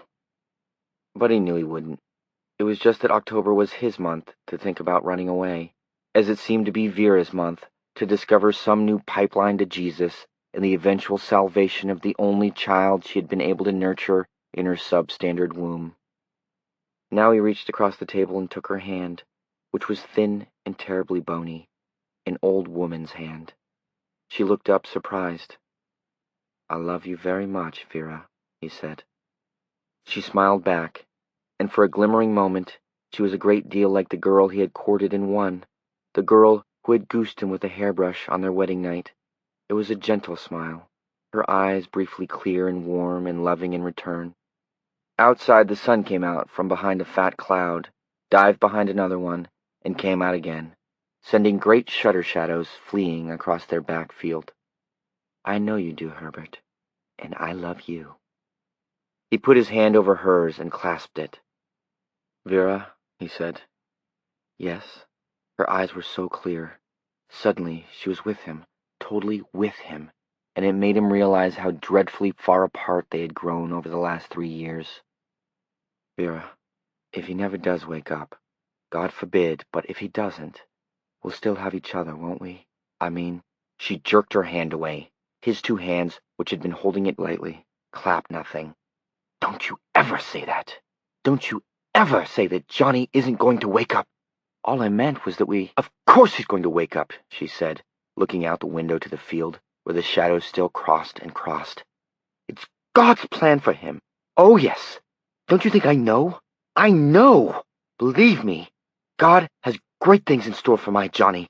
I've heard him in my heart." "Yes, Vera," he said. "Okay." Her fingers groped for the National Geographics, found them, and began to turn the pages again. "I know," she said in a childish, petulant voice. "Okay," he said quietly. She looked at her magazines. Herb propped his chin in his palms and looked out at the sunshine and shadow and thought how soon winter came after golden, treacherous October. He wished Johnny would die. He had loved the boy from the very first. He had seen the wonder on his tiny face when Herb had brought a tiny tree frog to the boy's carriage and had put the small living thing in the boy's hands. He had taught Johnny how to fish and skate and shoot. He had sat up with him all night during his terrible bout with the flu in 1951, when the boy's temperature had crested at a giddy 105 degrees. He had hidden tears in his hand when Johnny graduated salutatorian of his high school class and had made his speech from memory without a slip. So many memories of him, teaching him to drive, standing on the bow of the Bolero with him when they went to Nova Scotia on vacation one year, Johnny 8 years old, laughing and excited by the screw-like motion of the boat, helping him with his homework, helping him with his treehouse, helping him get the hang of his Silva compass when he had been in the Scouts. All the memories were jumbled together in no chronological order at all. Johnny was the single unifying thread. Johnny eagerly discovering the world that had maimed him so badly in the end. And now he wished Johnny would die.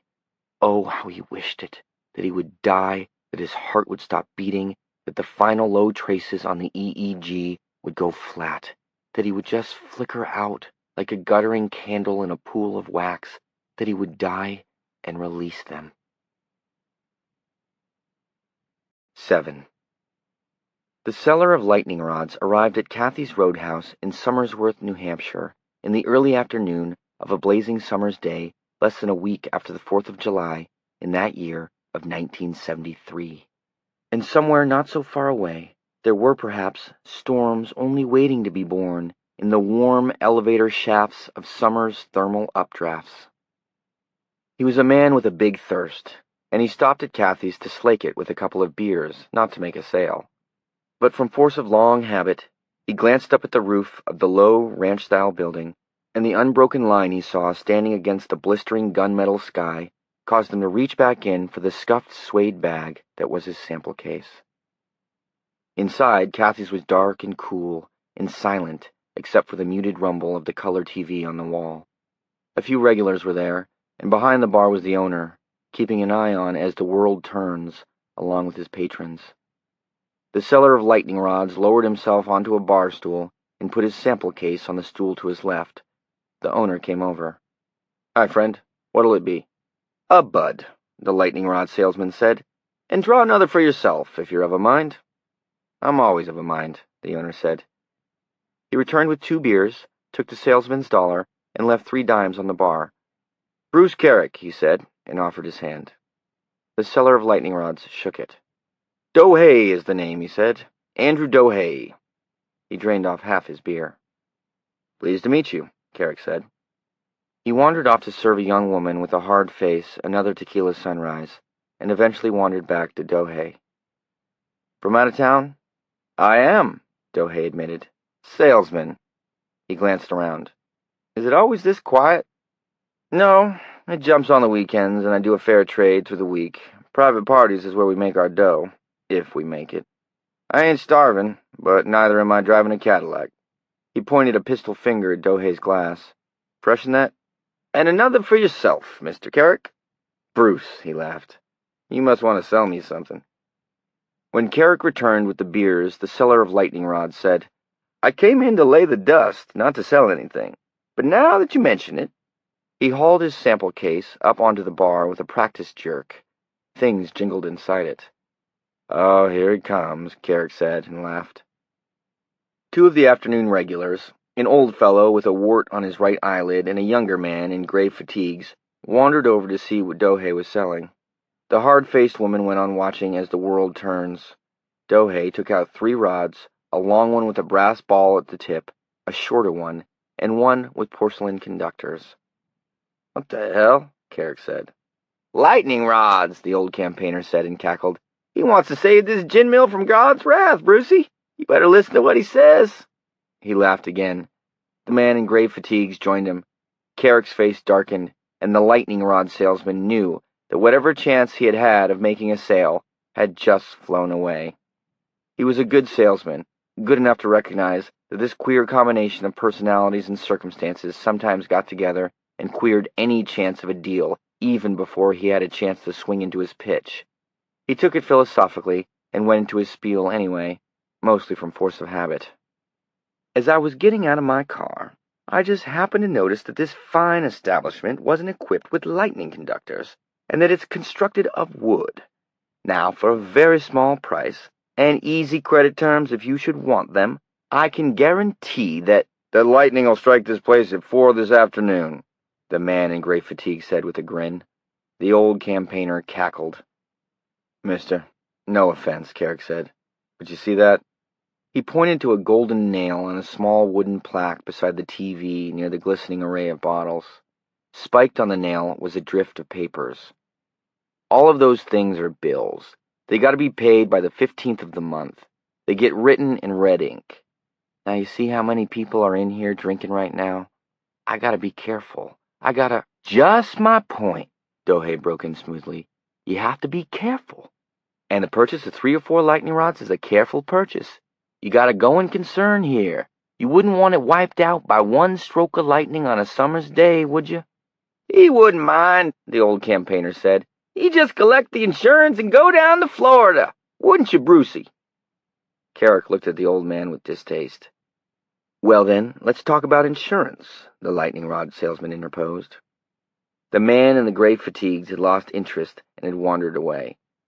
Your fire insurance premiums will go down. The insurance is all lumped together, Carrick said flatly. Look, I just can't afford the outlay. Sorry. Now, if you was to talk to me again next year... Well, perhaps I will, the lightning rod salesman said, giving up. Perhaps I will. No one thought they could be struck by lightning until they were struck. It was a constant fact of this business. You couldn't make a fellow like this Carrick see that it was the cheapest form of fire insurance he could buy, but Dohei was a philosopher. After all, he had told the truth when he said he came in to lay the dust. To prove it, and to prove there were no hard feelings, he ordered another beer. But this time he did not match it with one for Carrick. The old campaigner slid onto the stool beside him. About 10 years ago, there was a fella got hit by lightning out on the golf course, he said. Killed him just as dead as shit. Now there's a man could have used a lightning rod right up on his head, am I right?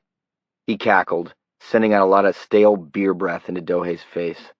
Dohei smiled dutifully. All the coins in his pockets were fused together. That's what I heard. Lightning's a funny thing, sure is. Now, I remember one time. A funny thing, Dohei thought, letting the old man's words flow harmlessly over him, nodding in the right places out of instinct.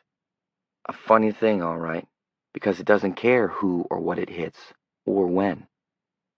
He finished his beer and went out, carrying his satchel full of insurance against the wrath of God, maybe the only kind ever invented, with him. The heat struck him like a hammer blow, but still he paused for a moment in the mostly deserted parking lot, looking up at the unbroken line of roof ridge. $19.95, $29.95 tops, and the man couldn't afford the outlay. He'd saved $70 on his combined insurance the first year, but he couldn't afford the outlay. And you couldn't tell him different, those clowns standing around yucking it up. Maybe someday he would be sorry. The seller of lightning rods got into his Buick, cranked up the air conditioning, and drove away west toward Concord and Berlin, his sample case on the seat beside him, running ahead of whatever storms might be whistling up the wind behind. 8. In early 1974, Walt Hazlitt passed his bar exams. He and Sarah threw a party for all of his friends, her friends, and their mutual friends, more than 40 people in all. The beer flowed like water, and after it was over, Walt said they could count themselves damn lucky not to have been evicted. When the last of the guests were seen out, at 3 a.m, Walt had come back from the door to find Sarah in the bedroom, naked except for her shoes and the diamond chip earrings he had gone into Hawk to give her for her birthday. They had made love not once, but twice, before falling into sodden slumber, from which they awoke at nearly noon with paralyzing hangovers. About 6 weeks later, Sarah discovered that she was pregnant. Neither of them ever doubted that conception had occurred on the night of the big party. In Washington, Richard Nixon was being pressed slowly into a corner, wrapped in a snarl of magnetic tapes. In Georgia, a peanut farmer, ex-Navy man, and current governor named James Earl Carter had begun talking with a number of close friends about running for the job Mr. Nixon would soon be vacating. In room 619 of the Eastern Maine Medical Center, Johnny Smith still slept. He had begun to pull into a fetal shape. Dr. Strauns, the doctor who had talked to Herb and Vera and Sarah in the conference room on the day following the accident, had died of burns in late 1973. His house had caught fire on the day after Christmas. The Bangor Fire Department had determined that the fire had been caused by a faulty set of Christmas tree ornaments. 2 new doctors, Wysack and Brown, interested themselves in Johnny's case. 4 days before Nixon resigned, Herb Smith fell into the foundation of a house he was building in Gray, landed on a wheelbarrow, and broke his leg. The bone was a long time healing, and it never really felt good again. He limped, and on wet days he began to use a cane. Vera prayed for him, and insisted that he wrap a cloth that had been personally blessed by the Reverend Freddie Coltsmore of Bessemer, Alabama, around the leg each night when he went to bed. The price of the blessed Coltsmore cloth, as Herb called it, was $35. It did no good that he was aware of. In the middle of October, shortly after Gerald Ford had pardoned the ex-president, Vera became sure that the world was going to end again. Herb realized what she was about barely in time.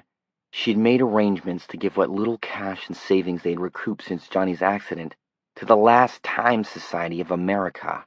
She tried to put the house up for sale and had made an arrangement with the Goodwill, which was going to send a van out in 2 days' time to pick up all the furniture. Herb found out when the realtor called him to ask if a prospective buyer could come and look at the house that afternoon. For the first time, he had genuinely lost his temper with Vera. "What in Christ's name did you think you were doing?" he roared, after dragging the last of the incredible story out of her. They were in the living room. He had just finished calling Goodwill to tell them to forget the van. Outside, rain fell in monotonous gray sheets. "Don't blaspheme the name of the Savior, Herbert. Don't—" "Shut up, shut up! I'm tired of listening to you rave about that crap!" She drew in a startled gasp. He limped over to her, his cane thumping the floor in counterpoint. She flinched back a little in her chair, and then looked up at him with that sweet martyr's expression that made him want, God forgive him, to bust her one across the head with his own damn walking stick. "You're not so far gone that you don't know what you're doing," he said. "You don't have that excuse. You snuck around behind my back, Vera. You—" "I did not. That's a lie. I did no such—" "You did," he bellowed. "Will you listen to me, Vera? This is where I'm drawing the line. You pray all you want. Praying's free. Write all the letters you want. A stamp still only costs 13 cents. If you want to take a bath in all the cheap, shitty lies those Jesus jumpers tell, if you want to go on with the delusions and the make-believe, you go on. But I'm not a part of it. Remember that. Do you understand me?" "Our Father, who art in heaven, hallowed be thy name." "Do you understand me?" "You think I'm crazy," she shouted at him, and her face crumpled and squeezed together in a terrible way. She burst into the braying, ugly tears of utter defeat and disillusion. "No," he said more quietly, "not yet. But maybe it's time for a little plain talk, Vera. And the truth is, I think you will be if you don't pull out of this and start facing reality." "You'll see," she said through her tears. "You'll see. God knows the truth, but waits." "Just as long as you understand that he's not going to have our furniture while he's waiting," Herb said grimly. "As long as we see eye to eye on that." "It's last times," she told him. "The hour of the apocalypse is at hand." "Yeah, that and 15 cents will buy you a cup of coffee, Vera." Outside, the rain fell in steady sheets. That was the year Herb turned 52, Vera 51, and Sarah Hazlitt 27. Johnny had been in his coma for 4 years.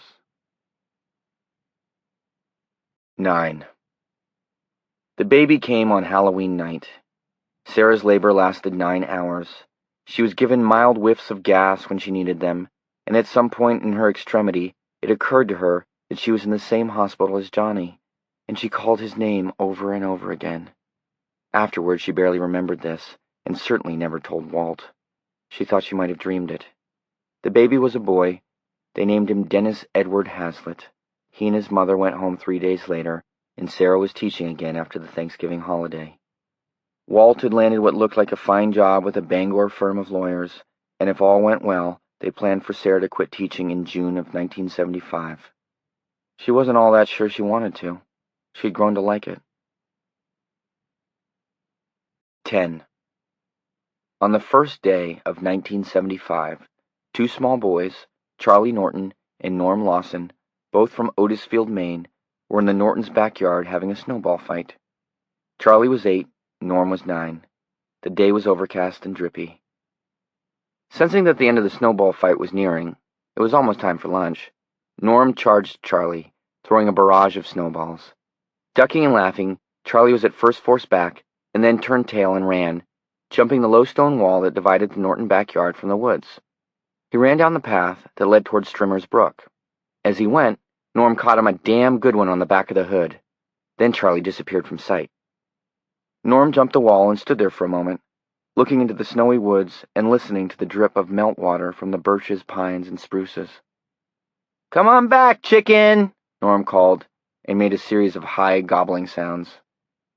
Charlie didn't rise to the bait. There was no sign of him now, but the path descended steeply as it went down to the brook. Norm gobbled again and shifted irresolutely from one foot to the other. These were Charlie's woods, not his. Charlie's territory. Norm loved a good snowball fight when he was winning, but he didn't really want to go down there if Charlie was lying in ambush for him with half a dozen good, hard slush balls all ready to go. Nonetheless, he had taken half a dozen steps down the path when a high, breathless scream rose from below. Norm Lawson went as cold as the snow his green gum-rubber boots were planted in. The two snowballs he had been holding dropped from his hands and plopped to the ground. The scream rose again, so thin it was barely audible. "Jeepers creepers, he went and fell in the brook," Norm thought, and that broke the paralysis of his fear. He ran down the path, slipping and sliding, falling right on his can once. His heartbeat roared in his ears. Part of his mind saw him fishing Charlie from the brook just before he went down for the third time and getting written up in Boy's life as a hero. 3/4 of the way down the slope, the path dog-legged, and when he got around the corner, he saw that Charlie Norton hadn't fallen in Strimmer's Brook after all. He was standing at the place where the path leveled out, and he was staring at something in the melting snow. His hood had fallen back, and his face was nearly as white as the snow itself. As Norm approached, he uttered that horrible, gasping out of breath scream again. "What is it?" Norm asked, approaching. "Charlie, what's wrong?" Charlie turned to him, his eyes huge, his mouth gaping. He tried to speak, but nothing came out of his mouth but two inarticulate grunts and a silver cord of saliva. He pointed instead. Norm came closer and looked. Suddenly all the strength went out of his legs and he sat down hard. The world swam around him. Protruding from the melting snow were two legs clad in blue jeans. There was a loafer on one foot, but the other was bare, white, and defenseless. One arm stuck out of the snow, and the hand at the end of it seemed to plead for a rescue that had never come. The rest of the body was still mercifully hidden. Charlie and Norm had discovered the body of 17-year-old Carol Dunbarger, the fourth victim of the Castle Rock Strangler. It had been almost 2 years since he had last killed, and the people of Castle Rock, Strimmer's Brook formed the southern borderline between the towns of Castle Rock and Otisfield, had begun to relax, thinking the nightmare was finally over. It wasn't. Chapter 6 1. 11 days after the discovery of the Dunbarger girl's body, a sleet and ice storm struck northern New England. On the 6th floor of the Eastern Maine Medical Center, everything was running just a little bit late in consequence. A lot of the staff had run into problems getting to work, and those that made it found themselves running hard just to stay even. It was after 9 a.m. when one of the aides, a young woman named Allison Conover, brought Mr. Starrett his light breakfast. Mr. Starrett was recovering from a heart attack and was doing his 16 in intensive care. A 16-day stay following a coronary was standard operation procedure. Mr. Starrett was doing nicely. He was in room 619, and he had told his wife privately that the biggest incentive to his recovery was the prospect of getting away from the living corpse in the room's second bed. The steady whisper of the poor guy's respirator made it hard to sleep, he told her. After a while, it got so you didn't know if you wanted it to go on whispering or stop. Stop dead, so to speak. The TV was on when Allison came in. Mr. Starrett was sitting up in bed with his control button in one hand. Today had ended, and Mr. Starrett had not yet decided to blank out My Backyard, the cartoon show that followed it. That would have left him alone with the sound of Johnny's respirator. "I'd about given up on you this morning," Mr. Starrett said, looking at his breakfast tray of orange juice, plain yogurt, and wheat flakes with no great joy. What he really craved were 2 cholesterol-filled eggs, fried over easy and sweating butter, with 5 slices of bacon on the side, not too crisp.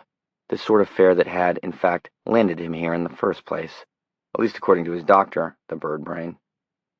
"The going's bad outside," Allison said shortly. 6 patients had already told her that they had about given up on her this morning, and the line was getting old. Allison was a pleasant girl, but this morning she was feeling harried. Oh, sorry, Mr. Starrett said humbly. Pretty slippery on the road, is it? It sure is, Allison said, thawing slightly. If I didn't have my husband's four-wheel drive today, I never would have made it. Mr. Starrett pushed the button that raised his bed so he could eat his breakfast comfortably. The electric motor that raised and lowered it was small but loud. The TV was also quite loud. Mr. Starrett was a little deaf, and as he had told his wife, the guy in the other bed had never complained about a little extra volume. Never asked to see what was on the other channels, either. He supposed a joke like that was in pretty poor taste, but when you'd had a heart attack and wound up in intensive care sharing a room with a human vegetable, you either learned a little black humor or you went crazy. Allison raised her voice a little to be heard over the whining motor and the TV as she finished setting up Mr. Starrett's tray. There were cars off the road all up and down State Street Hill. In the other bed, Johnny Smith said softly, The whole wad on 19. One way or the other. My girl's sick. You know, this yogurt isn't half bad, Mr. Starrett said. He hated yogurt, but he didn't want to be left alone until absolutely necessary. When he was alone, he kept taking his own pulse. It tastes a little bit like wild hickory, and... Did you hear something? Allison asked. She looked around doubtfully. Mr. Starrett let go of the control button on the side of the bed, and the whine of the electric motor died. On the TV, Elmer Fudd took a pot shot at Bugs Bunny and missed. Nothing but the TV, Mr. Starrett said. What'd I miss? Nothing, I guess. It must have been the wind around the window. She could feel a stress headache coming on. Too much to do, and not enough people this morning to help her to do it. And she rubbed at her temples, as if to drive the pain away before it could get properly seated. On her way out, she paused and looked down at the man in the other bed for a moment. Did he look different somehow? As if he had shifted position? Surely not. Allison left the room and went on down the hall, pushing her breakfast cabinet ahead of her. It was as terrible a morning as she had feared it would be, everything out of kilter, and by noon her head was pounding. She had quite understandably forgotten all about anything she might have heard that morning in room 619. But in the days that followed, she found herself looking more and more often at Smith, and by March, Allison had become almost sure that he had straightened a bit, come out of what the doctors called his pre-fetal position a little.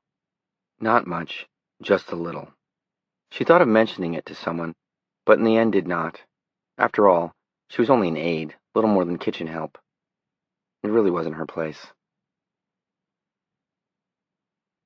2. It was a dream, he guessed.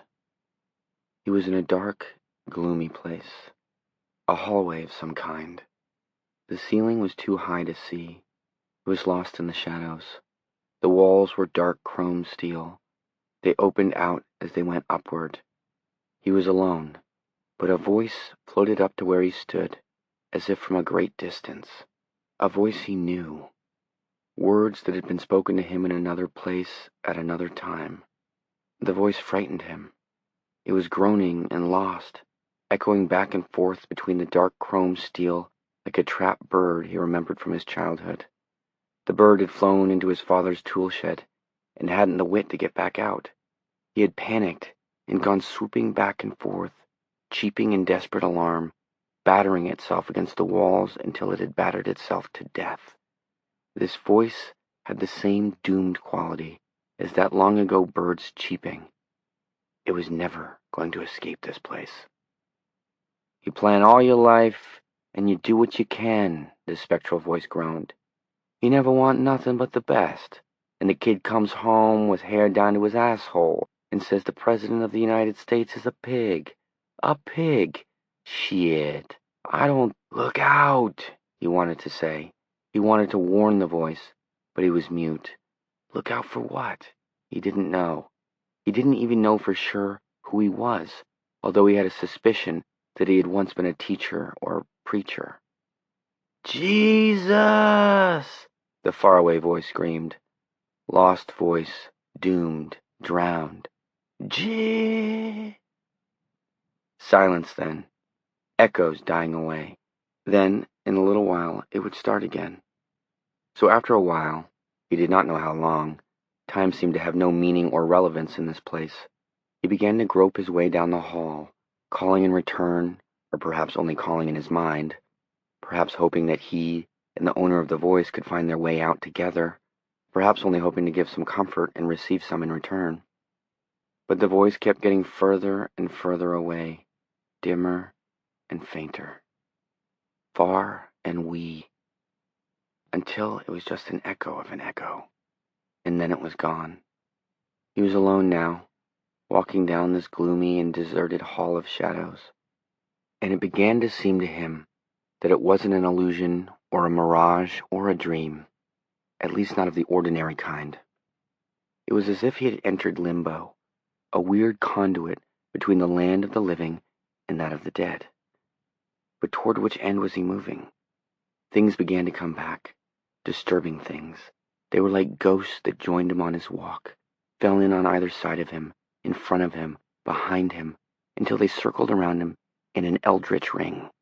Weave a circle around him thrice, and touch his eyes with holy dread. Was that how it went? He could almost see them, all the whispering voices of purgatory. There was a wheel turning and turning in the night, a wheel of the future, red and black, life and death, slowing. Where had he laid his bet? He couldn't remember, and he should be able to, because the stakes were his existence. In or out. It had to be one or the other. His girl was sick. He had to get her home. After a while, the hallway began to seem brighter. At first he thought it was imagination, a sort of dream within a dream, if that were possible. But after an unknown length of time, the brightness became too marked to be an illusion. The whole experience of the corridor seemed to become less dreamlike. The walls drew back until he could barely see them, and the dull, dark color changed to a sad and misty gray, the color of twilight on a warm and overcast March afternoon. It began to seem that he was not in a hallway at all anymore, but in a room, almost in a room, separated from it by the thinnest of membranes, a sort of placental sac, like a baby waiting to be born. Now he heard other voices, not echoey, but dull and thudding, like the voices of nameless gods speaking in forgotten tongues. Little by little, these voices came clearer, until he could nearly make out what they were saying. He began to open his eyes from time to time, or thought he did, and he could actually see the owners of those voices, bright, glowing, spectral shapes with no faces at first, sometimes moving about the room, sometimes bending over him.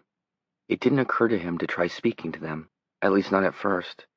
It came to him that this might be some sort of afterlife, and these bright shapes, the shapes of angels. The faces, like the voices, began to come clearer with time. He saw his mother once, leaning into his field of vision and slowly thundering something totally without meaning into his upturned face. His father was there another time. Dave Pelson from school, a nurse he came to know. He believed her name was Mary or possibly Marie. Faces, voices coming closer, gelling together. Something else crept in, a feeling that he had changed. He didn't like the feeling. He distrusted it. It seemed to him that whatever the change was, it was nothing good. It seemed to him that it meant sorrow and bad times. He had gone into the darkness with everything, and now it felt to him that he was coming out of it with nothing at all, except for some secret strangeness. The dream was ending. Whatever it had been, the dream was ending. The room was very real now, very close. The voices, the faces. He was going to come into the room, and it suddenly seemed to him that what he wanted to do was turn and run, to go back down that dark hallway forever. The dark hallway was not good, but it was better than this new feeling of sadness and impending loss. He turned and looked behind him, and yes, it was there. The place where the room's walls changed to dark chrome, a corner beside one of the chairs where, unnoticed by the bright people who came and went, the room became a passageway into what he now suspected was eternity. The place where that other voice had gone, the voice of the cab driver. Yes, that memory was all there now. The cab ride, the driver bemoaning his son's long hair, bemoaning the fact that his son thought Nixon was a pig. Then the headlights breasting the hall, a pair on each side of the white line. The crash. No pain, but the knowledge that his thighs had connected with the taximeter hard enough to rip it out of its frame. There had been a sensation of cold wetness, and then the dark hallway, and now this. Choose, something inside whispered. Choose, or they'll choose for you. They'll rip you out of this place, whatever and wherever it is, like doctors ripping a baby out of its mother's womb by cesarean section. And then Sarah's face came to him. She had to be out there someplace, although hers had not been one of the bright faces bending over his. She had to be out there, worried and scared. She was almost his now. He felt that. He was going to ask her to marry him.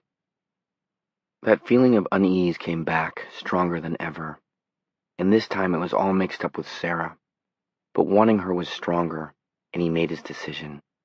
He turned his back on the dark place, and when he looked back over his shoulder later on, it had disappeared. There was nothing beside the chair but the smooth white wall of the room where he lay. Not long after, he began to know where the room must be. It was a hospital room, of course. The dark hallway faded to a dreamy memory, never completely forgotten. But more important, more immediate, was the fact that he was John Smith. He had a girl named Sarah Bracknell, and he had been in a terrible accident. He suspected that he must be very lucky to be alive, and he could only hope that all his original equipment was still there and still functioning. He might be in Cleves Mills Community Hospital, but he guessed the EMMC was more likely. From the way he felt, he guessed he had been here for some time. He might have been blacked out for as long as a week or 10 days. It was time to get going again. Time to get going again. That was the thought in Johnny's mind when things finally gelled all the way back together, and he opened his eyes. It was May 17th, 1975. Mr. Starrett had long since gone home, with standing orders to walk 2 miles a day and mend his high cholesterol ways. Across the room was an old man engaged in a weary 15th round with that all-time heavyweight champ, carcinoma. He slept the sleep of morphia, and the room was otherwise empty. It was 3:15 p.m. The TV screen was a drawn green shade. I am, Johnny Smith croaked to no one at all. He was shocked by the weakness of his voice. There was no calendar in the room, and he had no way of knowing that he had been out of it for 4.5 years. 3. The nurse came in some 40 minutes later. She went over to the old man in the other bed, changed his IV feed, went into the bathroom, and came out with a blue plastic pitcher. She watered the old man's flowers. There were over 6 bouquets, and a score of get well cards standing open on his table and windowsill. Johnny watched her perform this homey chore, feeling as yet no urge to try his voice again. She put the pitcher back and came over to Johnny's bed. Going to turn my pillows, he thought. Their eyes met briefly, but nothing in hers changed. She doesn't know I'm awake. My eyes have been open before. It doesn't mean anything to her. She put her hand on the back of his neck. It was cool and comforting, and Johnny knew she had 3 children, and that the youngest had lost most of the sight in one eye last 4th of July, a firecracker accident. The boy's name was Mark. She lifted his head, flipped his pillow over, and settled him back. She started to turn away, adjusting her nylon uniform at the hips, and then turned back, puzzled, belatedly thinking that there had been something new in his eyes, maybe, something that hadn't been there before. She glanced at him thoughtfully, started to turn away again, and he said, "Hello, Murray." She froze, and he could hear an ivory click as her teeth came suddenly and violently together. Her hand pressed against her chest just above the swell of her breasts. A small gold crucifix hung there. "Oh my God," she said. "You're awake. I thought you looked different. How did you know my name?" "I suppose I must have heard it." It was hard to talk, terribly hard. His tongue was a sluggish worm, seemingly unlubricated by saliva. She nodded. You've been coming up for some time now. I'd better go down to the nurse's station and have Dr. Brown or Dr. Wyzak paged. They'll want to know you're back with us." But she stayed a moment longer, looking at him with a frank fascination that made him uneasy. "Did I grow a third eye?" he asked. She laughed nervously. "No, of course not. Excuse me." His eye caught on his own window ledge and his table pushed up against it. On the ledge was a faded African violet and a picture of Jesus Christ. It was the sort of picture of Jesus his mother favored, with Christ looking as if he was ready to bat cleanup for the New York Yankees, or something of a similar clean and athletic nature. But the picture was yellow. Yellow and beginning to curl at the corners. Sudden fear dropped over him like a suffocating blanket. "Nurse!" he called. "Nurse!" In the doorway she turned back. "Where are all my get well cards?" Suddenly it was hard for him to breathe. "The other guys got... Didn't anyone send me a card?" She smiled, but it was forced. It was the smile of someone who's hiding something. Suddenly Johnny wanted her by his bed. He would reach out and touch her. If he could touch her, he would know what she was hiding. "I'll have the doctor paged," she said, and left before he could say anything else. He looked at the African violet, at the aging picture of Jesus, baffled and afraid. After a little while, he drifted off to sleep again. 4. He was awake, Marie Michaud said. He was completely coherent. "Okay," Dr. Brown answered. "I'm not doubting you. If he woke up once, he'll wake up again, probably. It's just a matter of..." Johnny moaned. His eyes opened. They were blank, half rolled up. Then he seemed to see Marie, and his eyes came into focus.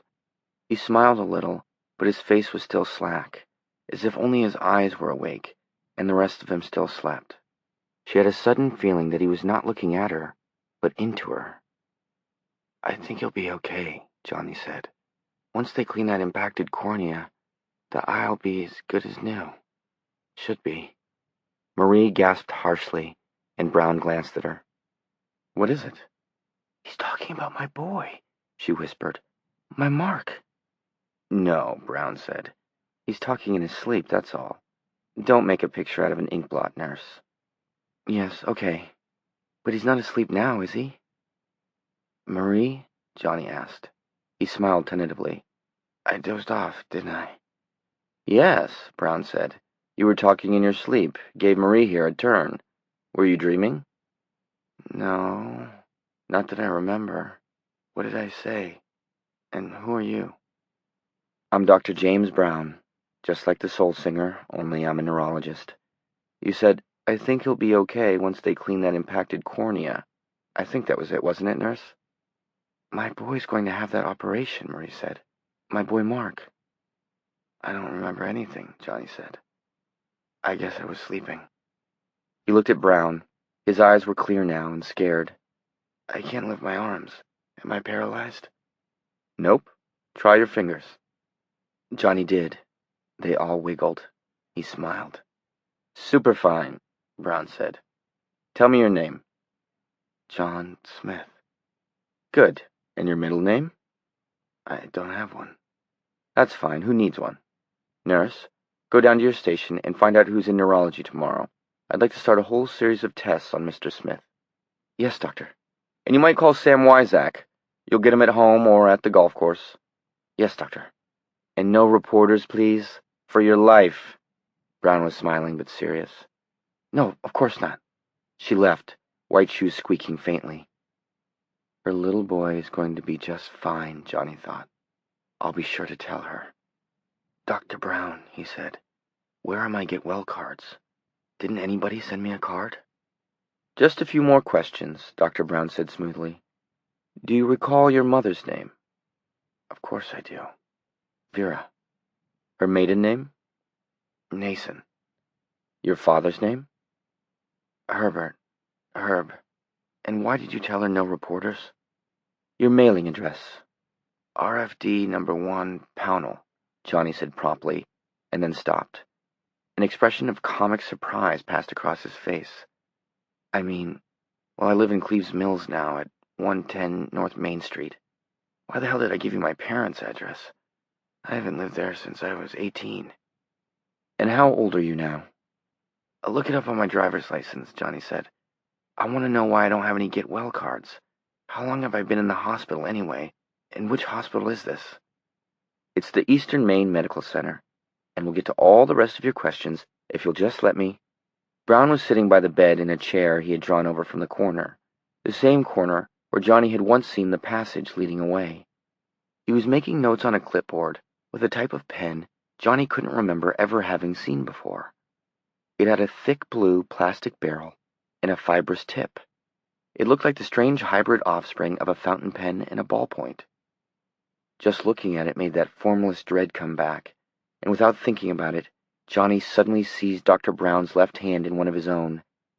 His arm moved creakily, as if there were invisible 60-pound weights tied to it, a couple below the elbow and a couple above. He captured the doctor's hand in a weak grip and pulled. The funny pen left a thick blue line across the paper. Brown looked at him, at first only curious, then his face drained of color. The sharp expression of interest left his eyes and was replaced with a muddy look of fear. He snatched his hand away.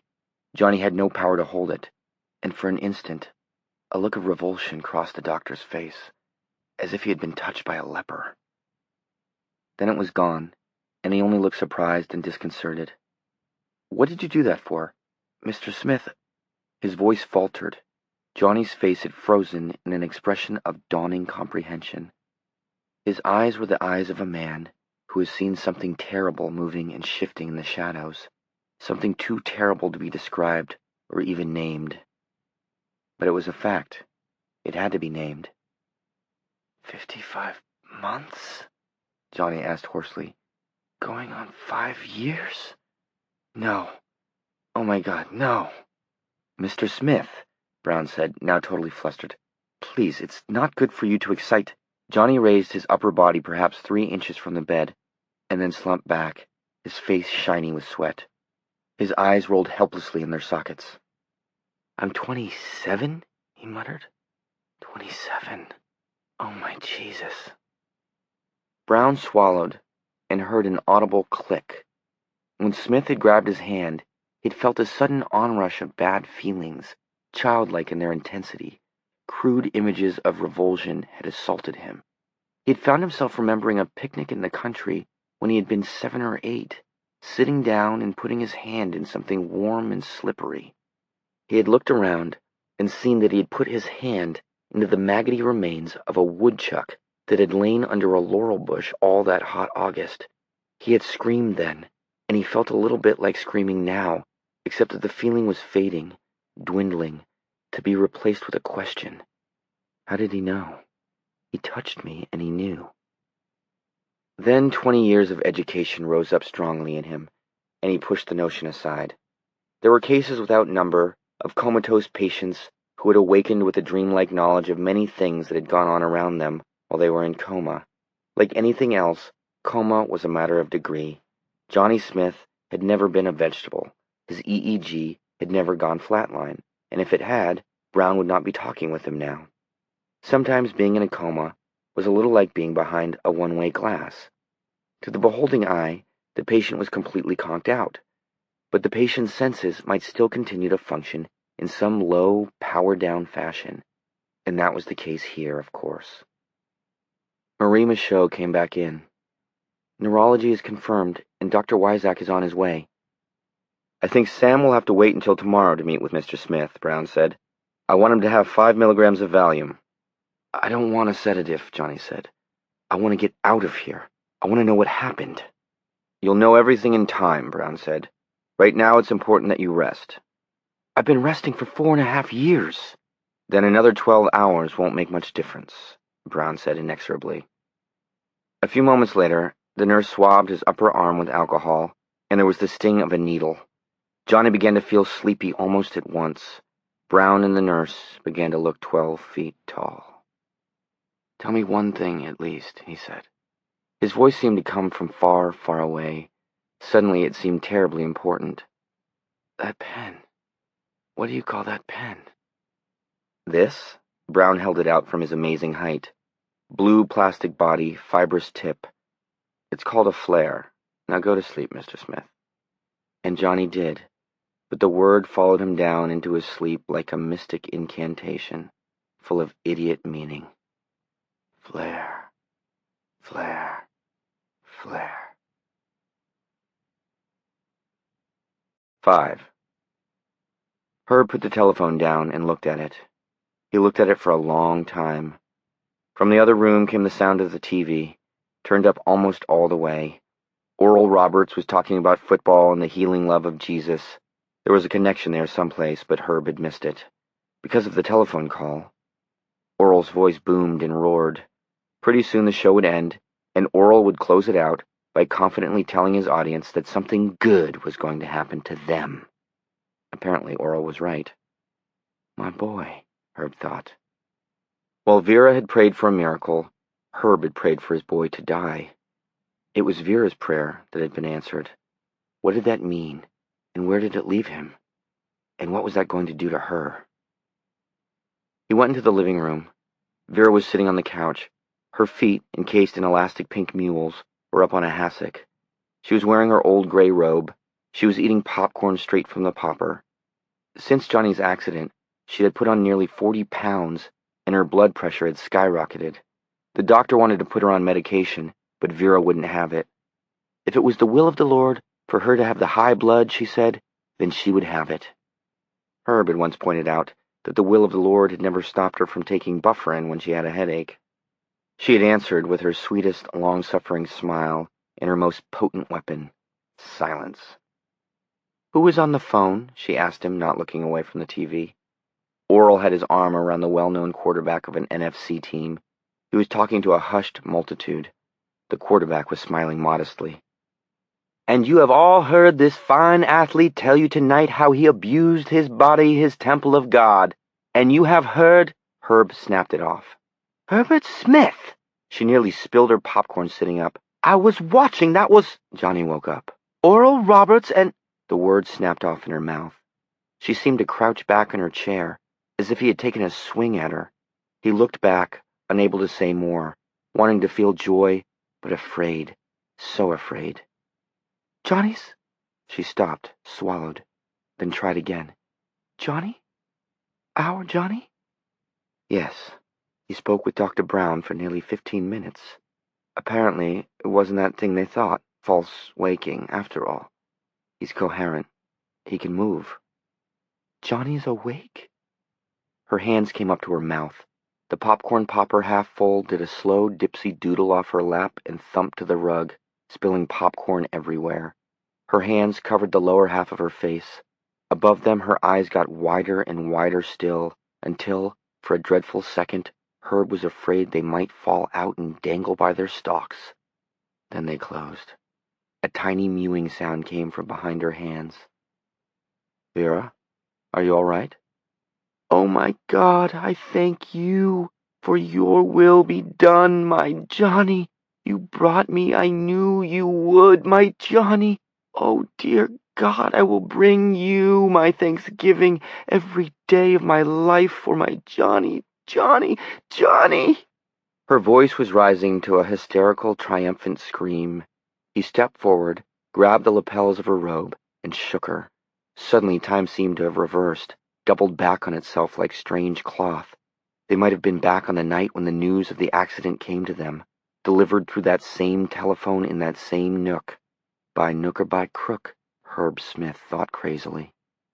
Oh, my precious God, my Jesus, oh, my Johnny, the miracle, like I said, the miracle. Stop it, Vera. Her eyes were dark and hazy and hysterical. Are you sorry he's awake again? After all these years of making fun of me? Of telling people I was crazy? Vera, I never told anyone you were crazy. You told them with your eyes, she shouted at him. But my God wasn't mocked, was he, Herbert? Was he? No, he said. I guess not. I told you God had a plan for my Johnny. Now you see his hand beginning to work. She got up. I've got to go to him. I've got to tell him. She walked toward the closet where her coat hung, seemingly unaware that she was in her robe and nightgown. Her face was stunned with rapture. In some bizarre and almost blasphemous way, She reminded him of the way she had looked on the day they were married. Her pink mules crunched popcorn into the rug. Vera, I've got to tell him that God's plan, Vera. She turned to him, but her eyes were far away, with her Johnny. He went to her and put his hands on her shoulders. You tell him that you love him, that you prayed, waited, watched. Who has a better right? You're his mother. You bled for him. Haven't I watched you bleed for him over the last 5 years? I'm not sorry he's back with us. You were wrong to say that. I don't think I can make of it what you do, but I'm not sorry. I bled for him too. Did you? Her eyes were flinty, proud, and unbelieving. Yes. And I'm going to tell you something else, Vera. You're going to keep your trap shut about God and miracles and great plans until Johnny's up on his feet and able to, I'll say what I have to say, and able to think what he's doing. What I'm saying is that you're going to give him a chance to make something of it for himself before you start in on him. You have no right to talk to me that way. No right at all. I'm exercising my right as Johnny's dad, he said grimly. Maybe for the last time in my life.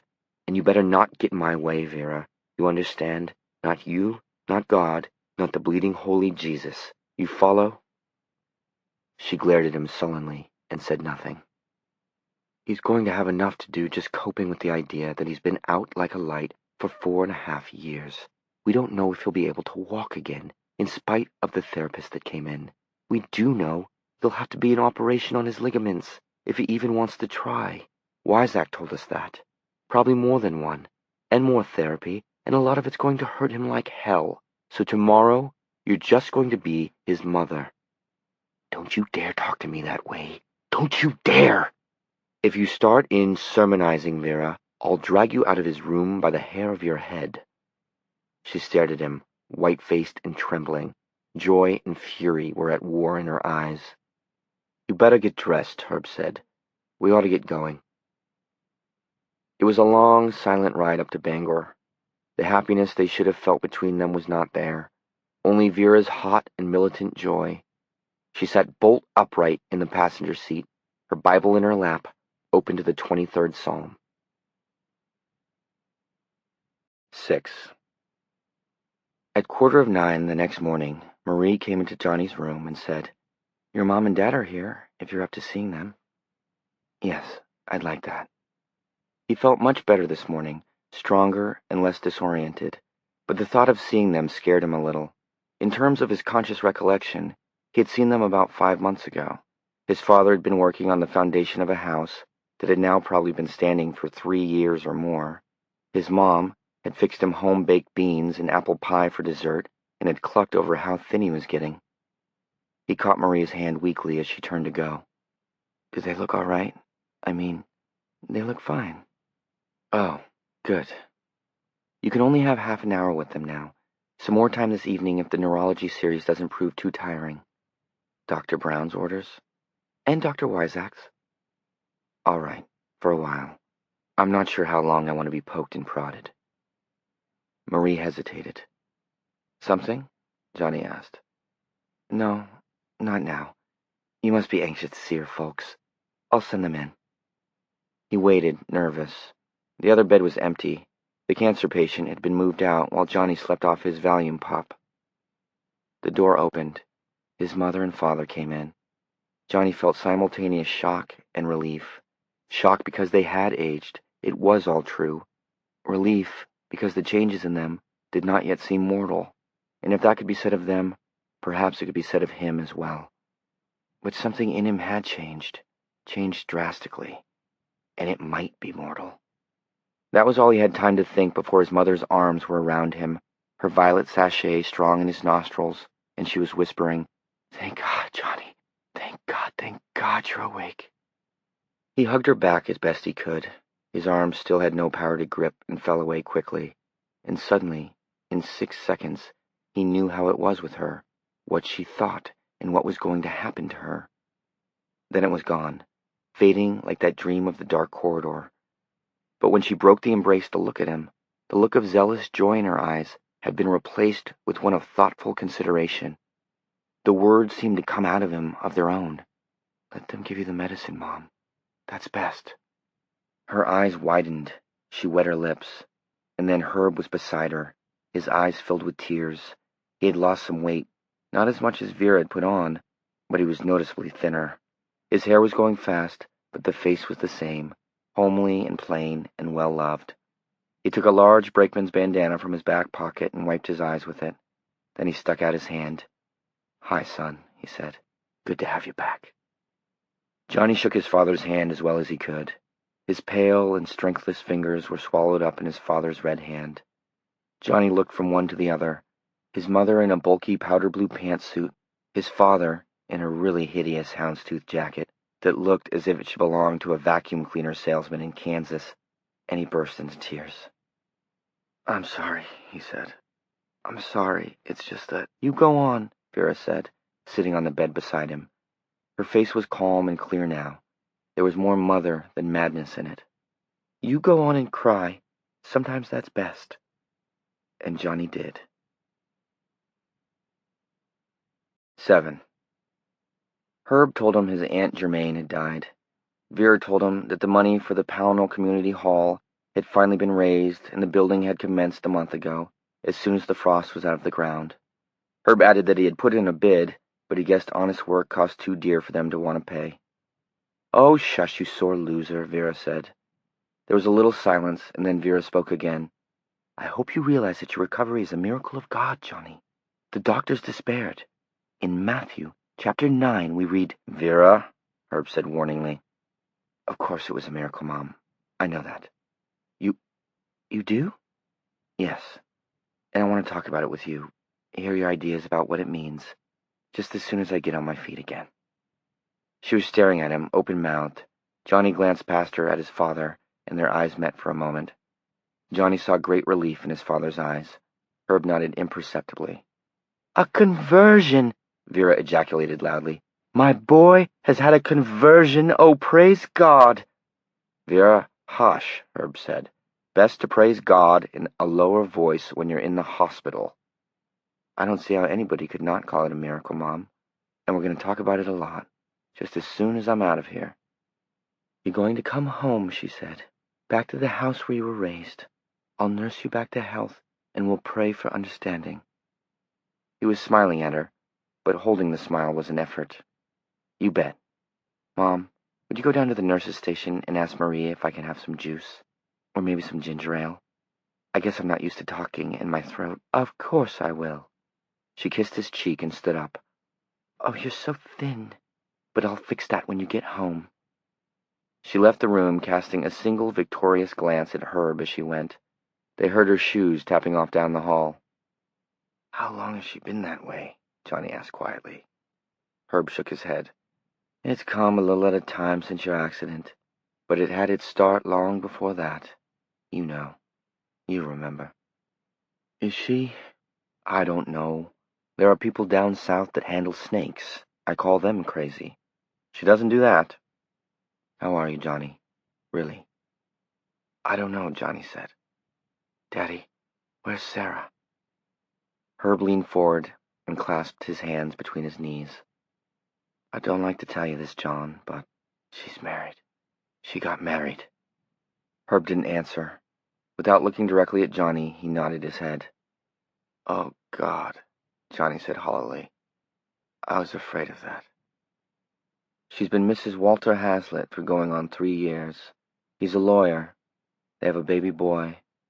John, no one really believed you were going to wake up. Except for your mother, of course. None of us had any reason to believe you would wake up."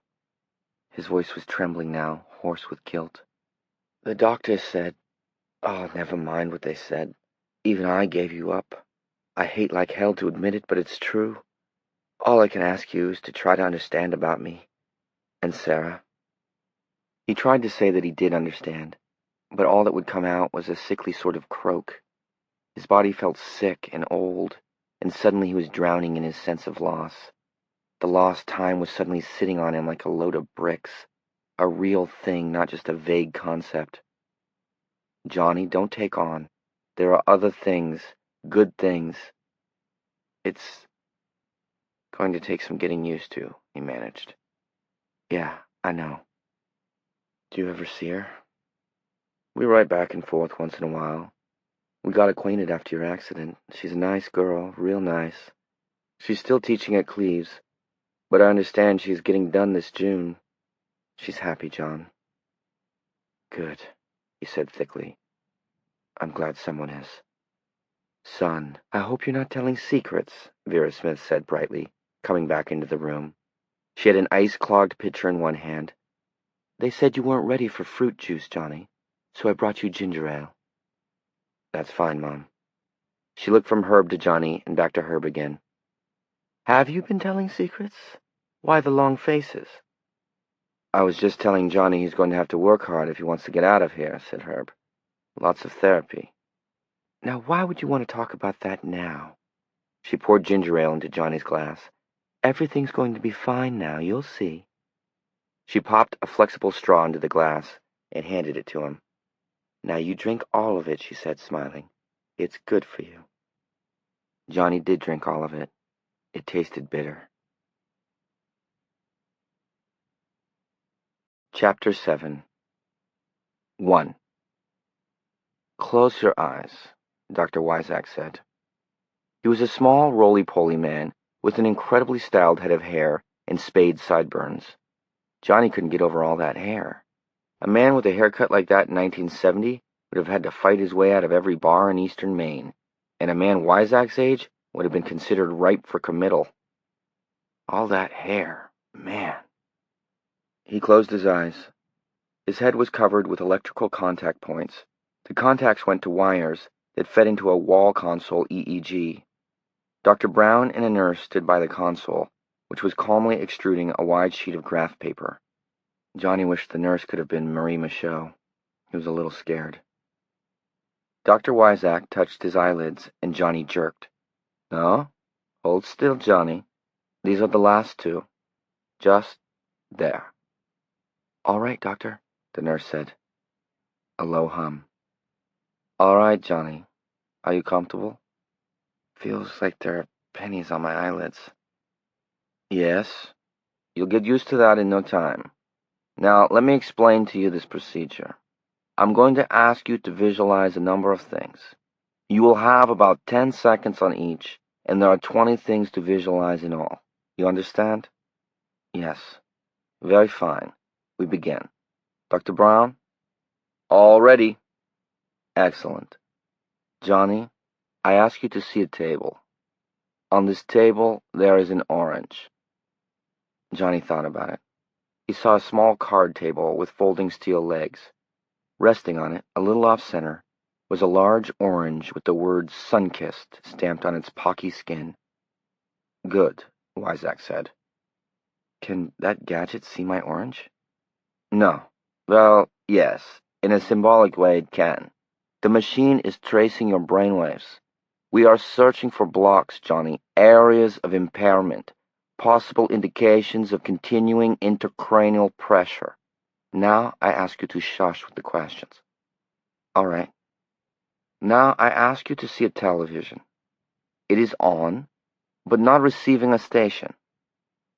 Johnny saw the TV that was in the apartment, had been in his apartment. The screen was bright gray with snow. The tips of the rabbit ears were wrapped with tinfoil for better reception. Good. The series went on.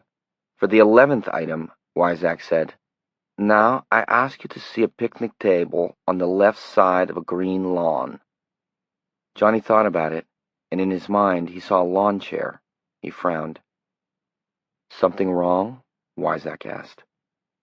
No, not at all, Johnny said. He thought harder. Picnics, wieners, a charcoal brazier. Associate, damn it, associate! How hard can it be to see a picnic table in your mind? You've only seen 1,000 of them in your life. Associate your way to it. Plastic spoons and forks, paper plates. His father in a chef's hat, holding a long fork in one hand and wearing an apron with a motto printed across it in tipsy letters. The cook needs a drink. His father making burgers, and then they would all go sit at the... Ah! Here it came. Johnny smiled, and then the smile faded. This time the image in his mind was of a hammock. Shit. No picnic table? It's the weirdest thing. I can't quite seem to think of it. I mean, I know what it is, but I can't see it in my mind. Is that weird or is that weird? Never mind. Try this one. A globe of the world sitting on the hood of a pickup truck. That one was easy.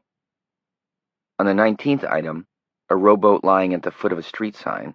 Who thinks these things up, Johnny wondered. It happened again. It was frustrating. He saw a beach ball lying beside a gravestone. He concentrated harder and saw a turnpike overpass. Weizak soothed him, and a few moments later, the wires were removed from his head and eyelids. Why couldn't I see those things? He asked, his eyes moving from Weizak to Brown. What's the problem? Hard to say with any real certainty, Brown said.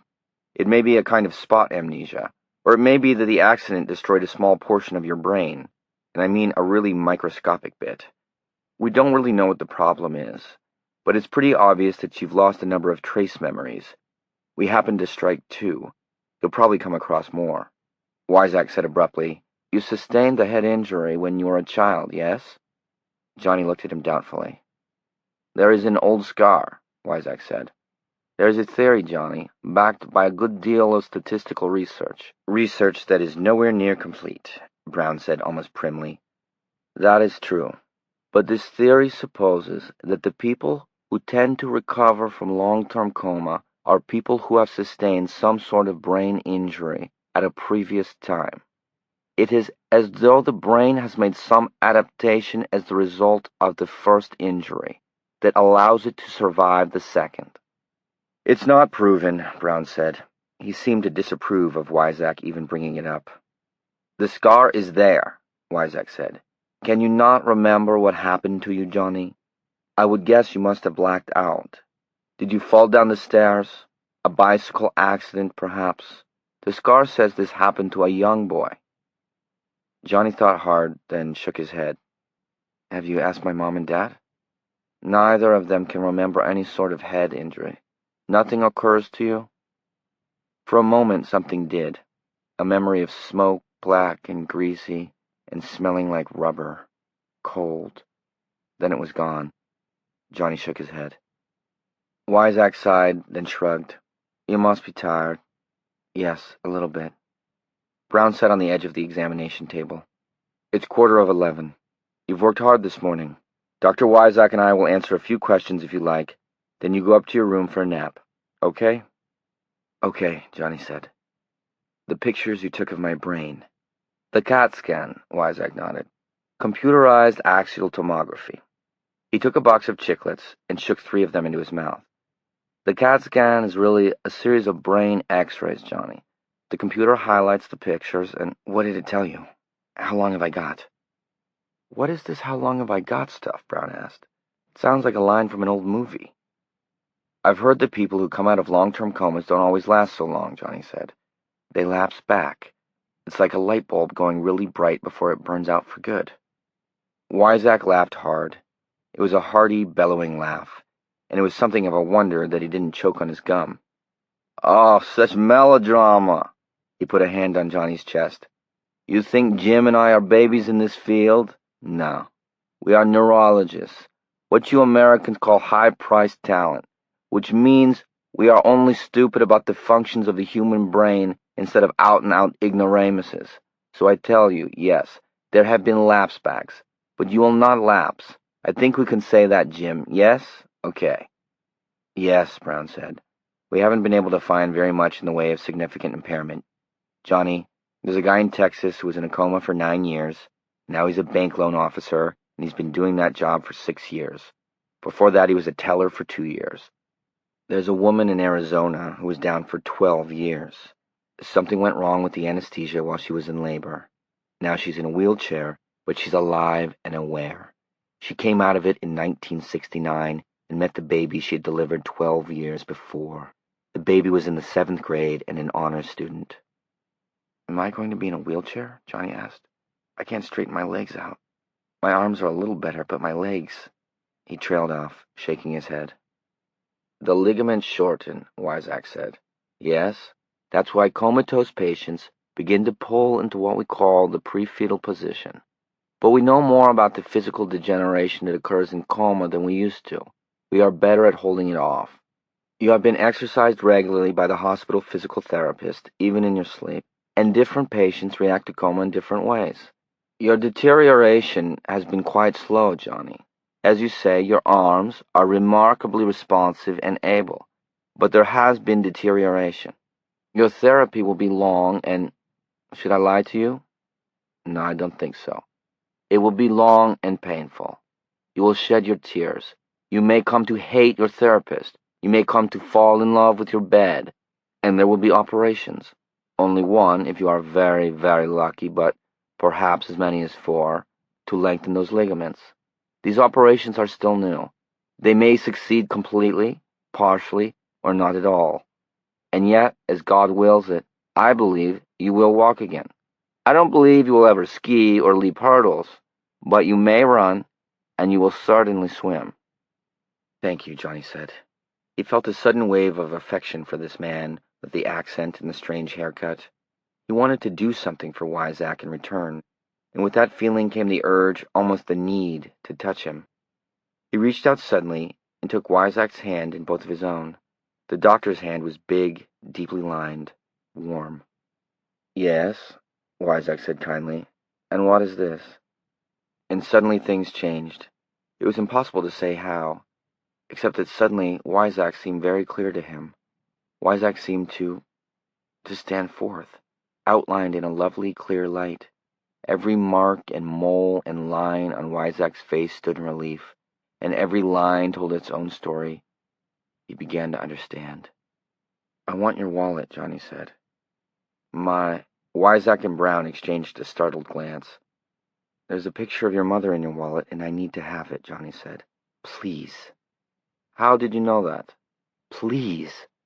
Wyzak looked into Johnny's face for a moment, and then slowly dug under his smock and produced an old Lord Buxton, bulgy and out of shape.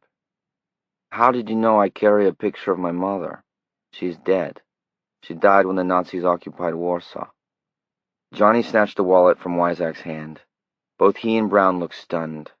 Johnny opened it, dismissed the plastic picture pockets, and dug in the back instead, his fingers hurrying past old business cards, receipted bills, a canceled check, an old ticket to some political function. He came up with a small snapshot that had been laminated in plastic. The picture showed a young woman, her features plain, her hair drawn back under a kerchief. Her smile was radiant and youthful. She held the hand of a young boy. Beside her was a man in the uniform of the Polish army. Johnny pressed the picture between his hands and closed his eyes, and for a moment there was darkness, and then rushing out of the darkness came a wagon. No, not a wagon, a hearse. A horse-drawn hearse. The lamps had been muffled in black sacking. Of course it was a hearse, because they were dying by the hundreds, yes, by the thousands, no match for the panzers, the Wehrmacht, 19th century cavalry against the tanks and machine guns, explosions, screaming, dying men, a horse with its guts blown out and its eyes rolling wildly, showing the white, an overturned cannon behind it, and still they come. Wyzak comes, standing in his stirrups, his sword held high in the slanting rain of late summer 1939, his men following him, stumbling through the mud. The turret gun of the Nazi Tiger tank tracks him, braces him, brackets him, fires, and suddenly he's gone below the waist, the sword flying out of his hand, and down the road is Warsaw. The Nazi wolf is loose in Europe. Really, we have to put a stop to this, Brown said, his voice far away and worried. You're overexciting yourself, Johnny.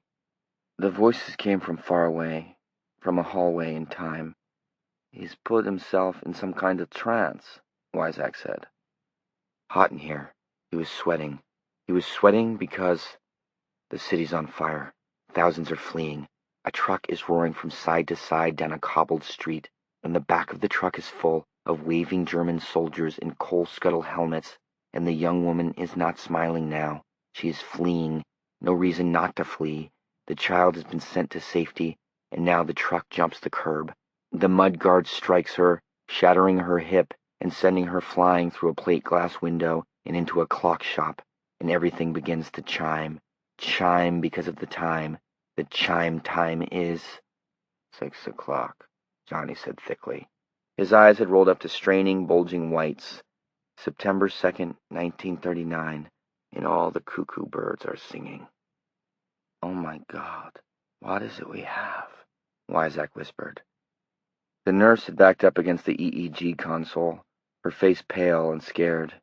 Everyone is scared now because death is in the air. It's always in the air in this place. This hospital, smell of ether. They're screaming in the place of death. Poland is dead. Poland has fallen before the lightning warfare of Wehrmacht blitzkrieg. Shattered hip. The man in the next bed calling for water. Calling, calling, calling. She remembers. The boy is safe. What boy? She doesn't know. What boy? What is her name? She doesn't remember. Only that... The boy is safe, Johnny said thickly. Uh-huh. Uh-huh. We have to put a stop to this, Brown repeated. How do you suggest we do that? Wyzak asked, his voice brittle. It has gone too far to... Voices fading. The voices are under clouds. Everything is under the clouds. Europe is under the clouds of war. Everything is under the clouds but the peaks, the mountain peaks of Switzerland. Switzerland, and now her name is Berentz. Her name is Johanna Berentz, and her husband is an engineer or an architect, whichever it is that builds the bridges. He builds in Switzerland, and there is goat's milk, goat's cheese, a baby. Oh, the labor. The labor is terrible. She needs drugs, morphine. This Johanna Berentz, because of the hip. The broken hip, it is mended, it is gone to sleep, but now it awakes and begins to scream as her pelvis spreads to let the baby out. 1 baby, 2, and 3, and 4. They don't all come at once, no. They are a harvest of years. They are... The babies, Johnny lilted, and now he spoke in a woman's voice, not his own voice at all. It was the voice of a woman. Then gibberish and song came from his mouth. What in the name of God? Brown began. Polish! It is Polish! Wyzak cried. His eyes were bulging, his face pale. It is a cradle song, and it is in Polish. My God, my Christ! What is it we have here? Wyzak leaned forward as if to cross the years with Johnny, as if to leap them, as if to... Bridge. A bridge. It is in Turkey. Then a bridge somewhere hot in the Far East. Is it Laos? Can't tell. Lost a man there. We lost Hans there. Then a bridge in Virginia, a bridge over the Rappahannock River, and another bridge in California. We are applying for citizenship now, and we go to classes in a hot little room in the back of a post office where it always smells of glue. It is 1963, November, and when we hear Kennedy has been killed in Dallas, we weep, and when the little boy salutes his father's coffin, she thinks, the boy is safe. And it brings back memories of some burning, some great burning and sorrow. What boy? She dreams about the boy. It makes her head hurt. And the man dies. Helmut Berentz dies. And she and the children live in Carmel, California, in a house on, can't see the street sign. It's in the dead zone, like the rowboat, like the picnic table on the lawn. It's in the dead zone, like Warsaw. The children go away. She goes to their graduation ceremonies one by one, and her hip hurts. One dies in Vietnam. The rest of them are fine. One of them is building bridges. Her name is Johanna Berentz. And late at night, alone now, she sometimes thinks in the ticking darkness, the boy is safe. Johnny looked up at them. His head felt strange. That peculiar light around Wyzak had gone. He felt like himself again, but weak and a little pukey. He looked at the picture in his hands for a moment, and then handed it back. Johnny, Brown said, are you all right? Tired, he muttered. Can you tell us what happened to you? He looked at Wyzak. Your mother is alive, he said. No, Johnny. She died many years ago, in the war. A German troop truck knocked her through a plate glass show window and into a clock shop, Johnny said. She woke up in a hospital with amnesia. She had no identification, no papers. She took the name Johanna, somebody. I didn't get that, but when the war was over, she went to Switzerland and married a Swiss engineer, I think. His specialty was building bridges, and his name was Helmut Berentz. So her married name is Johanna Berentz. The nurse's eyes were getting bigger and bigger.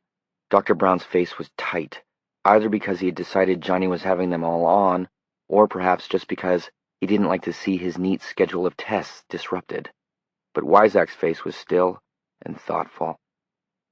She and Helmut Berentz had 4 children, Johnny said in that same calm, washed-out voice. His job took him all over the world. He was in Turkey for a while, somewhere in the Far East, Laos, I think, maybe Cambodia.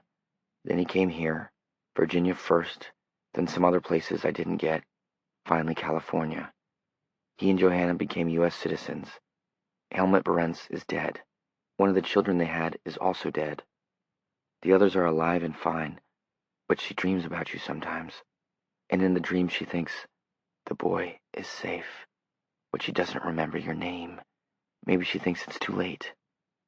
California? Wyzak said thoughtfully.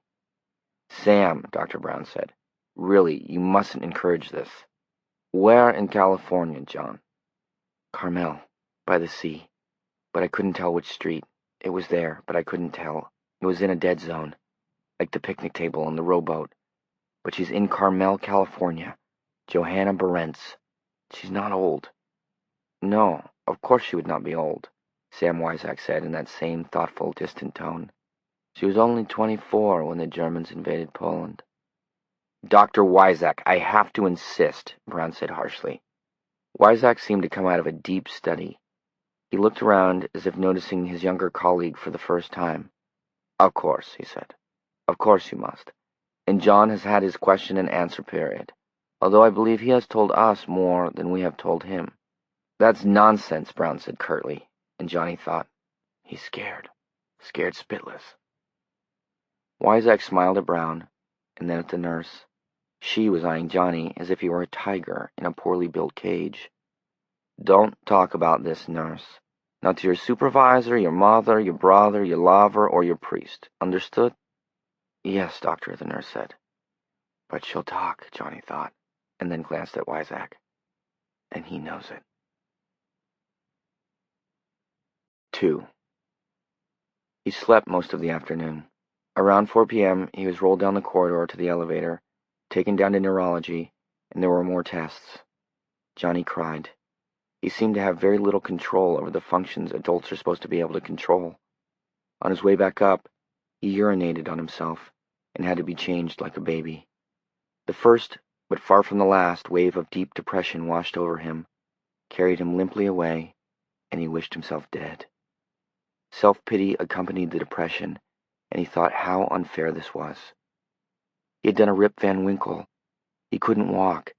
His girl had married another man, and his mother was in the grip of a religious mania. He couldn't see anything ahead that looked worth living for. Back in his room, the nurse asked him if he would like anything.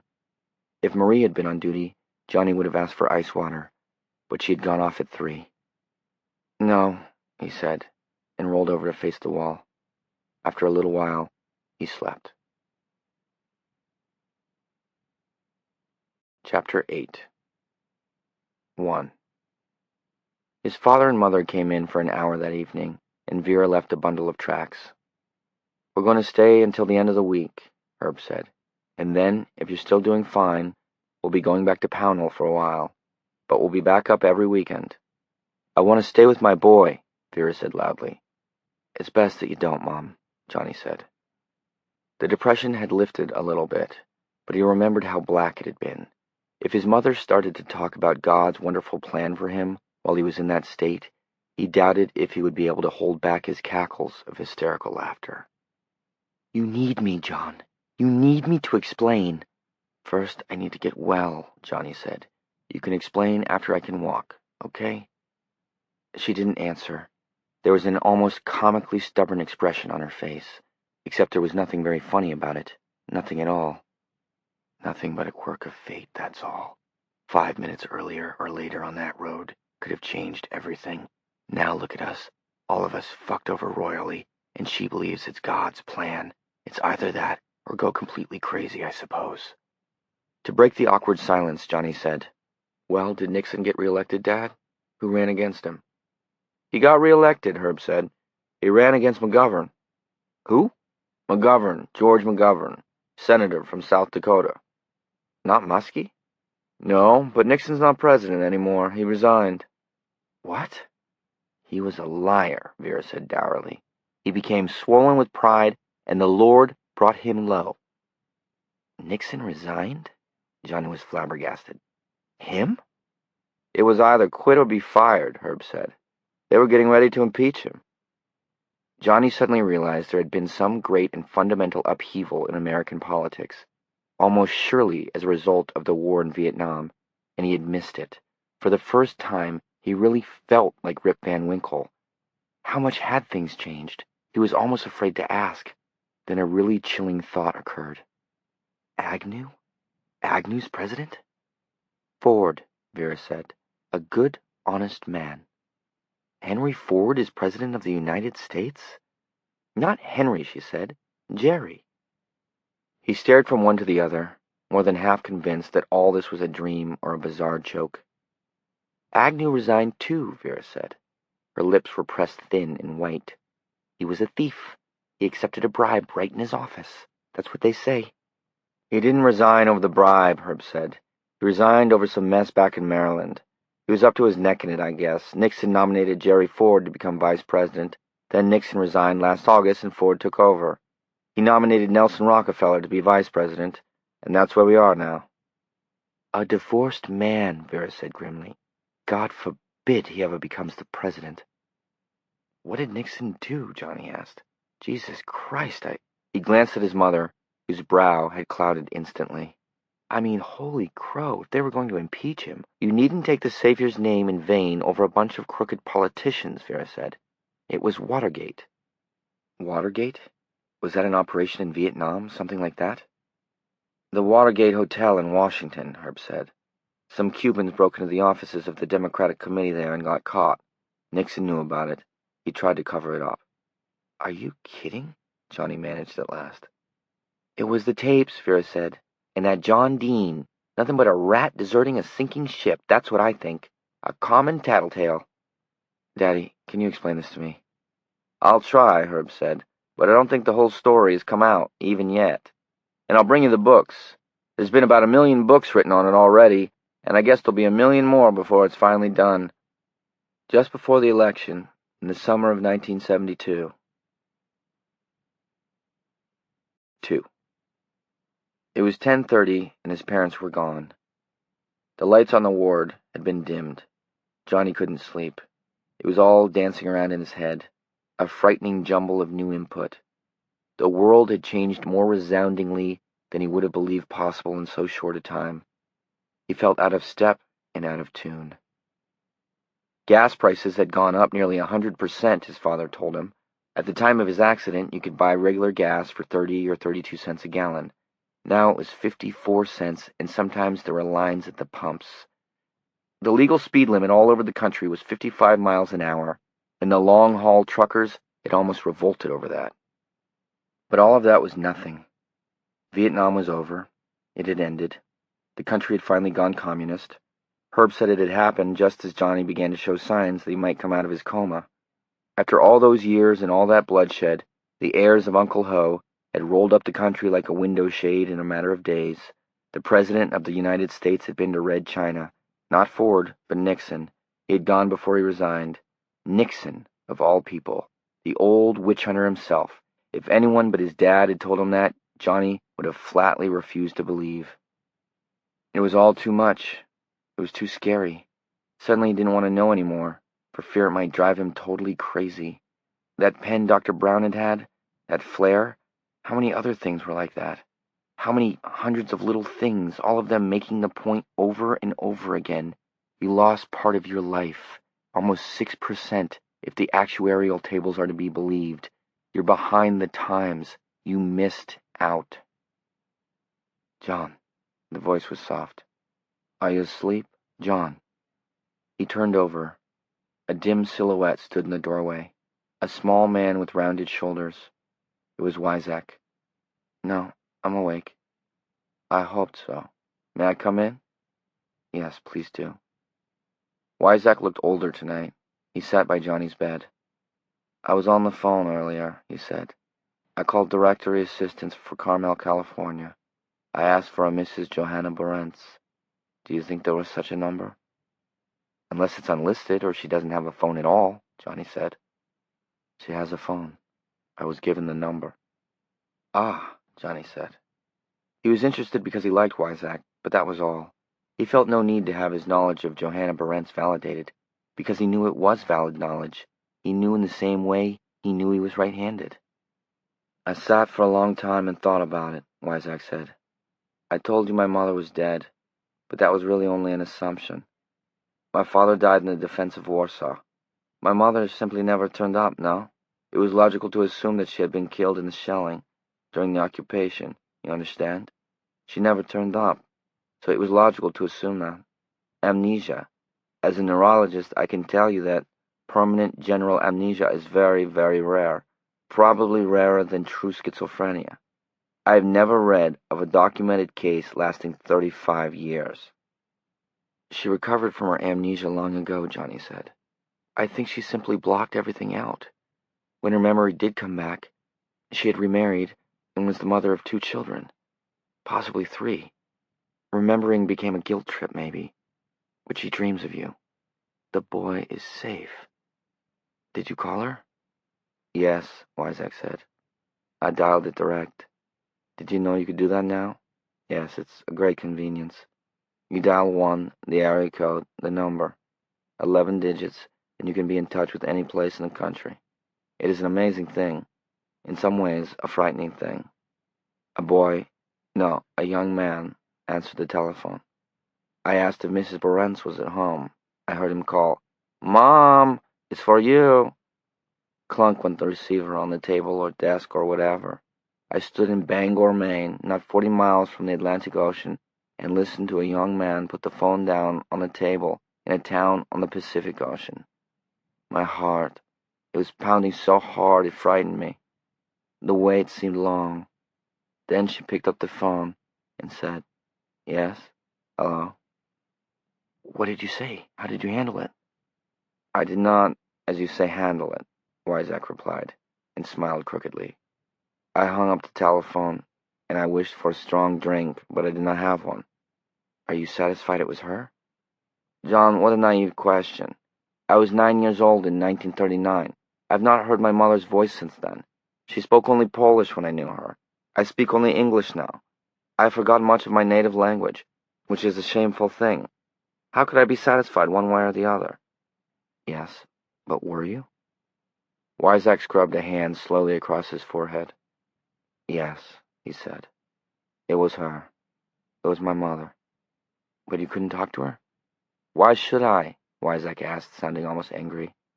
Her life is her life, no? It is as you said. The boy is safe.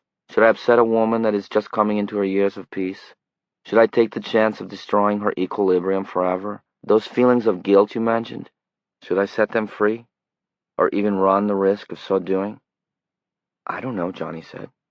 They were troublesome questions, and the answers were beyond him. But he felt that Wyzak was trying to say something about what he had done by articulating the questions. The questions he could not answer. The boy is safe. The woman is safe in Carmel. The country is between them, and we let that be. But what about you, John? What are we going to do about you? I don't understand what you mean. I'll spell it out for you then, no? Dr. Brown is angry. He is angry at me, angry at you, and angry at himself. I suspect, for half believing something he has been sure is total poppycock for his whole life. The nurse who was a witness will never keep her silence. She will tell her husband tonight in bed, and it may end there. But her husband may tell his boss, and it is very possible that the papers will have wind of this by tomorrow evening. Coma patient reawakens with second sight. Second sight, Johnny said. Is that what it is? I don't know what it is, not really. Is it psychic, seer, handy words that describe nothing, nothing at all? You told one of the nurses that her son's optic surgery was going to be successful. Marie, Johnny murmured. He smiled a little. He liked Marie.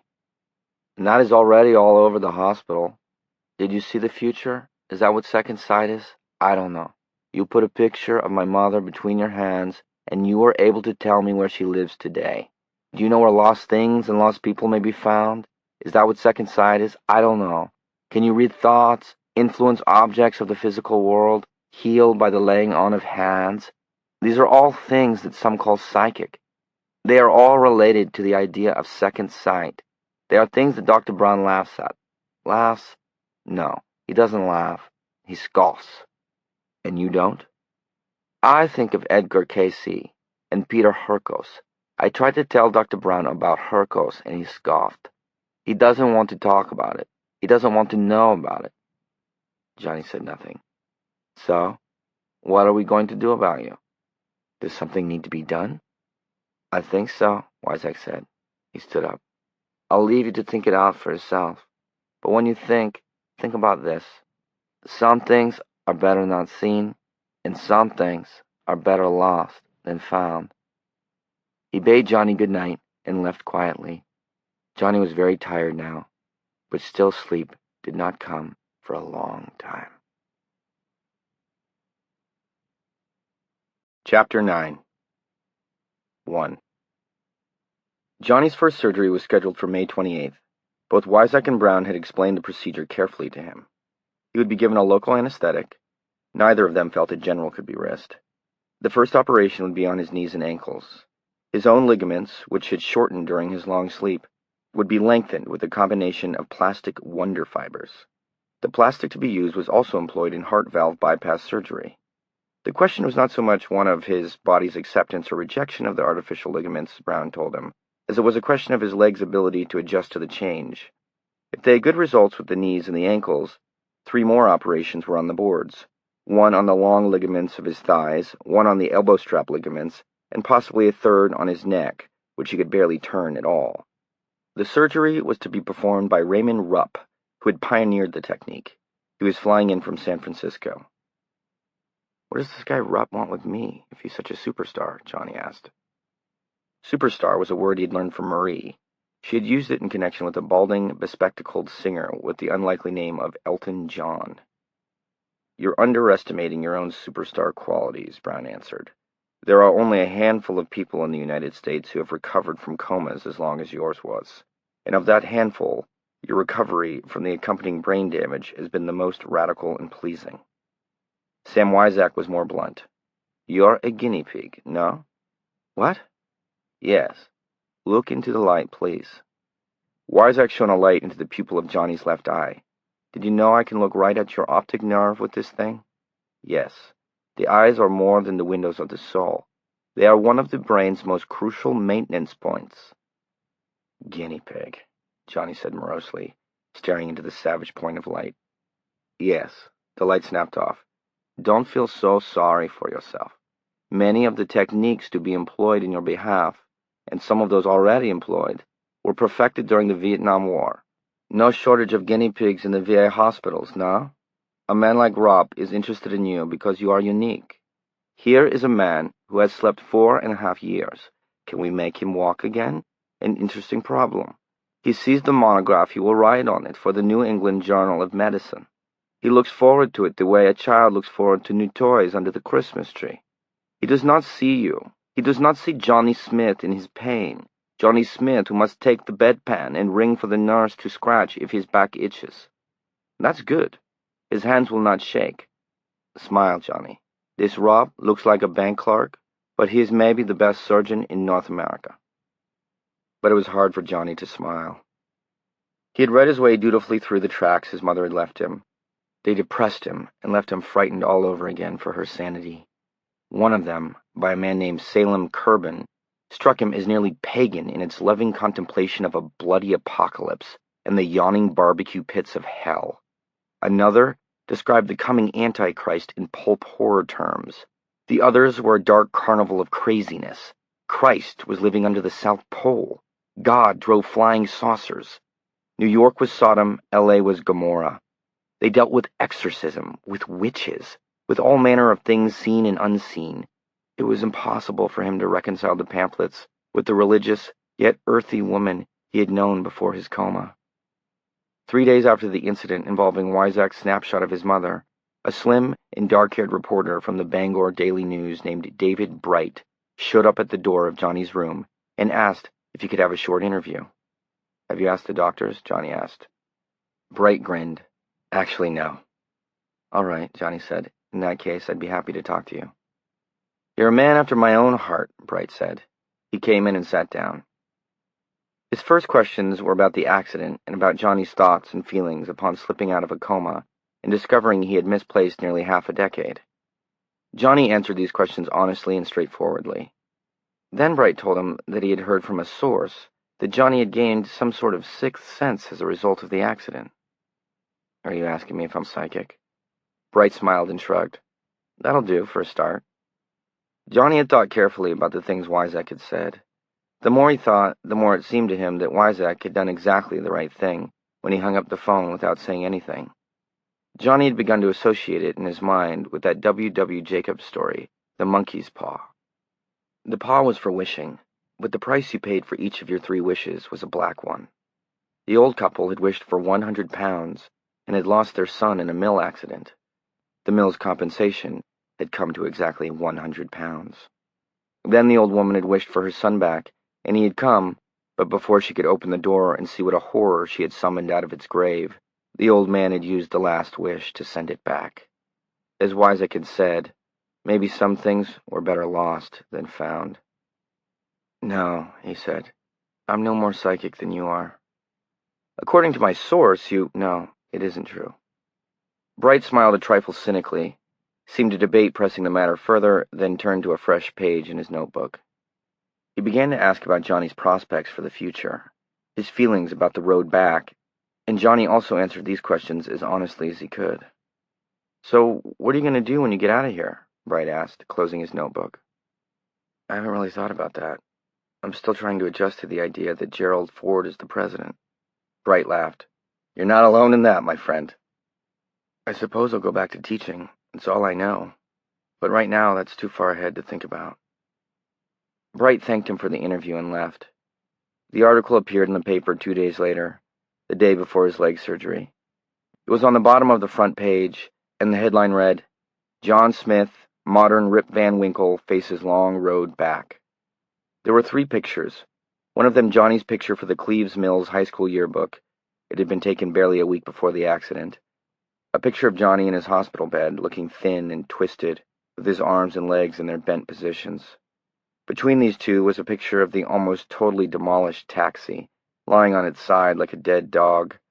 There was no mention in Bright's article of sixth senses, precognitive powers, or wild talents. "How did you turn him off the ESP angle?" Wyzak asked him that evening. Johnny shrugged. "He seemed like a nice guy. Maybe he didn't want to stick me with it." "Maybe not," Wyzak said, "but he won't forget it. Not if he's a good reporter, and I understand that he is." "You understand?" "I asked around. Looking out for my best interests. We all do what we can, no? Are you nervous about tomorrow, Johnny?" "Not nervous, no. Scared is a more accurate word." "Yes, of course you are. I would be." "Will you be there?" "Yes, in the observation section of the operating theater, above. You won't be able to tell me from the others in my greens, but I will be there." "Wear something," Johnny said. "Wear something so I'll know it's you." Wyzak looked at him and smiled. "All right. I'll pin my watch to my tunic." "Good," Johnny said. "What about Dr. Brown? Will he be there?" "Dr. Brown is in Washington. Tomorrow he will present you to the American Society of Neurologists. I have read his paper. It is quite good. Perhaps overstated." "You weren't invited?" Wyzak shrugged. "I don't like to fly. That is something that scares me." "And maybe you wanted to stay here?" Wyzak smiled crookedly, spread his hands, and said nothing. "He doesn't like me much, does he?" Johnny asked. "Dr. Brown." "No, not much," Wyzak said. "He thinks you are having us on, making things up for some reason of your own. Seeking attention, perhaps. Don't judge him solely on that, John. His cast of mind makes it impossible for him to think otherwise. If you feel anything for Jim, feel a little pity. He is a brilliant man, and he will go far. Already he has offers, and some day soon he will fly from these cold north woods, and Bangor will see him no more. He will go to Houston or Hawaii or possibly even to Paris. But he is curiously limited. He is a mechanic of the brain. He has cut it to pieces with his scalpel and found no soul. Therefore there is none, like the Russian astronauts who circled the Earth and did not see God. It is the empiricism of the mechanic, and a mechanic is only a child with superior motor control. You must never tell him I said that. No. And now you must rest. Tomorrow you have a long day. 2. All Johnny saw of the world-famous Dr. Rupp during the operation was a pair of thick horn-rimmed glasses and a large wen at the extreme left of the man's forehead. The rest of him was capped, gowned, and gloved. Johnny had been given 2 pre-op injections, one of Demerol and one of atropine, and when he was wheeled in, he was as high as a kite. The anesthetist approached with the biggest Novocaine needle Johnny had ever seen in his life. He expected that the injection would hurt, and he was not wrong. He was injected between L4 and L5, the 4th and 5th lumbar vertebrae, high enough up to avoid the cauda equina, that bundle of nerves at the base of the spine that vaguely resembles a horse's tail. Johnny lay on his stomach and bit his arm to keep from screaming. After an endless time, the pain began to fade to a dull sensation of pressure. Otherwise, the lower half of his body was totally gone. Rupp's face loomed over him. The Green Bandit, Johnny thought. Jesse James in horn rims. Your money or your life. Are you comfortable, Mr. Smith? Rupp asked. Yes, but I'd just as soon not go through that again. You may read magazines if you like, or you may watch in the mirror if you feel it will not upset you. All right. Nurse, give me a blood pressure, please. 120/76, doctor. That's lovely. Well, group, shall we begin? Save me a drumstick, Johnny said weakly, and was surprised by the hearty laughter. Rupp patted his sheet-covered shoulder with one thinly gloved hand. He watched Rupp select a scalpel and disappear behind the green drapes hung over the metal hoop that curved above Johnny.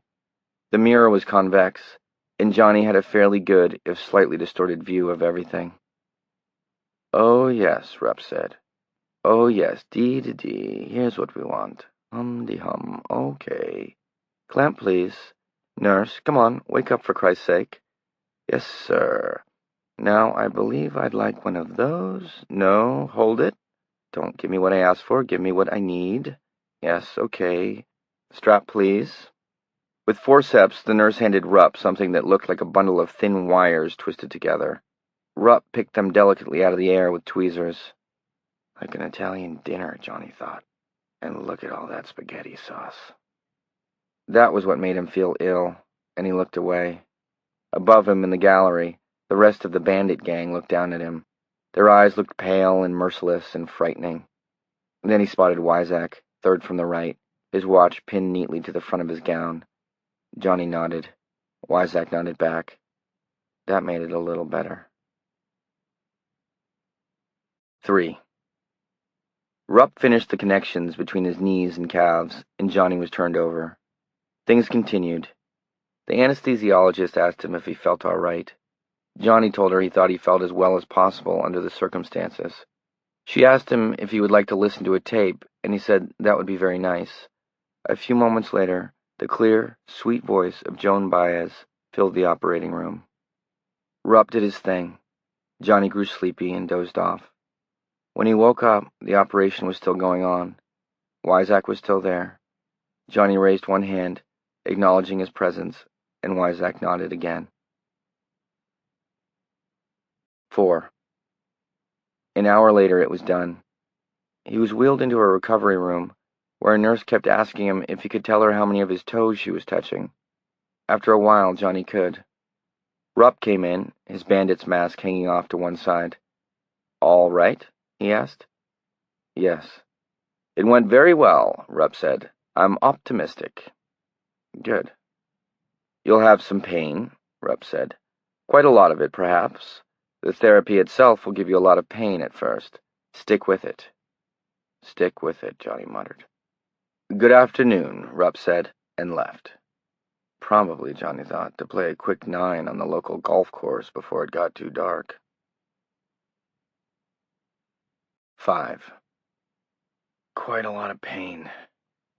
By 9 p.m., the last of the local had worn off, and Johnny was in agony. He was forbidden to move his legs without the help of 2 nurses. It felt as if nail-studded belts had been looped around his knees and then cinched cruelly tight.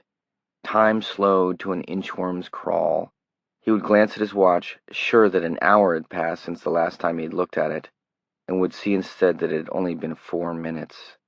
He became sure he couldn't stand the pain for another minute. Then the minute would pass, and he would become sure he couldn't stand it for another minute. He thought of all the minutes stacked up ahead like coins in a slot 5 miles high, and the blackest depression he had ever known swept over him in a smooth, solid wave and carried him down. They were going to torture him to death. Operations on his elbows, thighs, his neck, therapy, walkers, wheelchairs, canes. You're going to have pain. Stick with it. No, you stick with it, Johnny thought. Just leave me alone. Don't come near me again with your butcher's knives. If this is your idea of helping, I want no part of it. Steady throbbing pain, digging into the meat of him. Warmth on his belly, trickling. He had wet himself.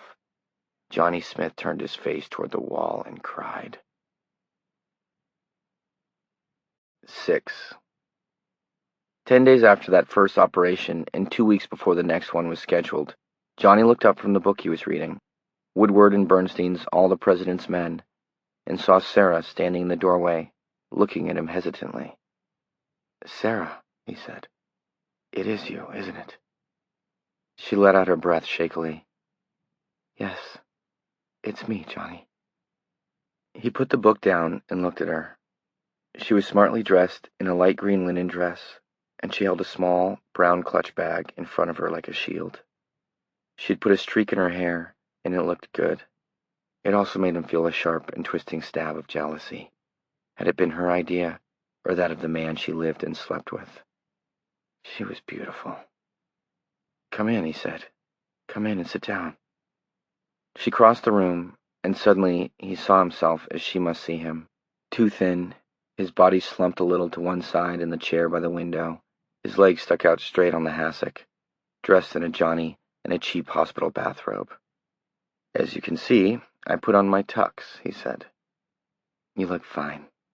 She kissed his cheek, and 100 memories shuffled brightly through his mind like a doubled pack of cards.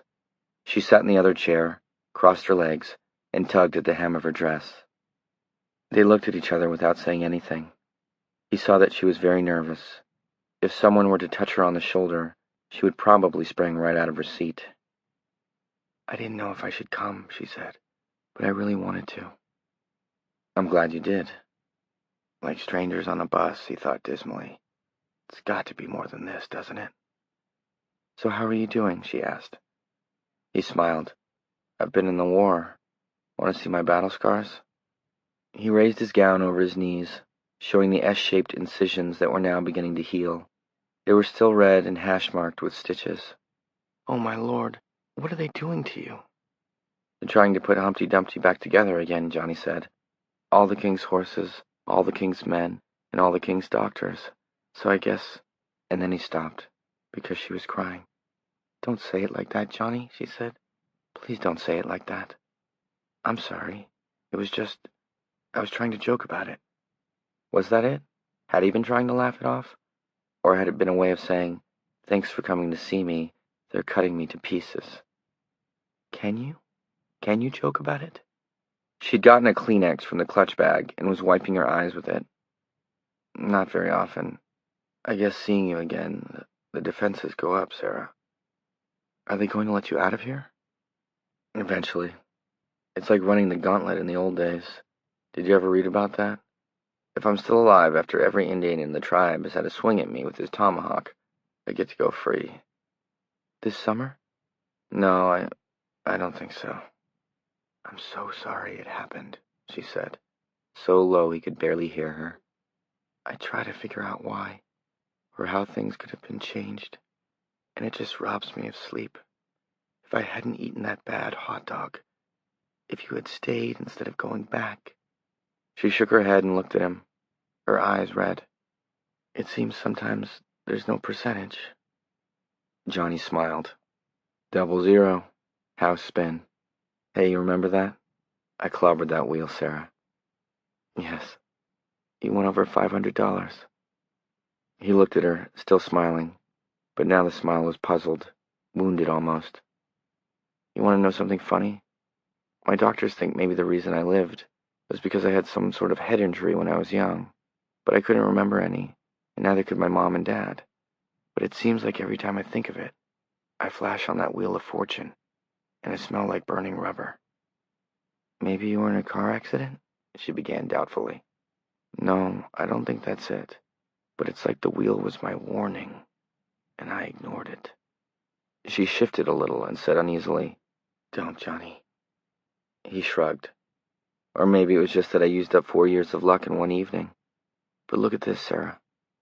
Carefully, painfully, he took one leg off the hassock, bent it to a 90-degree angle, then stretched it out on the hassock again. Maybe they can put Humpty back together again. When I woke up, I couldn't do that. And I couldn't get my legs to straighten out as much as they are now, either. And you can think, Johnny, she said. You can talk. We all thought that, you know. Yeah, Johnny the turnip. A silence fell between them again, awkward and heavy. Johnny broke it by saying with forced brightness, So how's by you? Well, I'm married. I guess you knew that. Dad told me. He's such a fine man, Sarah said. And then, in a burst, I couldn't wait, Johnny. I'm sorry about that, too. The doctor said you'd never come out of it, and you'd get lower and lower until you just slipped away. And even if I had known... She looked up at him with an uneasy expression of defense on her face. Even if I'd known, Johnny, I don't think I could have waited. 4.5 years is a long time. Yeah, it is, he said. That's a hell of a long time. You want to hear something morbid? I got them to bring me 4 years' worth of news magazines, just so I could see who died. Truman, Janis Joplin, Jimi Hendrix. Jesus, I thought of him doing Purple Haze, and I could hardly believe it. Dan Blocker. And you and me. We just slipped away. I feel so bad about it, she said, nearly whispering. So damn guilty. But I love the guy, Johnny. I love him a lot. Okay? That's what matters. His name is Walt Hazlitt, and he's a... I think I'd rather hear about your kid, Johnny said. No offense, huh? He's a peach, she said, smiling. He's 7 months old now. His name is Dennis, but we call him Denny. He's named after his paternal grandfather. Bring him in sometime. I'd like to see him. I will, Sarah said. And they smiled at each other falsely, knowing that nothing of the kind was ever going to happen. Johnny, is there anything else you need? Only you, babe. And the last 4.5 years back again. Nah, he said. You still teaching? Still teaching. For a while yet, she agreed. Still snorting that wicked cocaine? Oh, Johnny, you haven't changed. Same old tease. Same old tease, he agreed. And the silence fell between them again, with an almost audible thump. Can I come see you again? Sure, he said. That would be fine, Sarah. He hesitated, not wanting it to end so inconclusively, not wanting to hurt her or himself if it could be avoided, wanting to say something honest. Sarah, he said, you did the right thing. Did I? She asked. She smiled, and it trembled at the corners of her mouth. I wonder. It all seems so cruel, and I can't help it, so wrong. I love my husband and my baby, and when Walt says that someday we're going to be living in the finest house in Bangor, I believe him. He says someday he's going to run for Bill Cohen's seat in the House, and I believe that too. He says someday someone from Maine is going to be elected president, and I can almost believe that. And I come in here and look at your poor legs. She was beginning to cry again now. They look like they went through a mix master or something, and you're so thin. No, Sarah, don't. You're so thin, and it seems wrong and cruel, and I hate it. I hate it, because it isn't right at all, none of it. Sometimes nothing is right, I guess, he said. Tough old world. Sometimes you just have to do what you can and try to live with it. You go and be happy, Sarah. And if you want to come and see me, come on and come. Bring a cribbage board." "I will," she said. "I'm sorry to cry. Not very cheery for you, huh?" "It's all right," he said, and smiled.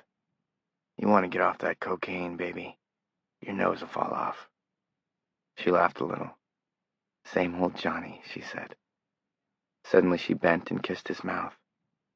"Oh, Johnny, be well soon." He looked at her thoughtfully as she drew away. "Johnny, you didn't leave it," he said. "No, you didn't leave it at all." "Leave what?" She was frowning in puzzlement. "Your wedding ring. You didn't leave it in Montreal." He had put his hand up to his forehead and was rubbing the patch of skin over his right eye with his fingers. His arm cast a shadow, and she saw with something very like superstitious fear that his face was half light, half dark. It made her think of the Halloween mask he had scared her with. She and Walt had honeymooned in Montreal. But how could Johnny know that? Unless maybe Herb had told him. Yes, that was most certainly it. But only she and Walt knew that she had lost her wedding ring somewhere in the hotel room. No one else knew because he had bought her another ring before they flew home. She had been too embarrassed to tell anyone, even her mother. How? Johnny frowned deeply, then smiled at her. His hand fell away from his forehead and clasped its mate in his lap. "It wasn't sized right," he said. "You were packing, don't you remember, Sarah? He was out buying something, and you were packing. He was out buying, don't know. It's in the dead zone." "Dead zone?" "He went out to a novelty shop and bought a whole bunch of silly stuff as souvenirs. Whoopee cushions and things like that. But Johnny, how could you know I lost my ring?" "You were packing. The ring wasn't sized right. It was a lot too big. You were going to have it taken care of when you got back. But in the meantime, you... That puzzled frown began to return, then cleared immediately. He smiled at her. "You stuffed it with toilet paper." There was no question about the fear now. It was coiling lazily in her stomach like cold water. Her hand crept up to her throat, and she stared at him, nearly hypnotized. He's got the same look in his eyes, that same cold, amused look that he had when he was beating the wheel that night. What's happened to you, Johnny? What are you? The blue of his eyes had darkened to a near violet, and he seemed far away. She wanted to run. The room itself seemed to be darkening, as if he were somehow tearing the fabric of reality, pulling apart the links between past and present. "It slipped off your finger," he said. "You were putting his shaving stuff into one of those side pockets, and it just slipped off. You didn't notice you'd lost it until later, and so you thought it was somewhere in the room." He laughed, and it was a high, tinkling, tripping sound. Not like Johnny's usual laugh at all, but cold. Cold. Boy, you two turned that room upside down. But you packed it. It's still in that suitcase pocket. All this time. You go up in the attic and look, Sarah. You'll see. In the corridor outside, someone dropped a water glass or something and cursed in surprise when it broke. Johnny glanced toward the sound, and his eyes cleared. He looked back, saw her frozen, wide-eyed face, and frowned with concern. "What? Sarah, did I say something wrong?" "How did you know?" she whispered. "How could you know those things?" "I don't know," he said. "Sarah, I'm sorry if I... Johnny, I ought to go. Denny's with the sitter." "All right, Sarah. I'm sorry I upset you." "How could you know about my ring, Johnny?" He could only shake his head. 7. Halfway down the first-floor corridor, her stomach began to feel strange. She found the ladies just in time. She hurried in, closed the door of one of the stalls, and threw up violently. She flushed, and then stood with her eyes closed, shivering, but also close to laughter. The last time she had seen Johnny, she had thrown up too. Rough justice, brackets in time like bookends. She put her hands over her mouth to stifle whatever might be trying to get out, laughter, or maybe a scream. And in the darkness, the world seemed to tilt irrationally, like a dish, like a spinning wheel of fortune. 8. She had left Denny with Mrs. LaBelle, so when she got home, the house was silent and empty. She went up the narrow stairway to the attic and turned the switch that controlled the 2 bare, dangling light bulbs. Their luggage was stacked up in one corner, the Montreal travel stickers still pasted to the sides of the orange Grant's suitcases. There were 3 of them. She opened the first, felt through the elasticized side pouches, and found nothing. Likewise the second, likewise the third. She drew in a deep breath and then let it out, feeling foolish and a little disappointed, but mostly relieved, overwhelmingly relieved. No ring. Sorry, Johnny. But on the other hand, I'm not sorry at all. It would have been just a little bit too spooky. She started to slide the suitcases back into place, between a tall pile of Walt's old college texts and the floor lamp that crazy woman's dog had knocked over, and which Sarah had never had the heart to throw out. And as she dusted off her hands preparatory to putting the whole thing behind her, a small voice far inside her whispered, almost too low to hear, "Sort of a flying search, wasn't it? Didn't really want to find anything, did you, Sarah?" No, she really hadn't wanted to find anything. And if that little voice thought she was going to open all those suitcases again, it was crazy. She was 15 minutes late in picking up Denny. Walt was bringing home one of the senior partners in his firm for dinner, a very big deal, and she owed Betty Hackman a letter from the Peace Corps in Uganda. Betty had gone directly into marriage with the son of a staggeringly rich Kentucky horse breeder. Also, she ought to clean both bathrooms, set her hair, and give Denny a bath. There was really too much to do to be frigging around up in this hot, dirty attic. So she pulled all 3 suitcases open again, and this time she searched the side pockets very carefully. And tucked, all the way down in the corner of the 3rd suitcase, she found her wedding ring. She held it up to the glare of one of the naked bulbs and read the engraving inside, still as fresh as it had been on the day Walt slipped the ring on her finger. Walter and Sarah Hazlitt, July 9th, 1972. Sarah looked at it for a long time. Then she put the suitcases back, turned off the lights, and went back downstairs. She changed out of the linen dress, which was now streaked with dust, and into slacks and a light top. She went down the block to Mrs. LaBelle's and picked up her son, then went home, and Sarah put Denny in the living room, where he crawled around vigorously while she prepared the roast and peeled some potatoes. With the roast in the oven, she went into the living room and saw that Denny had gone to sleep on the rug. She picked him up and put him in his crib. Then she began to clean the toilets, and in spite of everything, in spite of the way the clock was racing toward dinner time, her mind never left the ring. Johnny had known. She could even pinpoint the moment he had come by his knowledge, when she had kissed him before leaving. Just thinking about him made her feel weak and strange, and she wasn't sure why. It was all mixed up. His crooked smile, so much the same, his body so terribly changed, so slight and undernourished, the lifeless way his hair lay against his scalp, contrasting so blindingly with the rich memories she still held of him. She had wanted to kiss him. "Stop it," she muttered to herself. Her face in the bathroom mirror looked like a stranger's face, flushed and hot and, let's face it, gang, sexy. Her hand closed on the ring in the pocket of her slacks, and almost, but not quite, before she was aware of what she was going to do, she had thrown it into the clean, slightly blue water of the toilet bowl. All sparkly clean, so that if Mr. Treaches of Barabalt, Treaches, Morehouse, and Gendron had to take a leak sometime during the dinner party, he wouldn't be offended by any unsightly ring around the bowl. Who knows what roadblocks may stand in the way of a young man on his march toward the counsels of the mighty, right? Who knows anything in this world? It made a tiny splash and sank slowly to the bottom of the clear water, turning lazily over and over. She thought she heard a small clink when it struck the porcelain at the bottom, but that was probably just imagination. Her head throbbed. The attic had been hot and stale and musty. But Johnny's kiss, that had been sweet. So sweet. Before she could think about what she was doing, and thus allow reason to reassert itself, She reached out and flushed the toilet. It went with a bang and a roar. It seemed louder, maybe, because her eyes were squeezed shut. When she opened them, the ring was gone.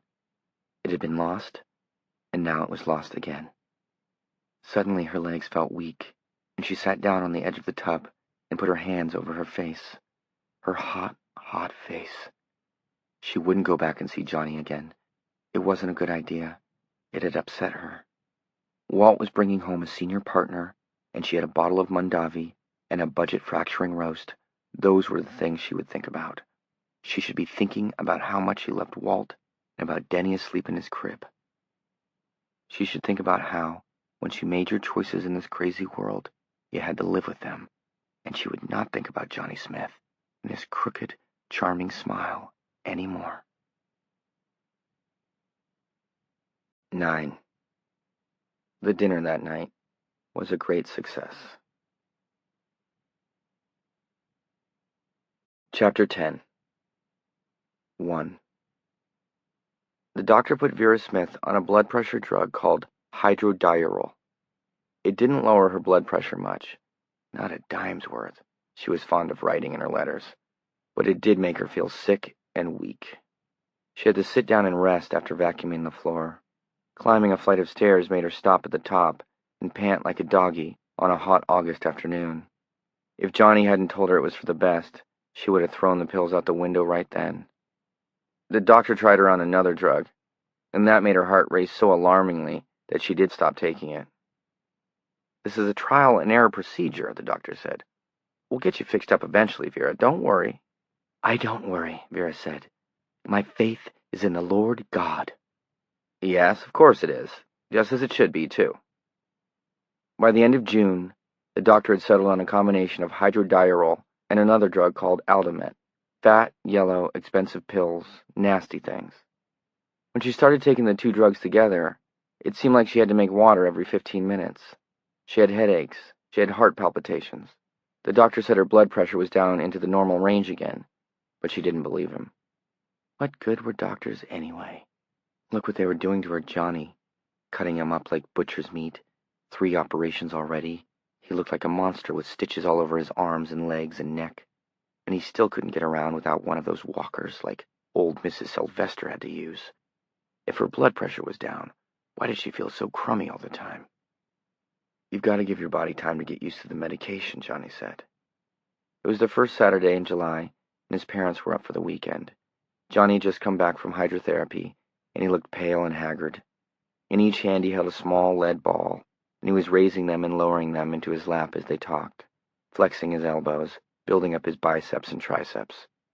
The healing scars, which ran like slash marks across his elbows and forearms, expanded and contracted. "Put your faith in God, Johnny," Vera said. "There's no need of all this foolishness. Put your faith in God, and He'll heal you." "Vera," Herb began. "Don't you Vera me. This is foolishness. Doesn't the Bible say, 'Ask, and it shall be given. Knock, and it shall be opened unto you'? There's no need for me to take that evil medicine, and no need for my boy to let those doctors go on torturing him. It's wrong, it's not helping, and it's sinful." Johnny put the balls of lead shot on the bed. The muscles in his arms were trembling. He felt sick to his stomach and exhausted, and suddenly furious at his mother. "The Lord helps those who help themselves," he said.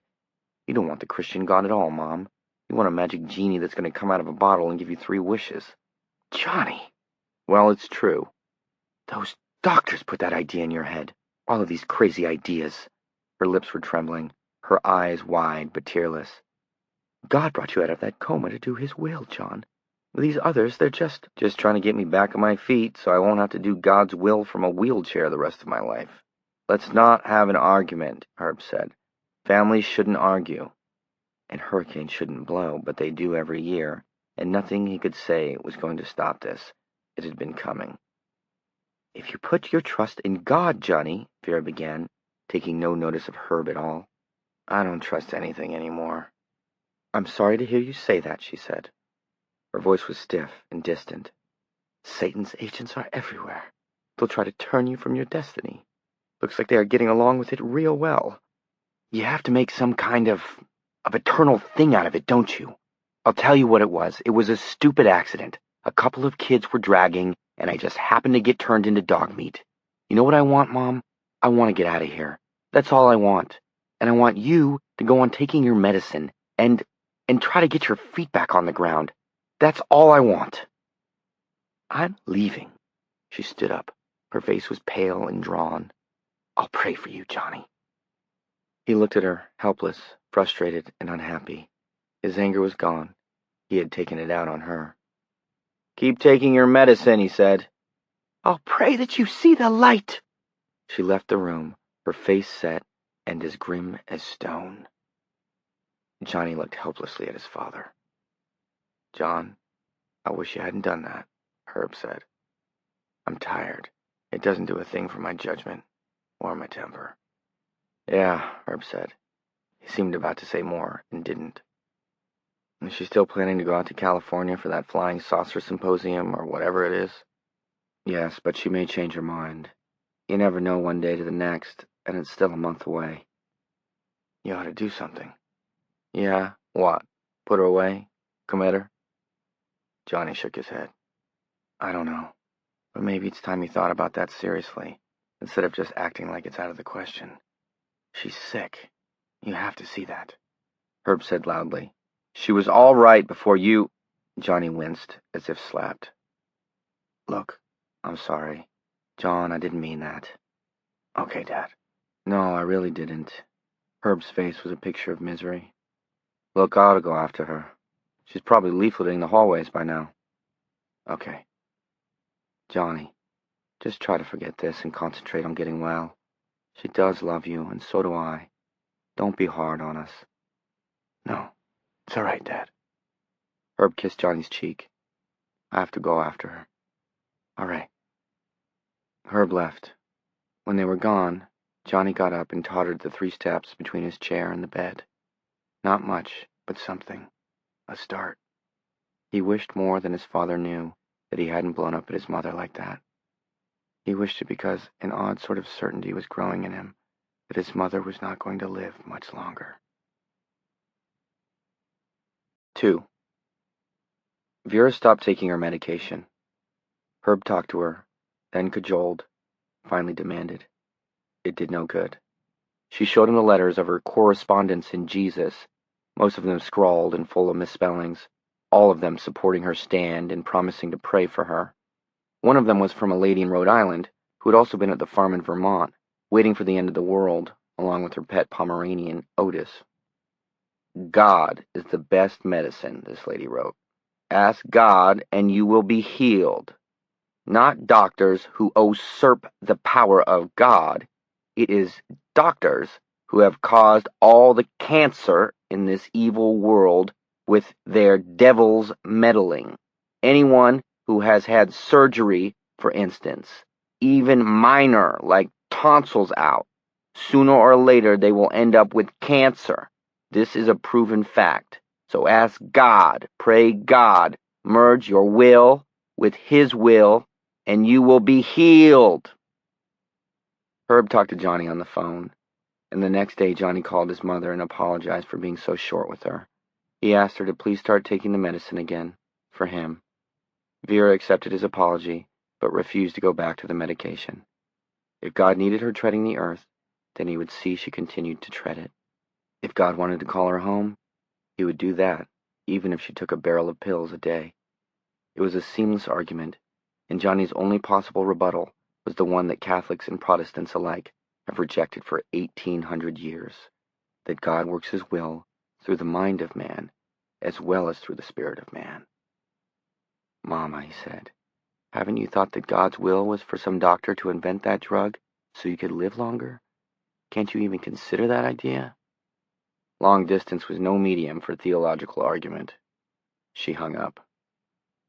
The next day, Marie Michaud came into Johnny's room, put her head on his bed, and wept. Here, here, Johnny said, startled and alarmed. What's this? What's wrong? My boy, she said, still crying. My Mark. They operated on him, and it was just like you said. He's fine. He's going to see out of his bad eye again. Thank God. She hugged Johnny, and he hugged her back as best he could. With her warm tears on his own cheek, he thought that whatever had happened to him wasn't all bad. Maybe some things should be told, or seen, or found again. It wasn't even so far-fetched to think that God was working through him, although his own concept of God was fuzzy and ill-defined. He held Marie and told her how glad he was. He told her to remember that he wasn't the one who had operated on Mark, and that he barely remembered what it was he had told her. She left shortly after that, drying her eyes as she went, leaving Johnny alone to think. 3. Early in August, Dave Pelson came to see Johnny. The Cleves Mills High assistant principal was a small, neat man who wore thick glasses and hush puppies and a series of loud sports jackets. Of all the people who came to see Johnny during that almost endless summer of 1975, Dave had changed the least. The gray was speckled a little more fully through his hair, but that was all. "So how are you doing, really?" Dave asked, when they had finished the amenities. "Not so bad," Johnny said. "I can walk alone now if I don't overdo it. I can swim 6 laps in the pool. I get headaches sometimes, real killers, but the doctors say I can expect that to go on for some time, maybe the rest of my life." "Mind a personal question?" "If you're going to ask me if I can still get it up," Johnny said with a grin, "that's affirmative." "That's good to know. But what I wanted to know about is the money. Can you pay for this?" Johnny shook his head. "I've been in the hospital for going on 5 years. No one but a Rockefeller could pay for that. My father and mother got me into some sort of state-funded program. Total disaster or something like that." Dave nodded. "The Extraordinary Disaster Program. I figured that. But how did they keep you out of the state hospital, Johnny? That place is the pits." "Dr. Wyzak and Dr. Brown saw to that, and they're largely responsible for my having been able to come back as far as I have. I was a guinea pig, Dr. Wyzak says. How long can we keep this comatose man from turning into a total vegetable? The physical therapy unit was working on me the last 2 years I was in coma. I had megavitamin shots. My ass still looks like a case of smallpox. Not that they expected any return on the project from me personally. I was assumed to be a terminal case almost from the time I came in. Wyzak says that what he and Brown did with me is aggressive life support. He thinks it's the beginning of a response to all the criticism about sustaining life after hope of recovery is gone. Anyway, they couldn't continue to use me if I'd gone over to the state hospital, so they kept me here. Eventually, they would have finished with me, and then I would have gone to the state hospital. For the most sophisticated care you would have gotten would have been a turn every 6 hours to prevent bed sores," Dave said. "And if you'd waked up in 1980, you would have been a basket case." "I think I would have been a basket case no matter what," Johnny said. He shook his head slowly. "I think if someone proposes one more operation on me, I'll go nuts. And I'm still going to have a limp, and I'll never be able to turn my head all the way to the left." "When are they letting you out?" "In 3 weeks, God willing." "Then what?" Johnny shrugged. "I'm going down home, I guess, to Pownell. My mother's going to be in California for a while on a religious thing. Dad and I can use the time to get reacquainted. I got a letter from one of the big literary agents in New York. Well, not him exactly, but one of his assistants. They think there might be a book in what happened to me. I thought I'd try to do 2 or 3 chapters and an outline. Maybe this guy or his assistant can sell it. The money would come in pretty damn handy, no kidding there." "Has there been any other media interest?" "Well, the guy from the Bangor Daily News who did the original story. Bright? He's good. He'd like to come down to Pownell after I blow this joint and do a feature story. I like the guy, but right now, I'm holding him off. There's no money in it for me, and right now, frankly, that's what I'm looking for. I'd go on to Tell the Truth if I thought I could make $200 out of it. My folks' savings are gone. They sold their car and bought a clunker. Dad took a second mortgage on the house when he should have been thinking about retiring and selling it and living on the proceeds." "Have you thought about coming back into teaching?" Johnny glanced up. "Is that an offer?" "It ain't chopped liver." "I'm grateful," Johnny said, "but I'm just not going to be ready in September, Dave." "I wasn't thinking about September. You must remember Sarah's friend, Ann Strafford?" Johnny nodded. "Well, she's Ann Beatty now, and she's going to have a baby in December, so we need an English teacher second semester. Light schedule. 4 classes, 1 senior study hall, 2 free periods." "Are you making a firm offer, Dave?" "Firm. That's pretty damn good of you, Johnny said hoarsely. Hell with that, Dave said easily. You are a pretty damn good teacher. Can I have a couple of weeks to think it over? Until the 1st of October, if you want, Dave said. You'll still be able to work on your book, I think, if it looks like there might be a possibility there. Johnny nodded.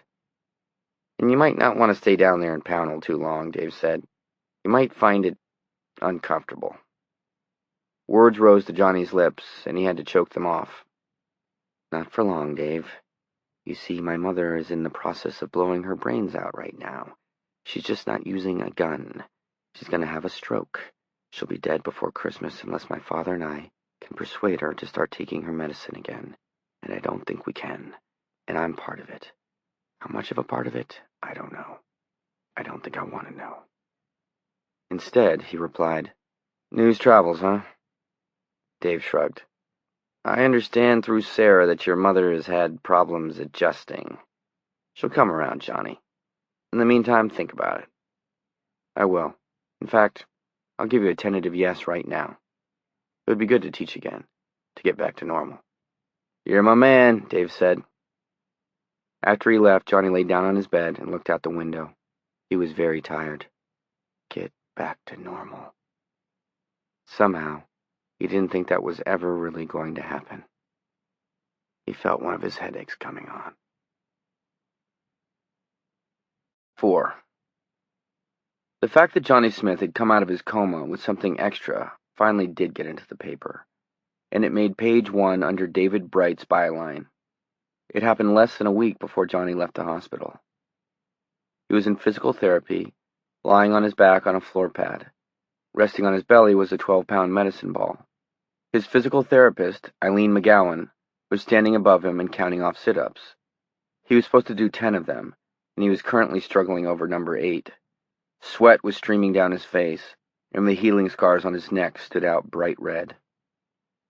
Eileen was a small, homely woman with a whipcord body, a nimbus of gorgeous, frizzy red hair, and deep green eyes flecked with hazel. Johnny sometimes called her, with a mixture of irritation and amusement, the world's smallest marine DI. She had ordered and cajoled and demanded him back from a bed-fast patient who could barely hold a glass of water to a man who could walk without a cane, do 3 chin-ups at a time, and do a complete turnaround the hospital pool in 53 seconds. Not Olympic time, but not bad. She was unmarried and lived in a big house on Center Street in Old Town with her 4 cats. She was slate hard, and she wouldn't take no for an answer. Johnny collapsed backward. Nope, he panted. Oh, I don't think so, Eileen. Up, boy! She cried in high and sadistic good humor. Up, up! Just 3 more and you can have a Coke. Give me my 10-pound ball and I'll give you 2 more. That 10-pound ball is going into the Guinness Book of Records as the world's biggest suppository if you don't give me 3 more. Up! Ugh! Johnny cried, jerking through number 8. He flopped back down, then jerked up again. Great! Eileen cried. 1 more! 1 more! Orange! Johnny screamed, and sat up for the 10th time. He collapsed to the mat, letting the medicine ball roll away. I ruptured myself. Are you happy? All my guts just came loose. They're floating around inside me. I'll sue you, you goddamn harpy. Geez, what a baby, Eileen said, offering him her hand. This is nothing compared to what I've got on for next time. Forget it, Johnny said. All I'm going to do next time is swim in the... He looked at her, an expression of surprise spreading over his face. His grip tightened on her hand until it was almost painful. Johnny, what's wrong? Is it a Charlie horse? Oh, gosh, Johnny said mildly. Johnny? He was still gripping her hand, looking into her face with a faraway, dreamy contemplation that made her feel nervous. She had heard things about Johnny Smith, rumors that she had disregarded with her own brand of hard-headed Scots pragmatism. There was a story that he had predicted Marie Michaud's boy was going to be all right, even before the doctors were 100% sure they wanted to try the risky operation. Another rumor had something to do with Dr. Wyzak. It was said Johnny had told him his mother was not dead, but living someplace on the West Coast under another name. As far as Eileen McGowan was concerned, the stories were so much eyewash, on par with the confession magazines and sweet savage love stories so many nurses read on station. But the way he was looking at her now made her feel afraid. It was as if he was looking inside her. "Johnny, are you okay?" They were alone in the physical therapy room. The big double doors with the frosted glass panels which gave on the pool area were closed. "Gosh sakes," Johnny said. "You better. Yes, there's still time. Just about." "What are you talking about?" He snapped out of it then. He let go of her hand, but he had gripped it tightly enough to leave white indentations along the back. "Call the fire department," he said. "You forgot to turn off the burner. The curtains are catching on fire." "What?" "The burner caught the dish towel, and the dish towel caught the curtains," Johnny said impatiently. "Hurry up and call them. Do you want your house to burn down?" "Johnny, you can't know." "Never mind what I can't know," Johnny said, grabbing her elbow. He got her moving and then walked across to the doors. Johnny was limping badly on his left leg, as he always did when he was tired. They crossed the room that housed the swimming pool, their heels clacking hollowly on the tiles, then went out to the first-floor hallway and down to the nurse's station. Inside, 2 nurses were drinking coffee and a third was on the phone, telling someone on the other end how she had redone her apartment. "Are you going to call or should I?" Johnny asked. Eileen's mind was in a whirl. Her morning routine was as set as a single person's is apt to be. She had gotten up and boiled herself a single egg while she ate a whole grapefruit, unsweetened, and a bowl of all-bran. After breakfast, she had dressed and driven to the hospital. Had she turned off the burner? Of course she had. She couldn't specifically remember doing it, but it was a habit. She must have. "Johnny, really, I don't know where you got the idea." "Okay, I will." They were in the nurse's station now, a glassed-in booth furnished with 3 straight-back chairs and a hot plate. The little room was dominated by the call board, rows of small lights that flashed red when a patient pushed his call button. 3 of them were flashing now. The 2 nurses went on drinking their coffee and talking about some doctor who had turned up drunk at Benjamin's. The third was apparently talking with her beautician. "Pardon me, I have to make a call," Johnny said. The nurse covered the phone with her hand. "There's a payphone in the lot." "Thanks," Johnny said, and took the phone out of her hand. He pushed for one of the open lines and dialed 0. He got a busy signal. "What's wrong with this thing?" "Hey!" the nurse who had been talking to her beautician cried. "What the hell do you think you're doing? Give me that!" Johnny remembered that he was in a hospital with its own switchboard and dialed 9 for an outside line. Then he redialed the 0. The deposed nurse, her cheeks flaming with anger, grabbed for the phone. Johnny pushed her away. She whirled, saw Eileen, and took a step toward her. "Eileen, what's with this crazy guy?" she asked stridently. The other 2 nurses had put down their coffee cups and were staring gape-mouthed at Johnny. Eileen shrugged uncomfortably. "I don't know, he just—" "Operator!" "Operator, I want to report a fire in Old Town," Johnny said. "Can you give me the correct number to call, please?" "Hey," one of the nurses said, "whose house is on fire?" Eileen shifted her feet nervously. "He says mine is." The nurse, who had been talking about her apartment to her beautician, did a double-take. "Oh my God, it's that guy," she said. Johnny pointed to the call board, where 5 or 6 lights were flashing now. "Why don't you go see what those people want?" The operator had connected him with the Old Town Fire Department. "My name is John Smith, and I need to report a fire. It's at—" He looked at Eileen. "What's your address?" For a moment, Johnny didn't think she was going to tell him.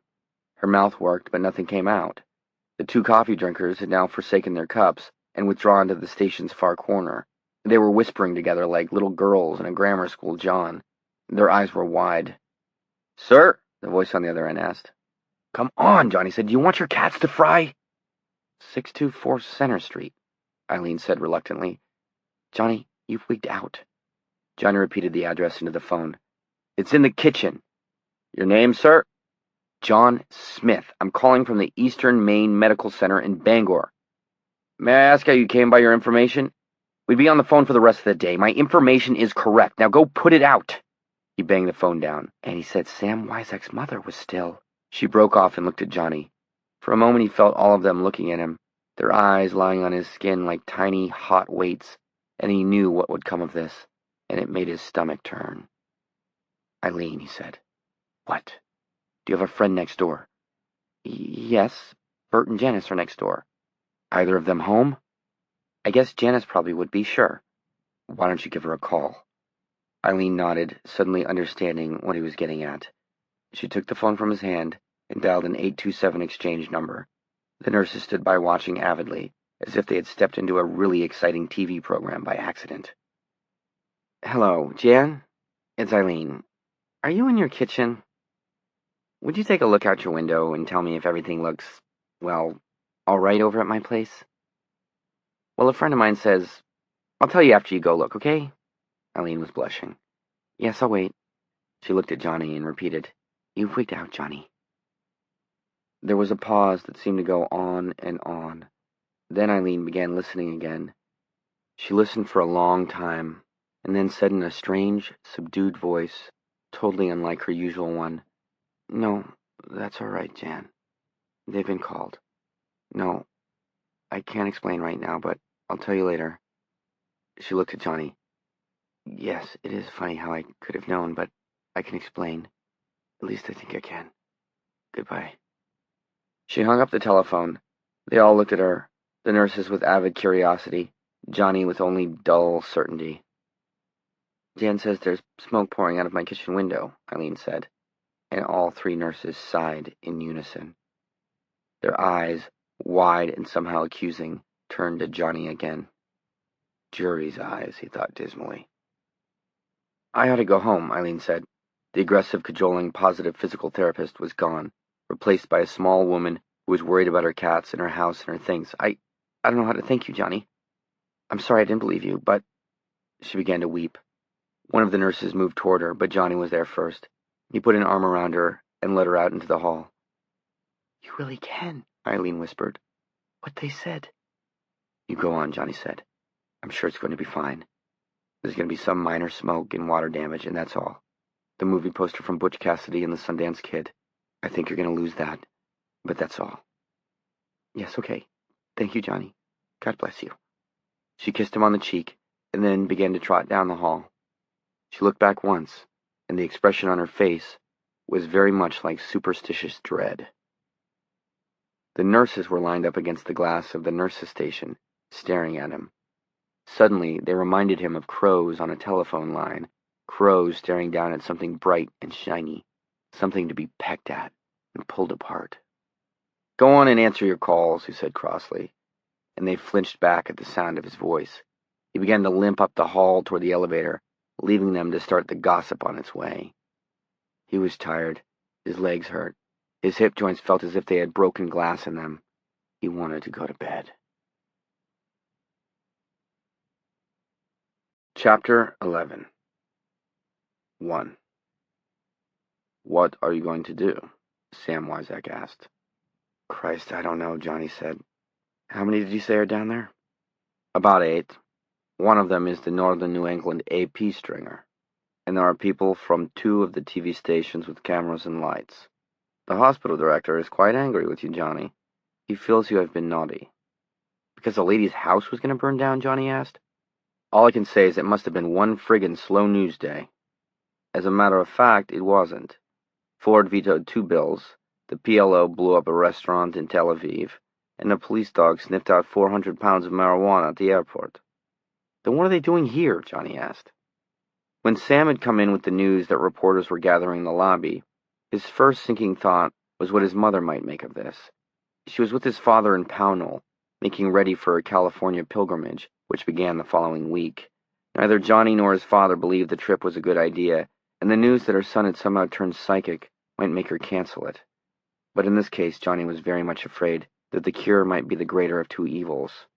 Something like this could set her off for good. On the other hand, this thought suddenly blossomed in his mind with all the force of inspiration. It might persuade her to start taking her medicine again. They're here because what happened is news, Sam said. It has all the classic ingredients. I didn't do anything, You just told Eileen McGowan her house was on fire, and it was, Sam said softly. Come on, Johnny.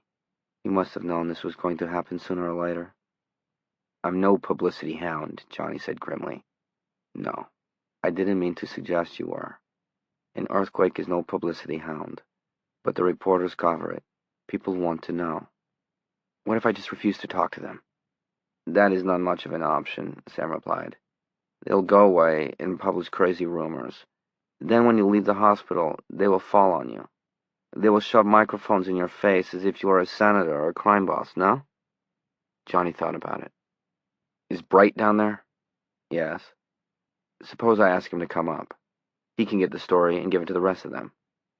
You can do that, but it would make the rest of them extremely unhappy, and an unhappy reporter will be your enemy. Nixon made them unhappy, and they tore him to pieces. I'm not Nixon, Johnny said. Wyzak grinned radiantly. Thank God, he said. What do you suggest? Johnny asked. 2. The reporters stood up and crowded forward when Johnny stepped through the swing doors and into the west lobby. He was wearing a white shirt, open at the collar, and a pair of blue jeans that were too big for him. His face was pale but composed. The scars from the tendon operation stood out clearly on his neck. Flashbacks popped warm fire at him and made him wince.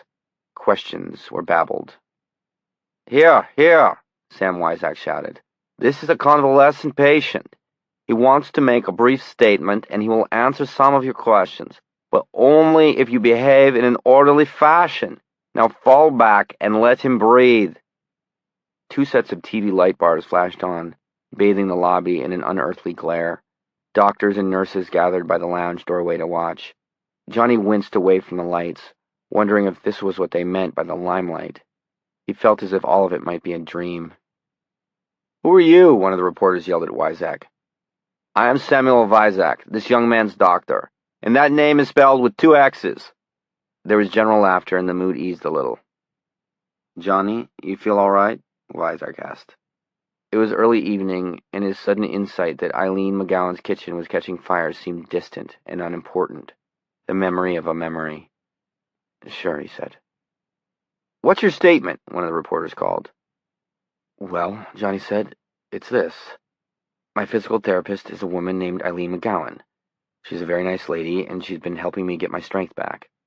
I was in an accident, you see, and one of the TV cameras moved in, goggling at him blankly, throwing him off stride for a moment. And I got pretty weak. My muscles sort of collapsed. We were in the physical therapy room this morning, just finishing up, and I got the feeling that her house was on fire. That is, to be more specific, Jesus, you sound like an asshole. I felt that she'd forgotten to turn off her stove and that the curtains in the kitchen were about to catch fire, so we just went and called the fire department, and that's all there was to it. There was a moment's gaping pause as they digested that. I sort of got the feeling, and that's all there was to it. And then the barrage of questions came again, everything mixed together into a meaningless stew of human voices. Johnny looked around helplessly, feeling disoriented and vulnerable. One at a time, Wyzak yelled. Raise your hands. Were you never school children? Hands waved, and Johnny pointed at David Bright. Would you call this a psychic experience, Johnny? I would call it a feeling, Johnny answered. I was doing sit-ups, and I finished. Miss McGowan took my hand to help me up, and I just knew. He pointed at someone else. Mel Allen, Portland Sunday Telegram, Mr. Smith. Was it like a picture? A picture in your head? No, not at all, Johnny said, but he was not really able to remember what it had been like. Has this happened to you before, Johnny? A young woman in a slack suit asked. Yes, a few times. Can you tell us about the other incidents? No, I'd rather not. One of the TV reporters raised his hand, and Johnny nodded at him. Did you have any of these flashes before your accident and the resulting coma, Mr. Smith? Johnny hesitated. The room seemed very still. The TV lights were warm on his face, like a tropical sun. No, he said. Another barrage of questions. Johnny looked helplessly at Wyzak again. Stop, he bellowed. He looked at Johnny as the roar subsided. You are done, Johnny? I'll answer 2 more questions, Johnny said. Then, really, it's been a long day for me. Yes, ma'am? He was pointing to a stout woman who had wedged herself in between 2 young reporters. Mr. Smith, she said in a loud, carrying, tuba-like voice, who will be the Democrats' nominee for president next year? I can't tell you that, Johnny said, honestly surprised at the question. How could I tell you that? More hands were raised. Johnny pointed to a tall, sober-faced man in a dark suit. He took 1 step forward. There was something prim and coiled about him. Mr. Smith, I'm Roger Dussault from the Lewiston Sun, and I would like to know if you have any idea why you should have such an extraordinary ability as this, if indeed you do. Why you, Mr. Smith? Johnny cleared his throat. As I understand your question, you're asking me to justify something I don't understand. I can't do that. Not justify, Mr. Smith, just explain. He thinks I'm hoaxing them, or trying. Wyzak stepped up beside Johnny. I wonder if I might answer that, he said, or at least attempt to explain why it cannot be answered. Are you psychic too? Dussault asked coldly. Yes, all neurologists must be. It's a requirement, Wyzak said. There was a burst of laughter, and Dussault flushed. Ladies and gentlemen of the press, this man spent 4.5 years in a coma. We who study the brain have no idea why he did, or why he came out of it. And this is for the simple reason that we do not understand what a coma really is, any more than we understand sleep or the simple act of waking. Ladies and gentlemen, we do not understand the brain of a frog or the brain of an ant. You may quote me on these things. You see, I am fearless, no? More laughter. They liked Wyzak, but Dussault did not laugh. You may also quote me as saying, I believe that this man is now in possession of a very new human ability, or a very old one. Why? If I and my colleague do not understand the brain of an ant, can I tell you why? I cannot. I can suggest some interesting things to you, however, things which may or may not have bearing. A part of John Smith's brain has been damaged beyond repair. A very small part, but all parts of the brain may be vital. He calls this his dead zone, and there, apparently, a number of trace memories were stored. All of these wiped-out memories seem to be part of a set, that of street, road, and highway designations, a subset of a larger overall set, that of where is it. This is a small but total aphasia, which seems to include both language and visualization skills. Balancing this off, another tiny part of John Smith's brain appears to have awakened, a section of the cerebrum within the parietal lobe. This is one of the deeply grooved sections of the forward or thinking brain. The electrical responses for this section of Smith's brain are way out of line from what they should be, no? Here's one more thing. The parietal lobe has something to do with the sense of touch. How much or how little we are not completely sure. And it is very near to that area of the brain that sorts and identifies various shapes and textures. And it has been my own observation that John's flashes are always preceded by some sort of touching. Silence. Reporters were scribbling madly. The TV cameras, which had moved in to focus on Wyzak, now pulled back to include Johnny in the picture. Is that it, Johnny? Wyzak asked again. I guess.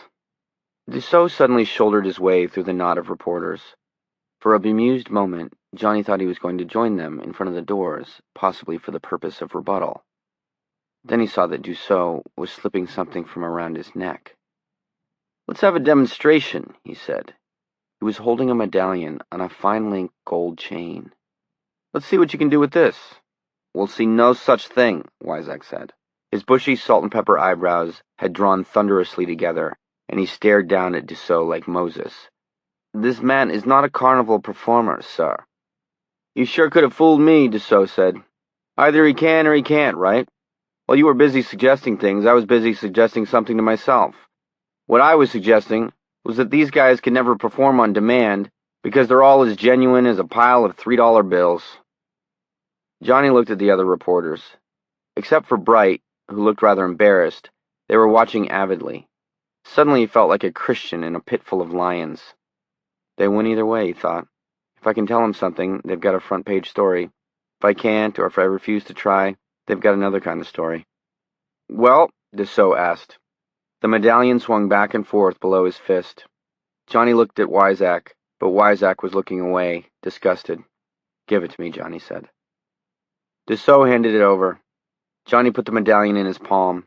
It was a St. Christopher medal. He dropped the fine link chain on top of it in a crisp little yellow heap and closed his hand over it. Dead silence fell in the room. The handful of doctors and nurses standing by the lounge doorway had been joined by a half a dozen others, some of them dressed in street clothes and on their way out of the hospital for the night. A crowd of patients had gathered at the end of the hallway, leading to the first-floor TV and game lounge. The people who had come for the regular early evening visiting hours had drifted over from the main lobby. A feeling of thick tension lay in the air, like a humming power cable. Johnny stood silently, pale and thin in his white shirt and oversized blue jeans.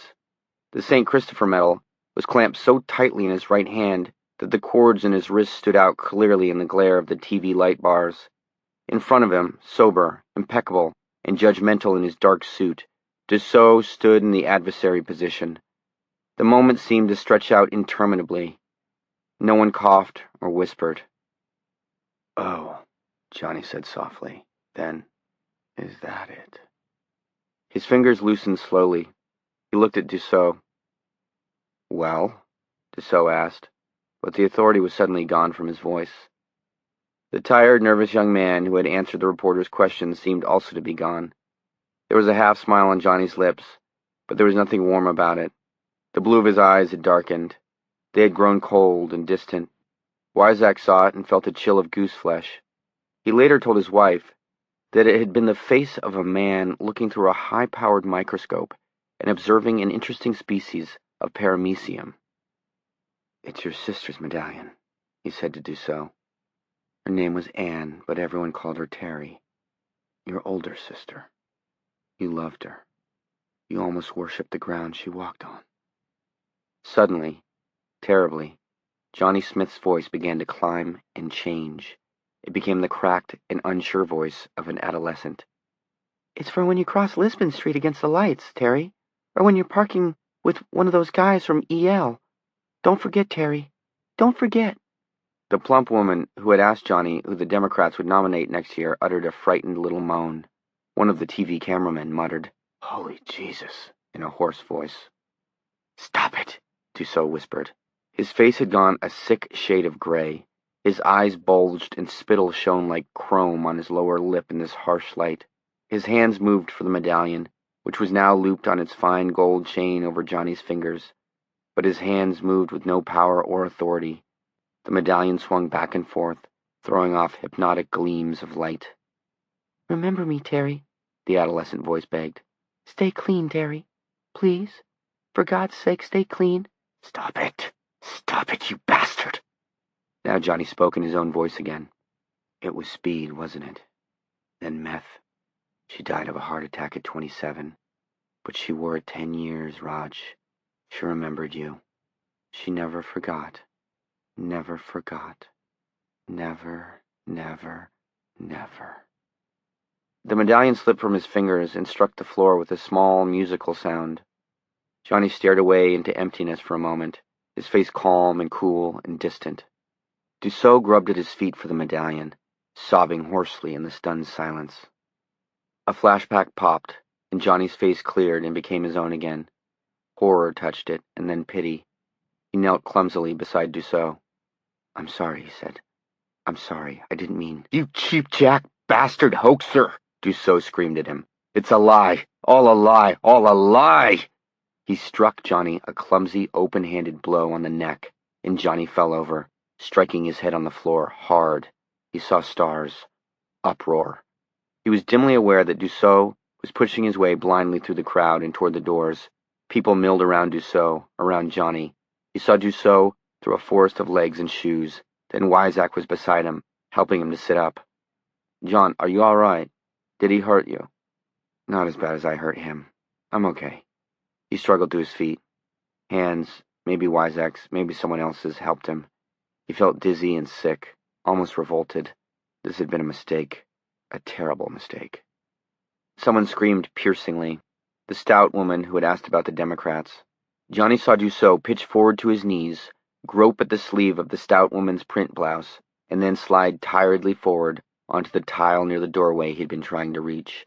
The St. Christopher medal was still in one hand. "Fainted," someone said. "Fainted dead away, I'll be damned." "My fault," Johnny said to Sam Wyzak. His throat felt close and tight with shame, with tears. "All my fault." "No," Sam said. "No, John." But it was. He shook loose of Wyzak's hands and went to where Dussault lay, coming around now, eyes blinking dazedly at the ceiling. Two of the doctors had come over to where he lay. "Is he all right?" Johnny asked. He turned toward the woman reporter in the slack suit, and she shrank away from him. A cramp of fear passed over her face. Johnny turned the other way, toward the TV reporter who had asked him if he'd had any flashes before his accident. It suddenly seemed very important that he explain to someone. "I didn't mean to hurt him," he said. "Honest to God, I never meant to hurt him. I didn't know." The TV reporter backed up a step. "No," he said. "Of course you didn't. He was asking for it. Anybody could see that. Just don't touch me, huh?" Johnny looked at him dumbly, lips quivering. He was still in shock, but beginning to understand. Oh yes, he was beginning to understand. The TV reporter tried to smile, and could only produce a death's head rictus. "Just don't touch me, Johnny, please." "It's not like that," Johnny said, or tried to. Later, he was never sure if any sound had come out. "Don't touch me, Johnny, okay?" The reporter backed up to where his cameraman was packing his gear. Johnny stood and watched him. He began to shake all over. 3. "It's for your own good, John," Wyzak said.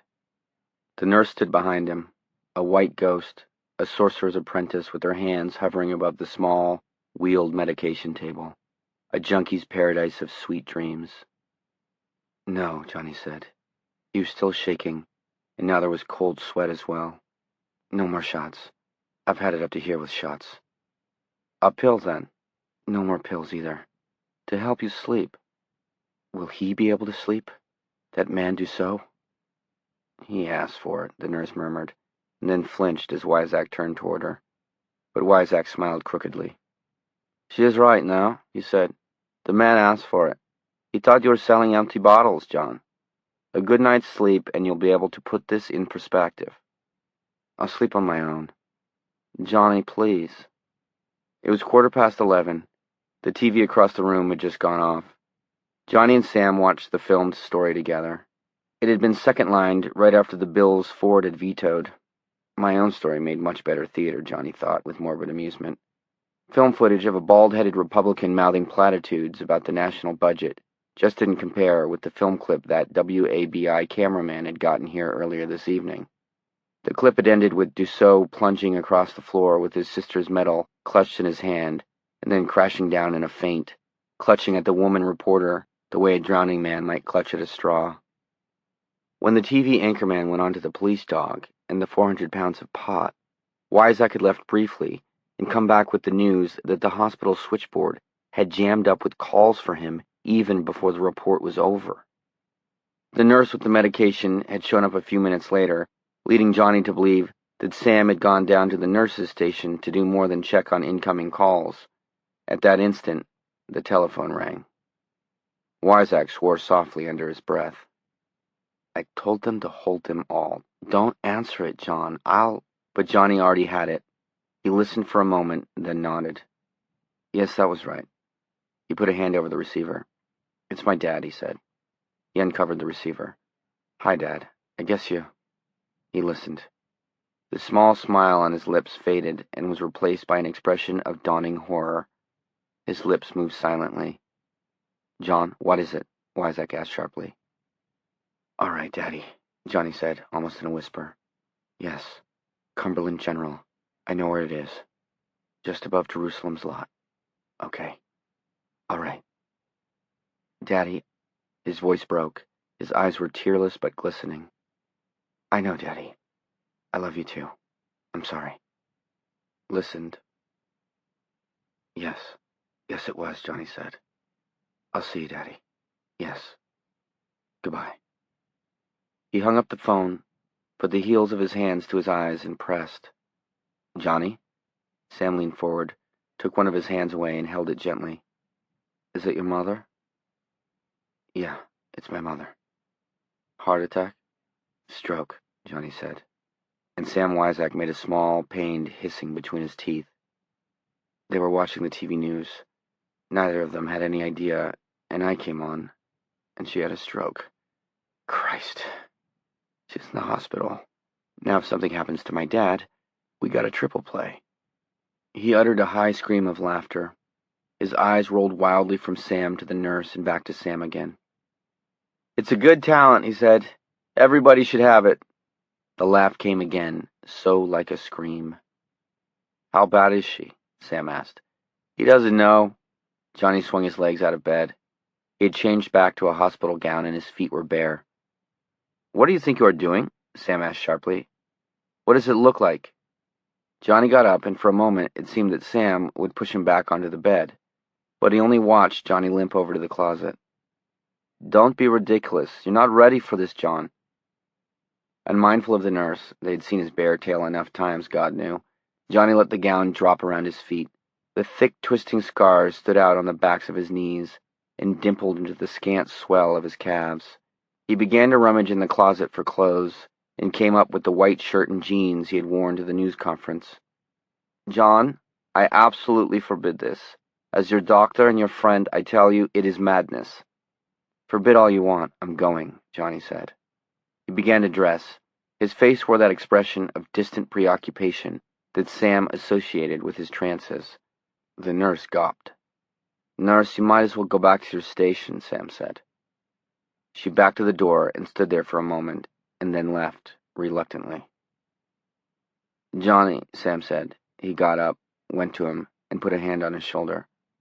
"You didn't do it." Johnny shook the hand off. "I did it all right," he said. "She was watching me when it happened." He began to button the shirt. "You urged her to take her medicine, and she stopped." Johnny looked at Wyzak for a moment, and then went back to buttoning his shirt. "If it hadn't happened tonight, it would have happened tomorrow, next week, next month, or next year, or in 10 years. No, it would not have been 10 years, or even 1, and you know it. Why are you so anxious to pin this tale on yourself? Because of that smug reporter? Is it maybe an inverted kind of self-pity, an urge to believe that you have been cursed?" Johnny's face twisted. "She was watching me when it happened. Don't you get that? Are you so fucking soft you don't get that?"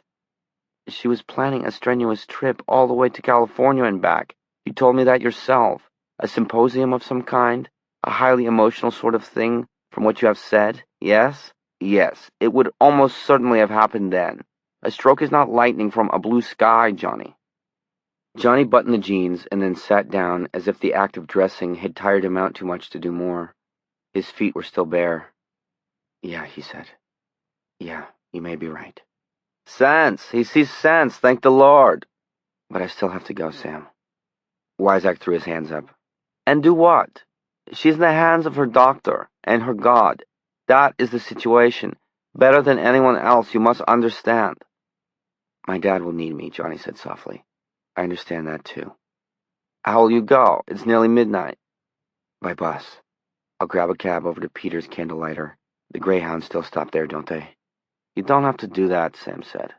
Johnny was groping under the chair for his shoes, and not finding them. Sam got them from under the bed and handed them to him. "I'll drive you down." Johnny looked up at him. "You'd do that?" "If you'll take a mild tranquilizer, yes." "But your wife?" He realized in a confused sort of way that the only concrete thing he knew about Wyzak's personal life was that his mother was living in California. "I am divorced," Wyzak said. "A doctor has to be out all hours of the night, unless he is a podiatrist or a dermatologist, no? My wife saw the bed as half empty rather than half full, so she filled it with a variety of men." "I'm sorry," Johnny said, embarrassed. "You spend far too much time being sorry, John." Sam's face was gentle, but his eyes were stern. "Put on your shoes." Chapter 12. 1. Hospital to hospital, Johnny thought dreamily, flying gently along on the small blue pill he had taken just before he and Sam left the EMMC and climbed into Sam's 75 Eldorado. Hospital to hospital, person to person, station to station. In a queer, secret way, he enjoyed the trip. It was his first time out of the hospital in almost 5 years. The night was clear. The Milky Way sprawled across the sky in an unwinding clock spring of light. A half-moon followed them over the dark tree line as they fled south through Palmyra, Newport, Pittsfield, Benton, Clinton. The car whispered along in near total silence. Low music, Haydn, issued from the 4 speakers of the stereo tape player. Came to one hospital in the Cleves Mills Rescue Squad ambulance. Went to another in a Cadillac, he thought. He didn't let it bother him. It was just enough to ride, to float along on the track, to let the problem of his mother, his new ability, and the people who wanted to pry into his soul He asked for it. Just don't touch me, huh? Rest in a temporary limbo. Weizak didn't talk. Occasionally he hummed snatches of the music. Johnny watched the stars. He watched the turnpike, nearly deserted this late. It unrolled ceaselessly in front of them. They went through the toll gate at Augusta, and Weizak took a time and toll ticket. Then they went on again. Gardner, Sabattis, Lewiston. Nearly 5 years. Longer than some convicted murderers spend in the slam. He slept, dreamed. "Johnny," his mother said in his dream. "Johnny, make me better. Make me well." She was in a beggar's rags. She was crawling toward him over cobblestones. Her face was white. Thin blood ran from her knees. White lice squirmed in her thin hair. She held shaking hands out to him. "It's the power of God working in you," she said. "It's a great responsibility, Johnny. A great trust. You must be worthy." He took her hands, closed his own over them, and said, "Spirits, depart from this woman." She stood up. "Healed!" she cried in a voice that was filled with a strange and terrible triumph. "Healed! My son has healed me! His work is great upon the earth!" He tried to protest, to tell her that he didn't want to do great works, or heal, or speak in tongues, to divine the future, or find those things that had been lost. He tried to tell her, but his tongue wouldn't obey the command of his brain. Then she was past him, striding off down the cobbled street, her posture cringing and servile, but somehow arrogant at the same time. Her voice belled like a clarion. "Saved! Savior! Saved! Savior!" And to his horror he saw that there had been thousands of others behind her, maybe millions, all of them maimed or deformed or in terror. The stout lady reporter was there, needing to know who the Democrats would nominate for the presidency in 1976. There was a death-eyed farmer in bib-alls with a picture of his son, a smiling young man in Air Force blues who had been reported MIA over Hanoi in 1972. He needed to know if his son was dead or alive. A young woman who looked like Sarah, with tears on her smooth cheeks, holding up a baby with a hydrocephalic head on which blue veins were traced like runes of doom. An old man with his fingers turned into clubs by arthritis. Others. They stretched for miles. They would wait patiently. They would kill him with their mute, bludgeoning need. "Saved," his mother's voice carried back imperatively. "Savior, saved, saved." He tried to tell them that he could neither heal nor save, but before he could open his mouth to make the denial, the first had laid hands on him and was shaking him. The shaking was real enough. It was Weizak's hand on his arm. Bright orange light filled the car, turning the interior as bright as day. It was nightmare light, turning Sam's kind face into the face of a hobgoblin.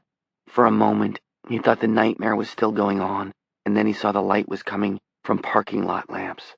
They had changed those too, apparently, while he was in his coma. From hard white to a weird orange that lay on the skin like paint. "Where are we?" he asked thickly. "The hospital," Sam said. "Cumberland General." "Oh, all right." He sat up. The dream seemed to slide off him in fragments, still littering the floor of his mind like something broken and not yet swept up. "Are you ready to go in?" "Yes," Johnny said. They crossed the parking lot amid the soft creak of summer crickets in the woods. Fireflies stitched through the darkness. The image of his mother was very much on him, but not so much that he was unable to enjoy the soft and fragrant smell of the night, and would feel the faint breeze against his skin. There was time to enjoy the health of the night and the feeling of health coming inside him. In the context of why he was here, the thought seemed almost obscene, but only almost, and it wouldn't go away. 2. Herb came down the hallway to meet them, and Johnny saw that his father was wearing old pants, shoes with no socks, and his pajama shirt. It told Johnny a lot about the suddenness with which it had come. It told him more than he wanted to know. "Son," he said. He looked smaller somehow. He tried to say more and couldn't. Johnny hugged him and Herb burst into tears. He sobbed against Johnny's shirt. "Daddy," he said. "That's all right, Daddy. That's all right." His father put his arms on Johnny's shoulders and wept. Wyzak turned away and began to inspect the pictures on the walls, in different watercolors by local artists. Herb began to recover himself. He swiped his arm across his eyes and said, "Look at me, still in my PJ top. I had time to change before the ambulance came. I guess I never thought of it. Must be getting senile." "No, you're not." "Well," he shrugged. "Your doctor friend brought you down? That was nice of you, Dr. Wyzak." Sam shrugged. "It was nothing."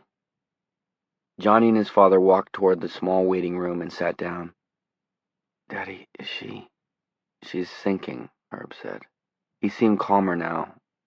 "Conscious but sinking. She's been asking for you, Johnny. I think she's been holding on for you." "My fault," Johnny said. "All this is my..." The pain in his ears startled him, and he stared at his father, astonished. Herb had seized his ear and twisted it firmly. So much for the role reversal of having his father cry in his arms. The old twist-the-ear trick had been a punishment Herb had reserved for the gravest of errors. Johnny couldn't remember having his ear twisted since he was 13 and had gotten fooling around with their old Rambler. He had inadvertently pushed in the clutch, and the old car had rumbled silently downhill to crash into their back shed. "Don't you ever say that," Herb said. "Geez, Dad." Herb let go, a little smile lurking just below the corners of his mouth. "Forgot all about the old twist-the-ear, huh? Probably thought I had too. No such luck, Johnny." Johnny stared at his father, still dumbfounded. "Don't you ever blame yourself." But she was watching that damned news, yes. She was ecstatic. She was thrilled. Then she was on the floor, her poor old mouth opening and closing like she was a fish out of water. Herb leaned closer to his son. "The doctor won't come right out and tell me, but he asked me about heroic measures. I told him none of that stuff. She committed her own kind of sin, Johnny. She presumed to know the mind of God. So don't you ever blame yourself for her mistake." Fresh tears glistened in his eyes. His voice roughened. "God knows I spent my life loving her, and it got hard in the late going.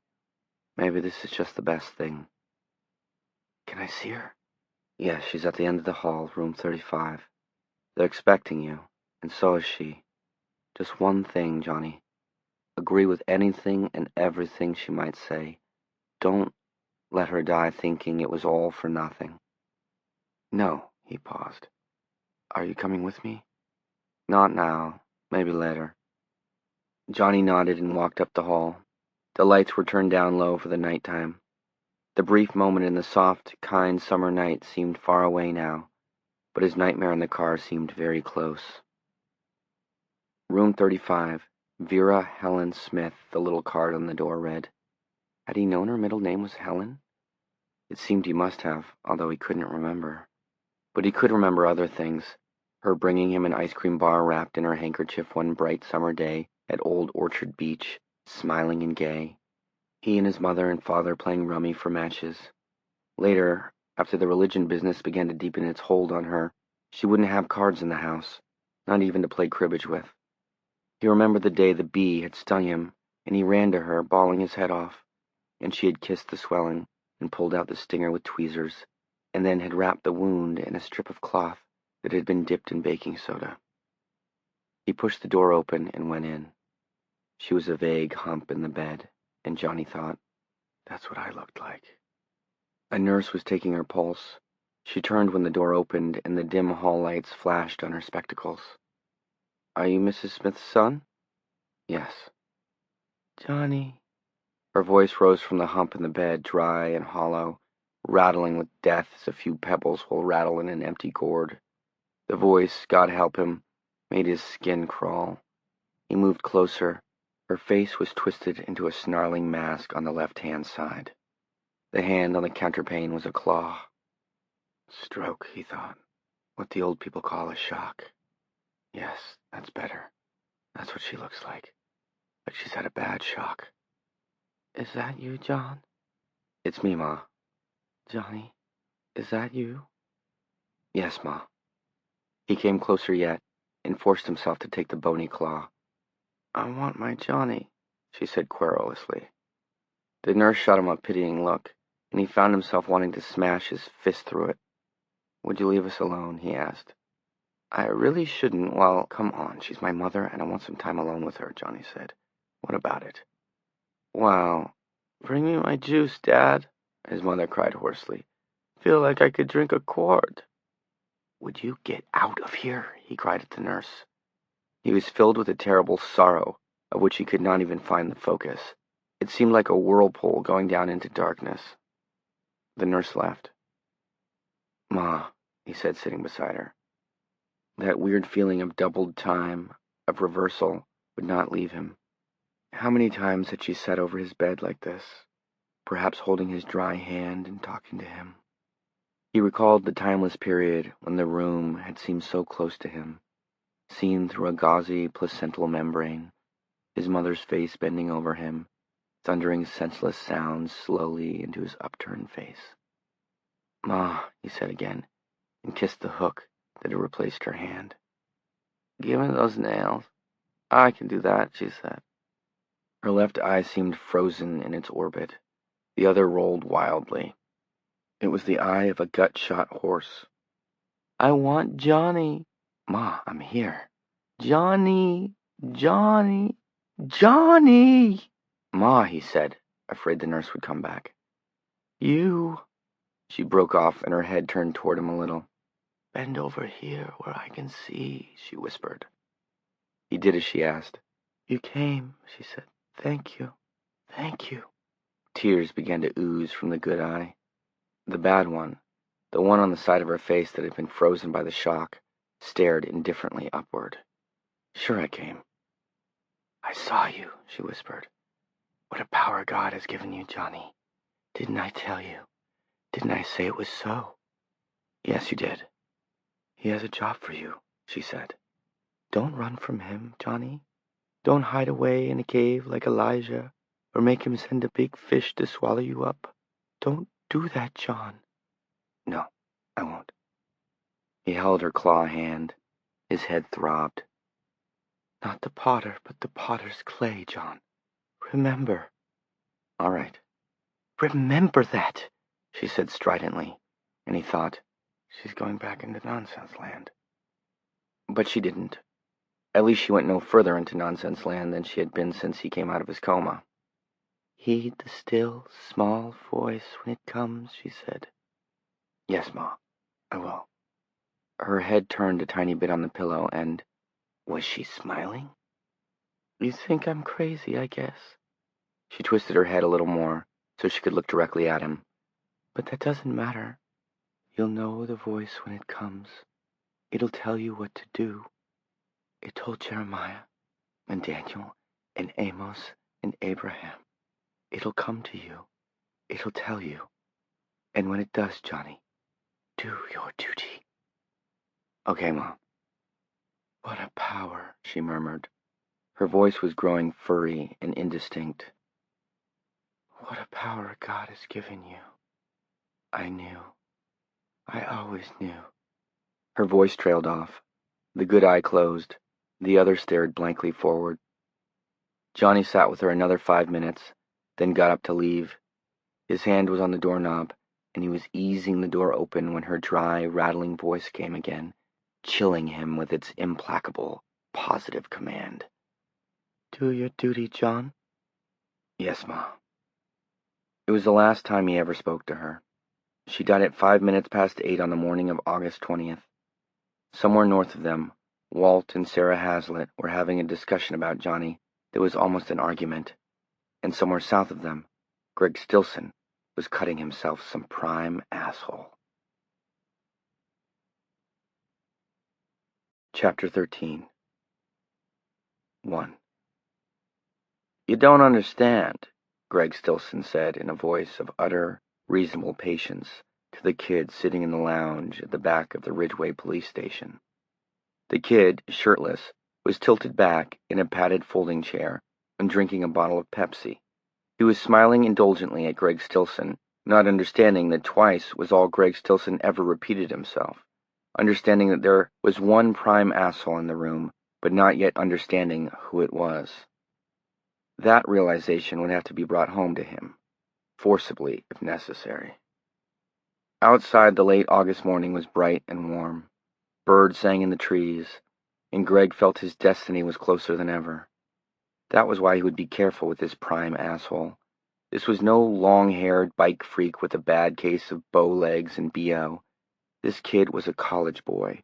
His hair was moderately long, but squeaky clean, and he was George Harvey's nephew. Not that George cared for him much. George had fought his way across Germany in 1945, and he had 2 words for those long-haired freaks, and those 2 words were not happy birthday. But he was blood, and George was a man to be reckoned with on the town council. "See what you can do with him," George had told Greg when Greg informed him that Chief Wiggins had arrested his sister's kid. But his eyes said, "Don't hurt him. He's blood." The kid was looking at Greg with lazy contempt. "I understand," he said. "Your deputy dog took my shirt, and I want it back.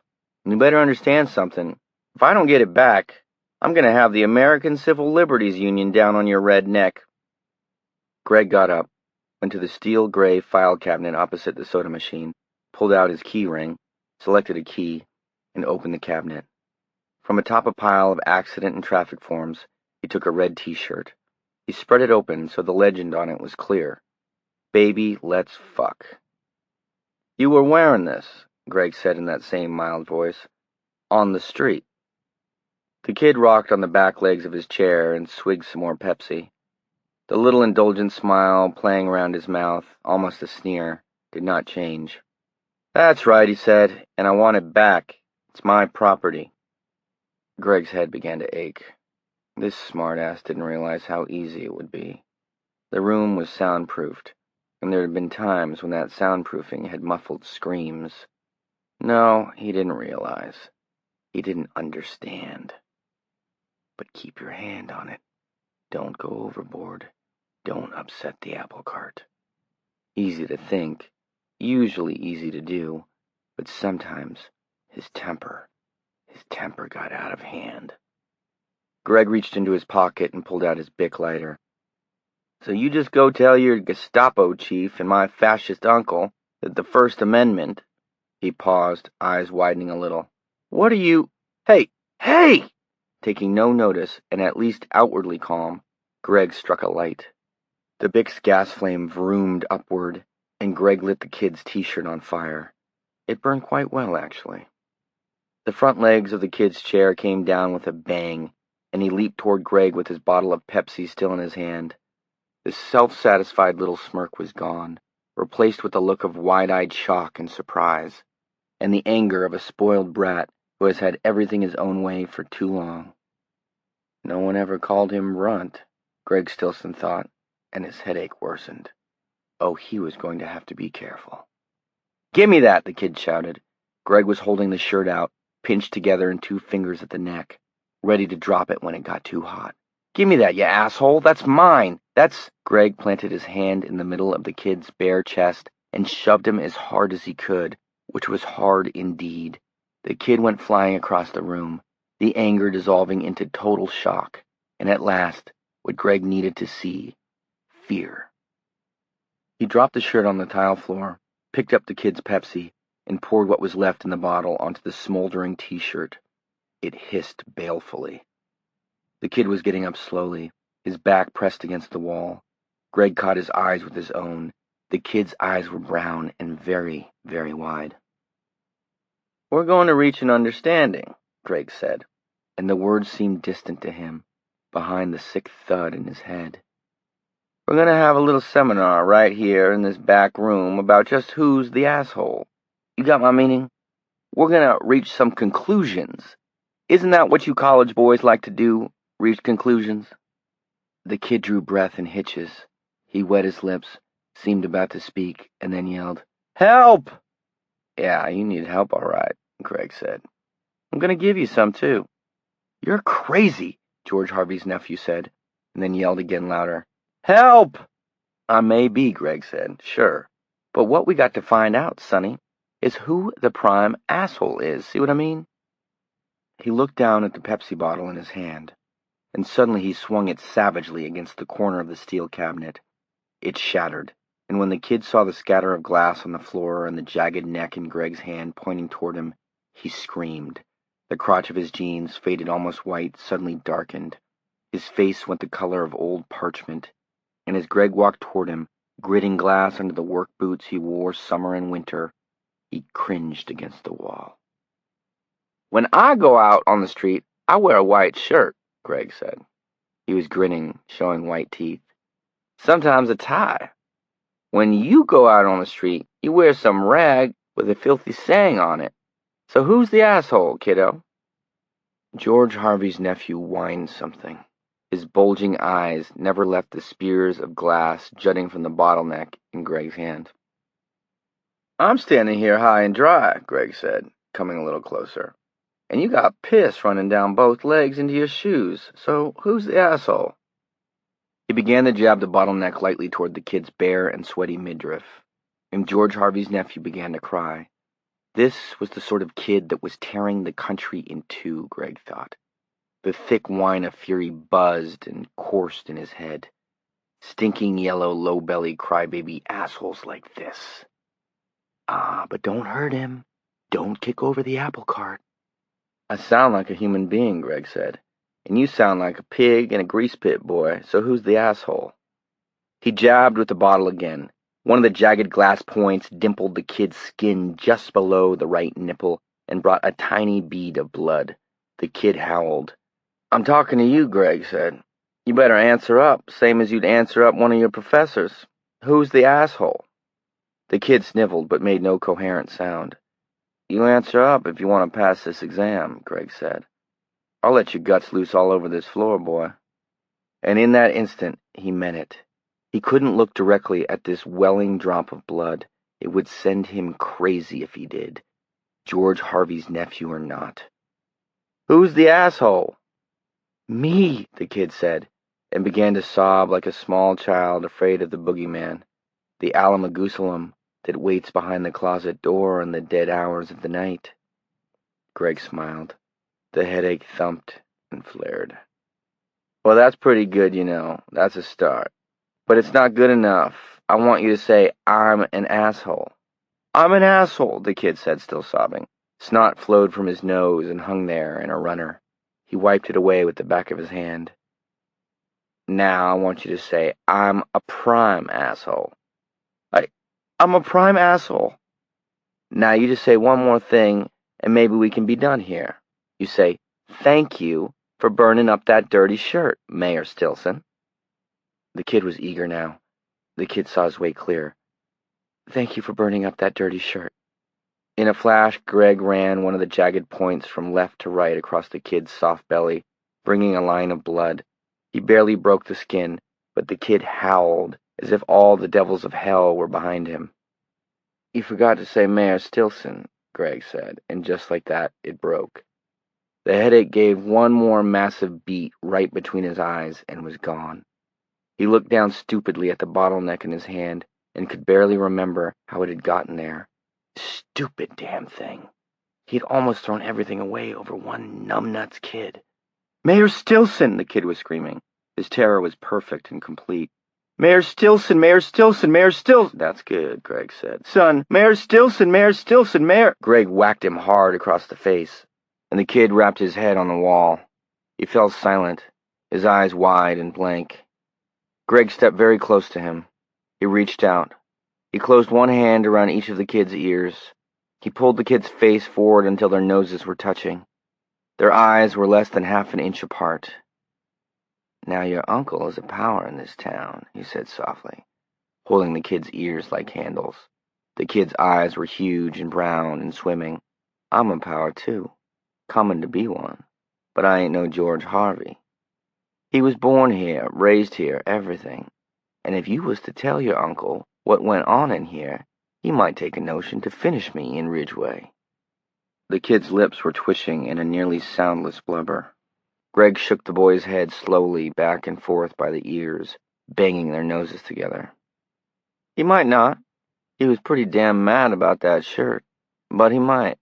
Blood ties are strong ties. So you think about this, son. if you was to tell your uncle what went on here, and your uncle squeezed me out, I guess I would come along and kill you. Do you believe that?"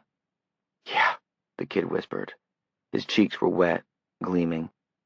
"Yes, sir, Mayor Stilson." "Yes, sir, Mayor Stilson." Greg let go of his ears. "Yeah," he said, "I'd kill you. But first I'd tell anybody that'd listen about how you pissed yourself and stood there crying with snot running out of your nose." He turned and walked away quickly, as if the kid smelled bad, and went to the cabinet again. He got a box of Band-Aids from one of the shelves and tossed them across to the kid, who flinched back and fumbled them. He hastened to pick them up off the floor, as if Stilson might attack him again for missing. Greg pointed. "Bathroom over there. You clean yourself up. I'm going to leave you a Ridgeway Pal sweatshirt. I want it mailed back clean, no bloodstains, you understand?" "Yes," the kid whispered. "Sir!" Stilson screamed at him. "Sir, sir, sir! Can't you remember that?" "Sir," the kid moaned. "Yes, sir. Yes, sir." "They don't teach you kids respect for nothing," Greg said. "Not for nothing." The headache was trying to come back. He took several deep breaths and quelled it, but his stomach felt miserably upset. "Okay, that's the end. I just want to offer you one good piece of advice. Don't you make the mistake of getting back to your damn college this fall or whenever and start thinking this was some way it wasn't. Don't you try to kid yourself about Greg Stilson. Best forgotten kid. By you, me, and George. Working this around in your mind until you think you could have another swing at it would be the worst mistake of your life. Maybe the last." With that, Greg left, taking one last contemptuous look at the kid standing there, his chest and belly caked with a few minor smears of dried blood, his eyes wide, his lips trembling. He looked like an overgrown 10-year-old who has struck out in the Little League playoffs. Greg made a mental bet with himself that he would never see or hear from this particular kid again, and it was a bet he won. Later that week, George Harvey stopped by the barber shop where Greg was getting a shave and thanked him for talking some sense into his nephew. "You're good with these kids, Greg," he said. "I don't know. They seem to respect you." Greg told him not to mention it. 2. While Greg Stilson was burning a shirt with an obscene saying on it in New Hampshire, Walt and Sarah Hazlitt were having a late breakfast in Bangor, Maine. Walt had the paper. He put his coffee cup down with a clink and said, "Your old boyfriend made the paper, Sarah." Sarah was feeding Denny. She was in her bathrobe, her hair something of a mess, her eyes still only about a quarter open. 80% of her mind was still asleep. There had been a party last night. The guest of honor had been Harrison Fisher, who had been New Hampshire's 3rd District Congressman since dinosaurs walked the earth, an assured candidate for re-election next year. It had been politic for her and Walt to go. Politic. That was a word that Walt used a lot lately. He had had lots more to drink than she had, and this morning he was dressed and apparently chipper while she felt buried in a pile of sludge. It wasn't fair. "Blue," Denny remarked, and spat back a mouthful of mixed fruit. "That's not nice," Sarah said to Denny. To Walt, "Are you talking about Johnny Smith?" "The one and only." She got up and came around to Walt's side of the table. "He's all right, isn't he?" "Feeling good and kicking up Dickens by the sound of this," Walt said dryly. She had a hazy idea that it might be related to what had happened to her when she went to see Johnny, but the size of the headline shocked her. "Reawakened coma patient demonstrates psychic ability at dramatic news conference." The story was under David Bright's byline. The accompanying photo showed Johnny, still looking thin, and in the unsparing glare of the flash, pitifully confused, standing over the sprawled body of a man the caption identified as Roger Dussault, a reporter for the Lewiston paper. "Reporter faints after revelation," the caption read. Sarah sank down into the chair next to Walt and began to read the article. This did not please Denny, who began to pound on the tray of his high chair for his morning egg. "I believe you're being summoned," Walt said. "Would you feed him, honey? He eats better for you anyway." Story continued, page 9, column 3. She folded the paper open to page 9. Flattery will get you everywhere, Walt said agreeably. He slipped off his sports coat and put on her apron. Here it comes, Guy, he said, and began feeding Denny his egg. When she had finished the story, Sarah went back and read it again. Her eyes were drawn again and again to the picture, to Johnny's confused, horror-struck face. The people loosely grouped around the prone Dussault were looking at Johnny with an expression close to fear. She could understand that. She remembered kissing him, and the strange, preoccupied look that had slipped over his face. And when he told her where to find the lost wedding ring, she had been afraid. But Sarah, what you were afraid of wasn't quite the same thing, was it? Just a little more, big boy, Walt was saying, as if from 1,000 miles away. Sarah looked up at them, sitting together in a bar of moat-dusted sunlight, her apron flapping between Walt's knees, and she was suddenly afraid again. She saw the ring sinking to the bottom of the toilet bowl, turning over and over. She heard the small clink as it struck the porcelain. She thought of Halloween masks, of the kids saying, "I love to see this guy take a beating." She thought of promises made and never kept, and her eyes went to this thin newsprint face, looking at her with such haggard, wretched surprise. Gimmick, anyway, Walt said, hanging up her apron. He'd gotten Denny to eat the egg, every bit of it, and now their son and heir was sucking contentedly away at a juice bottle. Huh? Sarah looked up as he came over to her. I said that for a man who must have almost $500,000 worth of hospital bills outstanding, it's a hell of a good gimmick. What are you talking about? What do you mean, gimmick? Sure, he said, apparently missing her anger. You can make $7,000, maybe $10,000 doing a book about the accident in the coma. But if he came out of the coma psychic, the sky's the limit. That's one hell of an allegation, Sarah said, and her voice was thin with fury. He turned to her, his expression first one of surprise, and then of understanding. The understanding look made her angrier than ever. If she had a nickel for every time Walt Hazlitt had thought he understood her, they could fly first class to Jamaica. Look, I'm sorry I brought it up, he said. Johnny would no more lie than the Pope would, you know. He bellowed laughter, and in that moment she nearly picked up his own coffee cup and threw it at him. Instead, she locked her hands together tightly under the table and squeezed them. Denny goggled at his father, and then burst into his own peal of laughter. Honey, Walt said, I have nothing against him. I have nothing against what he's doing. In fact, I respect him for it. If that fat old mossback Fisher can go from a broke lawyer to a millionaire during 15 years in the House of Representatives, then this guy should have a perfect right to pick up as much as he can playing psychic. Johnny doesn't lie, she repeated tonelessly. It's a gimmick for the Blue Rinse Brigade, who read the weekly tabloids and belong to the Universe Book Club, he said cheerily. Although I will admit that a little second sight would come in handy during jury selection in this damn Timmins trial. Johnny Smith doesn't lie, she repeated, and heard him saying, It slipped off your finger. You were putting his shaving stuff into one of those side pockets, and it just slipped off. You go up in the attic and look, Sarah. You'll see. But she couldn't tell Walt that. Walt didn't know she had been to see Johnny. Nothing wrong in going to see him, her mind offered uneasily. No, but how would he react to the news that she had thrown her original wedding ring into the toilet and flushed it away? He might not understand the sudden twitch of fear that had made her do it, the same fear she saw mirrored on those other newsprint faces, and to some degree on Johnny's own. No, Walt might not understand that at all. After all, throwing your wedding ring into the toilet and then pushing the flush did suggest a certain vulgar symbolism. All right, Walt was saying, he doesn't lie. But I just don't believe, Sarah said softly. Look at the people behind him, Walt. Look at their faces. They believe. Walt gave them a cursory glance. Sure, the way a kid believes in a magician as long as the trick is ongoing. You think this fellow Dussault was a shill? According to the article, he and Johnny had never met before. That's the only way the illusion will work, Sarah, Walt said patiently. It doesn't do a magician any good to pull a bunny out of a rabbit hutch, only out of a hat. Either Johnny Smith knew something, or he made a terribly good guess based on this guy Dussault's behavior at the time. But I repeat, I respect him for it. He got a lot of mileage out of it. If it turns him a buck, more power to him.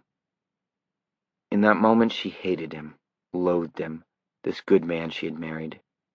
There was really nothing so terrible on the reverse side of his goodness, his steadiness, his mild good humor, just the belief, apparently grounded in the bedrock of his soul, that everybody was looking out for number one, each with his or her own little racket.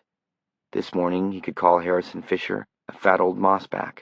Last night he had been bellowing with laughter at Fisher's stories about Greg Stilson, the funny mayor of some town or other, and who might just be crazy enough to run as an independent in the House race next year.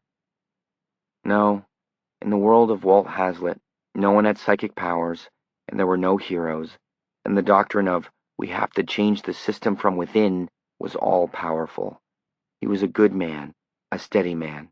He loved her and Denny, but suddenly her soul cried out for Johnny and the 5 years together of which they had been robbed, or the lifetime together. A child with darker hair. "You better get going, babe," she said quietly. "You'll have your guy Timmons in stocks and bonds, or whatever they are." "Sure," he smiled at her. The summation done, session adjourned. "Still friends?" "Still friends." But he knew where the ring was. He knew. Walt kissed her, his right hand resting lightly on the back of her neck. He always had the same thing for breakfast. He always kissed her the same way. Someday they were going to Washington, and no one was psychic. 5 minutes later he was gone, backing their little red Pinto out onto Pond Street, giving his usual brief toot on the horn, and putting away. She was left alone with Denny, who was in the process of strangling himself while he tried to wiggle under his high chair tray. "You're going at that all wrong, Sluggo," Sarah said, crossing the kitchen and unlatching the tray. "Blue," Denny said, disgusted with the whole thing. Speedy Tomato, their tomcat, sauntered into the kitchen at his usual slow, hip-shot, juvenile delinquent stride, and Denny grabbed him, making little chuckling noises. Speedy laid his ears back and looked resigned. Sarah smiled a little and cleared the table. Inertia. A body at rest tends to remain at rest, and she was at rest. Never mind Walt's darker side. She had her own. She had no intention of doing more than sending Johnny a card at Christmas. It was better, safer that way, because a body in motion tends to keep moving. Her life here was good. She had survived Dan. She had survived Johnny, who had been so unfairly taken from her, but so much in this world was unfair. She'd come through her own personal rapids to this smooth water, and here she would stay. This sunshiny kitchen was not a bad place. Best to forget county fairs, wheels of fortune, and Johnny Smith's face. As she ran water into the sink to do the dishes, she turned on the radio and caught the beginning of the news. The first item made her freeze with a just-washed plate in one hand, her eyes looking out over their small backyard in startled contemplation. Johnny's mother had had a stroke while watching a TV report on her son's press conference. She had died this morning, not an hour ago. Sarah dried her hands, snapped off the radio, and pried Speedy Tomato out of Denny's hands. She carried her boy into the living room and popped him into his playpen. Denny protested this indignity with loud, lusty howls of which she took no notice. She went to the telephone and called the EMMC. A switchboard operator who sounded tired of repeating the same piece of intelligence over and over again told her that John Smith had discharged himself the night before, slightly before midnight. She hung up the phone and sat down in a chair. Denny continued to cry from his playpen. Water ran into the kitchen sink. After a while, she got up, went into the kitchen, and turned it off. Chapter 14. 1. The man from Inside View showed up on October 16th, not long after Johnny had walked up to get the mail. His father's house was set well back from the road. The gravel driveway was nearly a quarter of a mile long, running through a heavy stand of second-growth spruce and pine. Johnny did the total round trip every day. At first, he had returned to the porch trembling with exhaustion, his legs on fire, his limp so pronounced that he was really lurching along. But now, a month and a half after the first time, when the half a mile had taken him an hour to do, the walk had become one of his day's pleasures, something to look forward to. Not the mail, but the walk.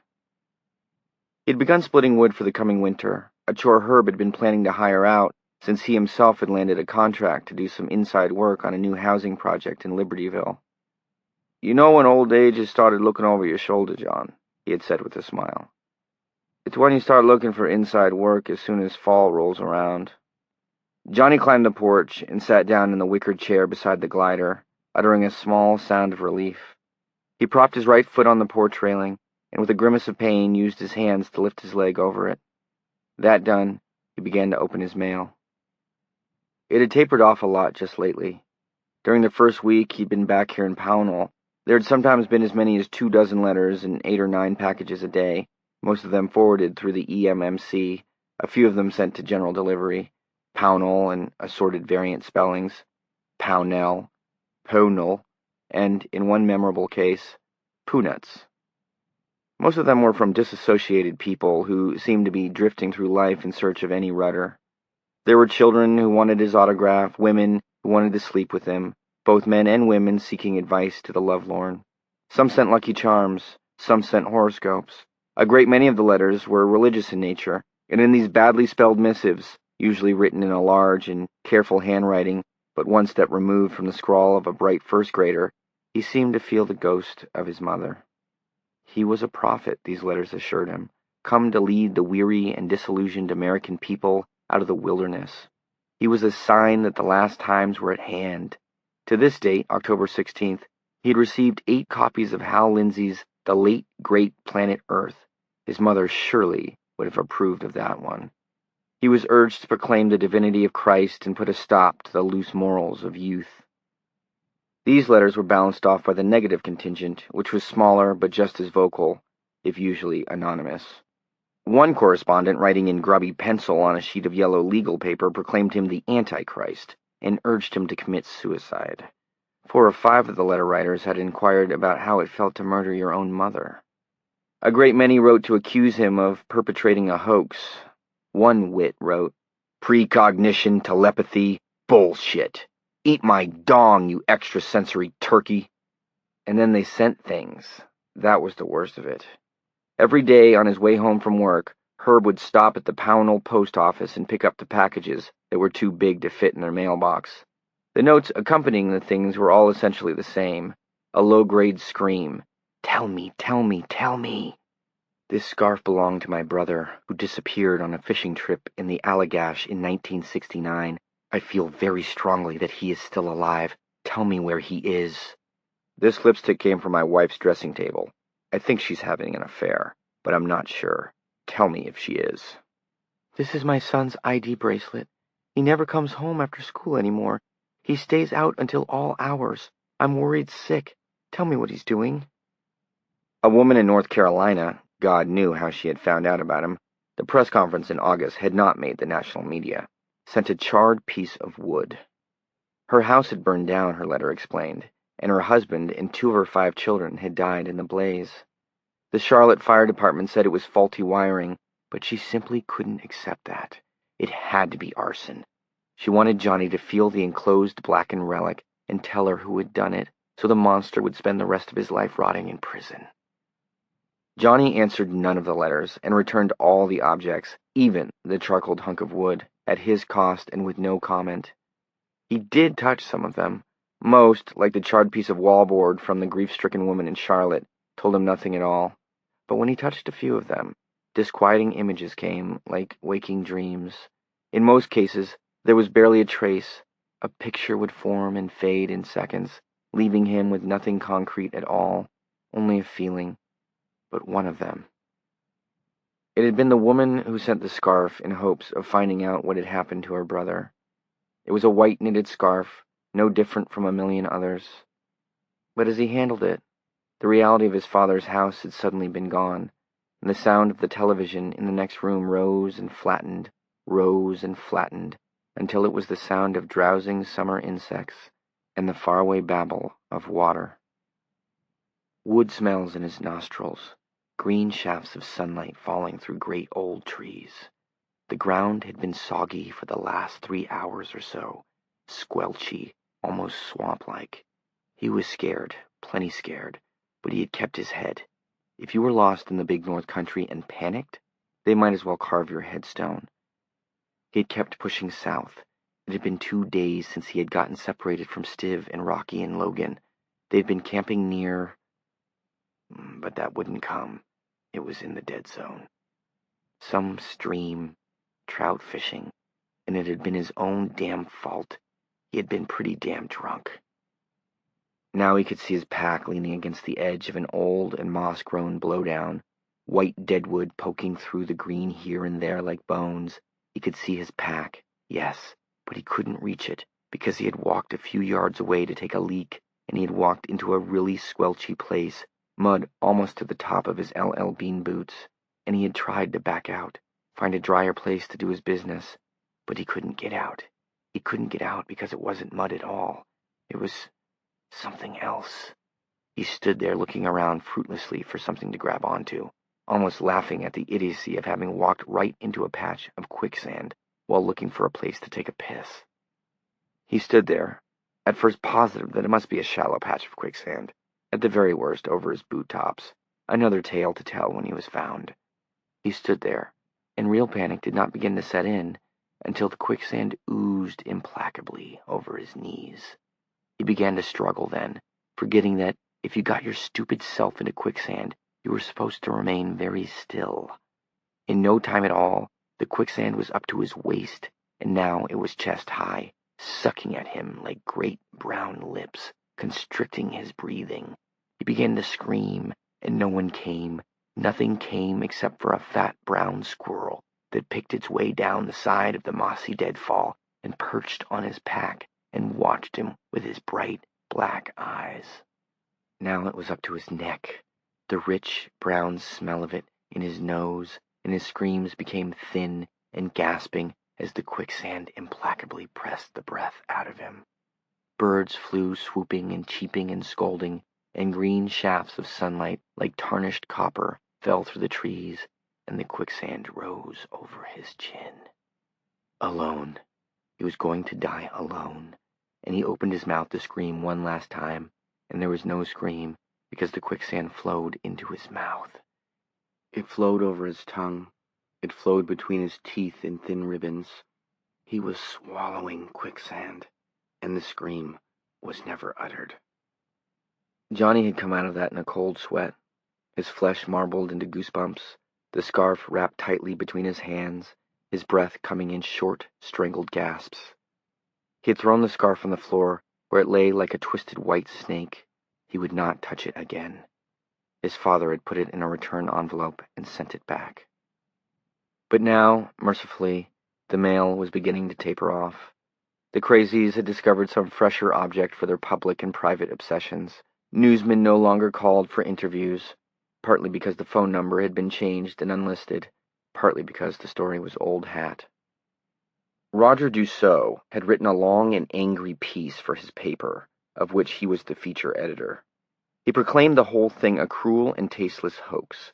Johnny had undoubtedly boned up on incidents from the past of several reporters who were likely to attend the press conference, just in case.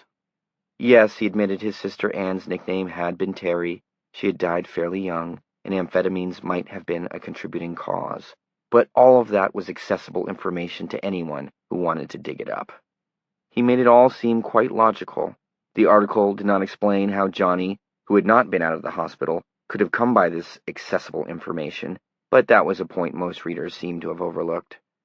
Johnny could not have cared less. The incident was closed, and he had no intention of creating new ones. What good could it possibly do to write the lady who had sent the scarf and tell her that her brother had drowned, screaming, in quicksand because he had gone the wrong way while looking for a place to take a piss? Would it ease her mind or help her live her life any better? Today's mail was a mere 6 letters. A power bill, a card from Herb's cousin in Oklahoma, a lady who had sent Johnny a crucifix with "Made in Taiwan" stamped on Christ's feet in tiny gold letters. There was a brief note from Sam Wyzak, and a small envelope with a return address that made him blink and sit up straighter. S. Hazlitt, 12 Pond Street, Bangor. Sarah. He tore it open. He had received a sympathy card from her 2 days after the funeral services for his mother. Written on the back of it, in her cool, back-slanting hand, had been, "Johnny, I'm so sorry that this has happened. I heard on the radio that your mom had passed away. In some ways that seems the most unfair thing of all, that your private grief should have been made a thing of public knowledge. You may not remember, but we talked a little about your mom the night of the accident. I asked you what she'd do if you brought home a lapsed Catholic, and you said she would smile and welcome me in and slip me a few tracts. I could see your love for her in the way you smiled. I know from your father that she had changed, but much of the change was because she loved you so much and just couldn't accept what had happened. And in the end, I guess her faith was rewarded. Please accept my warm sympathy, and if there's anything I can do now or later on, please count on your friend, Sarah. That was one note he had answered, thanking her for both the card and the thought. He had written it carefully, afraid that he might betray himself and say the wrong thing. She was a married woman now. That was beyond his control, or ability to change. But he did remember their conversation about his mother, and so many other things about that night. Her note had summoned up the whole evening, and he answered in a bittersweet mood that was more bitter than sweet. He still loved Sarah Bracknell, and he had to remind himself constantly that she was gone, replaced by another woman who was 5 years older and the mother of a small boy. Now he pulled a single sheet of stationery out of the envelope and scanned it quickly. She and her boy were headed down to Kennebunk to spend a week with Sarah's freshman and sophomore roommate, a girl named Stephanie Constantine now, Stephanie Carsley then. She said that Johnny might remember her, but Johnny didn't. Anyway, Walt was stuck in Washington for 3 weeks on combined firm and Republican Party business, and Sarah thought she might take one afternoon and come by Pownell to see Johnny and Herb, if it was no trouble. You can reach me at Steph's number, 814-6219, any time between October 17th and the 23rd. Of course, if it would make you feel uncomfortable in any way, just call me and say so, either up here or down there in K-Bunk. I'll understand. Much love to both of you, Sarah. Holding the letter in one hand, Johnny looked across the yard and into the woods, which had gone russet and gold, seemingly just in the last week. The leaves would be falling soon, and then it would be time for winter. Much love to both of you, Sarah. He ran his thumb across the words thoughtfully. It would be better not to call, nor to write, not to do anything, he thought. She would get the message. Like the woman who mailed the scarf. What possible good could it do? Why kick a sleeping dog? Sarah might be able to use that phrase, much love, blithely, but he could not. He wasn't over the hurt of the past. For him, time had been crudely folded, stapled, and mutilated. In the progression of his own interior time, she had been his girl only 6 months ago. He could accept the coma and the loss of time in an intellectual way, but his emotions stubbornly resisted. Answering her condolence note had been difficult, but with a note, it was always possible to crumple the thing up and start again if it began to go in directions it shouldn't go, if it began to overstep the bounds of friendship, which was all they were now allowed to share. If he saw her, he might do or say something stupid. Better not to call, better just to let it sink. But he would call, he thought. Call and invite her over. Troubled, he slipped the note back into the envelope. The sun caught on bright chrome, twinkled there, and tossed an arrow of light back into his eyes. A Ford sedan was crunching its way down the driveway. Johnny squinted and tried to make out if it was a familiar car. Company out here was rare. There had been lots of mail, but people had only stopped by on 3 or 4 occasions. Pownell was small on the map, hard to find. If the car did belong to some seeker after knowledge, Johnny would send him or her quickly away, as kindly as possible, but firmly. That had been Wyzak's parting advice. Good advice, Johnny thought. Don't let anyone rope you into the role of consulting Swami, John. Give no encouragement, and they will forget. It may seem heartless to you at first. Most of them are misguided people with too many problems and only the best of intentions. But it is a question of your life, your privacy. So be firm. And so he had been. The Ford pulled into the turnaround between the shed and the woodpile, and as it swung around, Johnny saw the small hurt sticker in the corner of the windshield. A very tall man, in very new blue jeans, and a red plaid hunting shirt that looked as if it had just come out of an LL Bean box, got out of the car and glanced around. He had the air of a man who is not used to the country, a man who knows there are no more wolves or cougars in New England, but who wants to make sure all the same. A city man. He glanced up at the porch, saw Johnny, and raised one hand in greeting. "Good afternoon," he said. He had a flat city accent as well. Brooklyn, Johnny thought, and he sounded as if he were talking through a saltine box. "Hi," Johnny said. "Lost?" "Boy, I hope not," the stranger said, coming over to the foot of the steps. "You're either John Smith or his twin brother." Johnny grinned. "I don't have a brother, so I guess you found your way to the right door. Can I do something for you?" "Well, maybe we can do something for each other." The stranger mounted the porch steps and offered his hand. Johnny shook it. "My name is Richard Dees, Inside View magazine." His hair was cut in a fashionable ear-length style, and it was mostly gray. Dyed gray, Johnny thought with some amusement. What could you say about a man who sounded as if he were talking through a saltine box and dyed his hair gray? "Maybe you've seen the magazine." "Oh, I've seen it. They sell it at the checkout counters in the supermarket." "I'm not interested in being interviewed. Sorry you had to make a trip out here for nothing." "They sold it in the supermarket, all right. The headline did everything but leap off the pulp stock pages and try to mug you. Child killed by creatures from space. Distraught mother cries. The foods that are poisoning your children. 12 psychics predict California earthquake by 1978. "Well, now, an interview wasn't exactly what we were thinking of," Dees said. "May I sit down?" "Really, Mr. Smith, I've flown all the way from New York, and from Boston I came on a little plane that had me wondering what would happen to my wife if I died intestate." "Portland Bangor Airways?" Johnny asked, grinning. "That's what it was," Dees agreed. "All right," Johnny said. "I'm impressed with your valor and your dedication to your job. I'll listen. But only for 15 minutes or so. I'm supposed to sleep every afternoon." This was a small lie in a good cause. 15 minutes should be more than enough." Dees leaned forward. "I'm just making an educated guess, Mr. Smith, but I'd estimate that you must owe somewhere in the neighborhood of $200,000. That roll somewhere within putting distance of the pin, does it?" Johnny's smile thinned. "What I owe or don't owe," he said, "is my business." "All right, of course, sure. I didn't mean to offend, Mr. Smith. Inside View would like to offer you a job. A rather lucrative job." "No, absolutely not." "If you just give me a chance to lay this out for you," Johnny said. "I'm not a practicing psychic. I'm not a Gene Dixon or an Edgar Cayce or an Alex Tannis. That's over with. The last thing I want to do is rake it up again." "Can I just have a few moments?" "Mr. Dees, you don't seem to understand what I'm—" "Just a few moments," Dees smiled winningly. "How did you find out where I was, anyway?" "We have a stringer on a mid-Maine paper called the Kennebec Journal. He said that, although you dropped out of the public view, you were probably staying with your father." "Well, I owe him a real debt of thanks, don't I?" "Sure," Dees said easily.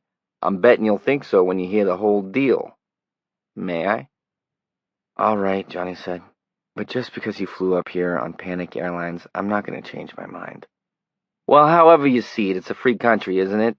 "Sure it is. Inside View specializes in a psychic view of things, Mr. Smith, as you probably know. Our readers, to be perfectly frank, are out of their gourds for this stuff. We have a weekly circulation of 3 million. 3 million readers every week, Mr. Smith. How is that for a long shot straight down the fairway? How do we do it? We stick with the upbeat, the spiritual." "Twin babies eaten by killer bear," Johnny murmured. Dees shrugged. "Sure, well, it's a tough old world, isn't it? People have to be informed about these things. It's their right to know. But for every downbeat article, we've got 3 others telling our readers how to lose weight painlessly, how to find sexual happiness and compatibility, how to get closer to God." "Do you believe in God, Mr. Dees?" "Actually, I don't," Dees said, and smiled his winning smile. "But we live in a democracy, greatest country on earth, right? Everyone is a captain of his own soul. No, the point is our readers believe in God. They believe in angels and miracles, and exorcisms and devils and black masses. Right. You catch. It's a spiritual audience. They believe all this psychic bourgeois. We have a total of 10 psychics under contract, including Kathleen Nolan, the most famous seer in America. We'd like to put you under contract, Mr. Smith. Would you? Indeed we would. What would it mean for you? Your picture in a short column would appear roughly 12 times a year. When we run one of our all-psychic issues, inside views, 10 famous psychics preview the second Ford administration, that sort of thing. We always do a New Year's issue and one each 4th of July on the course of America over the next year. That's always a very informative issue. Lots of chip shots on foreign policy and economic policy in that one, plus assorted other goodies. I don't think you understand, Johnny said. He was speaking very slowly, as if to a child. I've had a couple of precognitive bursts. I suppose you could say I saw the future, but I don't have any control over it. I could no more come up with the prediction for the second Ford administration, if there ever is one, than I could milk a bull. Dees looked horrified. Who said you could? Staff writers do all those columns. Staff? Johnny gaped at Dees, finally shocked. Of course, Dees said impatiently. Look, one of our most popular guys over the last couple of years has been Frank Ross, the guy who specializes in natural disasters. Hell of a nice guy, but Jesus Christ, he quit school in the 9th grade. He did 2 hitches in the Army and was swapping out Greyhound buses at the Port Authority terminal in New York when we found him. You think we'd let him write his own column? He'd misspell cat. But the predictions? A free hand. Nothing but a free hand.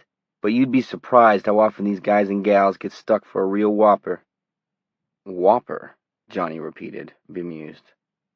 He was a little surprised to find himself getting angry. His mother had bought Inside View for as long as he could remember, all the way back to the days when they had featured pictures of bloody car wrecks, decapitations, and bootlegged execution photos. She had sworn by every word. Presumably the greater part of Inside View's other 2,999,999 readers did as well. And here sat this fellow with his dyed gray hair, and his $40 shoes, and his shirt with the store creases still in it, talking about whoppers. But it all works out, Dees was saying. If you ever get stuck, all you have to do is call us collect, and we all take it into the pro shop together and come up with something. We have the right to anthologize your columns in our yearly book, Inside View of Things to Come. You're perfectly free to sign any contract you can get with a book publisher, however. All we get is first refusal on the magazine rights, and we hardly ever refuse, I can tell you. And we pay very handsomely. That's over and above whatever figure we contract for. Gravy on your mashed potatoes, you might say, Dees chuckled. And what might that figure be? Johnny asked slowly. He was gripping the arms of his rocker. A vein in his right temple pulsed rhythmically. $30,000 per year for 2 years, Dees said. And if you prove popular, that figure would become negotiable. Now, all our psychics have some area of expertise. I understand that you're good with objects. Dee's eyes became half-lidded, dreamy.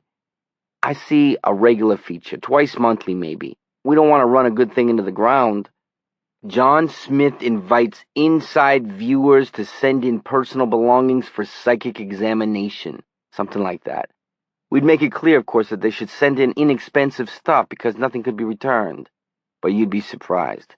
Some people are as crazy as bedbugs, God love them. You'd be surprised at some of the stuff that would come in. Diamonds, gold coins, wedding rings. And we could attach a rider in the contract specifying that all objects mailed in would become your personal property. Now Johnny began to see tones of dull red before his eyes. People would send things in and I'd just keep them. That's what you're saying. Sure, I don't see any problem with that. It's just a question of keeping the ground rules clear up front. A little extra gravy for those mashed potatoes. Suppose, Johnny said, carefully keeping his voice even and modulated. Suppose I got stuck for a whopper, as you put it, and I just called in and said President Ford was going to be assassinated on September 31st, 1976. Not because I felt he was, but because I was stuck. Well, September only has 30 days, you know, Dees said. But otherwise, I think it's a hole-in-one. You're going to be a natural, Johnny. You think big. That's good. You'd be surprised how many of these people think small, afraid to put their mouths where the money is, I suppose. One of our guys, Tim Clark, out in Idaho, wrote in 2 weeks ago and said he'd had a flash that Earl Butts was going to be forced to resign next year. Well, pardon my French, but who gives a fuck? Who's Earl Butts to the American housewife? But you have good waves, Johnny. You were made for this stuff. Good waves, Johnny muttered. Dees was looking at him curiously. You feel all right, Johnny? You look a little white. Johnny was thinking of the lady who had sent the scarf. Probably she read Inside View, too. Let me see if I can summarize this, he said. You'd pay me $30,000 a year for my name. And your picture, don't forget. And my picture. For a few ghost-written columns. Also a feature where I tell people what they want to know about objects they send in. As an extra added attraction, I get to keep the stuff, if the lawyers can work it out, as my personal property. That the deal? That's the bare bones of the deal, Johnny. The way these things feed each other, it's just amazing. You'll be a household word in 6 months, and after that, the sky's the limit. The Carson Show, personal appearances, lecture tours. Your book, of course. Pick your house. They're practically throwing money at psychics along Publishers Row. Kathy Nolan started with a contract like the one we're offering you, and she makes over $200,000 a year now. Also, she founded her own church, and the IRS can't touch dime one of her money. She doesn't miss a trick, does our Kathy? Dees leaned forward, grinning. I tell you, Johnny, the sky is the limit. I'll bet. Well, what do you think? Johnny leaned forward toward Dees. He grabbed the sleeve of Dees' new LL Bean shirt in one hand and the collar of Dees' new LL Bean shirt in the other. Hey, what the hell do you think you're doing? Johnny bunched the shirt in both hands and drew Dees forward. 5 months of daily exercise had toned up the muscles in his hands and arms to a formidable degree. You asked me what I thought, Johnny said. His head was beginning to throb and ache. I'll tell you, I think you're a ghoul, a grave robber of people's dreams. I think somebody ought to put you to work at Roto-Rooter. I think your mother should have died of cancer the day after she conceived you. If there's a hell, I hope you burn there. You can't talk to me like that, Dees cried. His voice rose to a fishwife's shriek. You're fucking crazy. Forget it. Forget the whole thing, you stupid hick son of a bitch. You had your chance. Don't come crawling around. Furthermore, you sound like you're talking through a saltine box, Johnny said, standing up. He lifted Dees with him. The tails of his shirt popped out of the waistband of his new jeans, revealing a fishnet undershirt underneath. Johnny began to shake Dees methodically back and forth. Dees forgot about being angry. He began to blubber and roar. Johnny dragged him to the porch steps, raised one foot and planted it squarely in the seat of the new Levi's. Dees went down in 2 big steps, still blubbering and roaring. He fell in the dirt and sprawled full length. When he got up and turned around to face Johnny, his country cousin duds were caked with dooryard dust. It made them look more real somehow, Johnny thought, but doubted if Dees would appreciate that. I'd have put the cops on you, he said hoarsely, and maybe I will. You do whatever turns you on, Johnny said. But the law around here doesn't take too kindly to people who stick their noses in where they haven't been invited. Dees' face worked in an uneasy contortion of fear, anger, and shock. God help you if you ever need us, he said. Johnny's head was aching fiercely now, but he kept his voice even. That's all right, he said. I couldn't agree more. You're going to be sorry, you know. 3 million readers. That cuts both ways. When we get done with you, the people in this country wouldn't believe you if you predicted spring in April. They wouldn't believe you if you said the World Series is going to come in October. They wouldn't believe you if... Dees spluttered, furious. Get out of here, you cheap cocksucker, Johnny said. You can kiss off that book, Dees screamed, apparently summoning up the worst thing he could think of. With his working knotted face and his dust-caked shirt, he looked like a kid having a Class A tantrum. His Brooklyn accent had deepened and darkened to the point where it was almost a patois. They'll laugh you out of every publishing house in New York. Nightstand readers wouldn't touch you when I get done with you. There are ways of fixing smart guys like you, and we got 'em, fuckhead. I guess I'll go get my Remy and shoot myself a trespasser, Johnny remarked. Dees retreated to his rental car, still shouting threats and obscenities. Johnny stood on the porch and watched him, his head thudding sickly. Dees got in, revved the car's engine mercilessly, and then screamed out, throwing dirt into the air and clouds. He let the car drift just enough on his way out to knock the chopping block by the shed flying. Johnny grinned a little at that in spite of his bad head. He could set up the chopping block a lot more easily than Dees was going to be able to explain the big dent in that Ford's front fender to the Hertz people. Afternoon sun twinkled on chrome again as Dees sprayed gravel all the way up the driveway to the road. Johnny sat down in the rocker again and put his forehead in his hand and got ready to wait out the headache. 2. "You're going to do what?" the banker asked.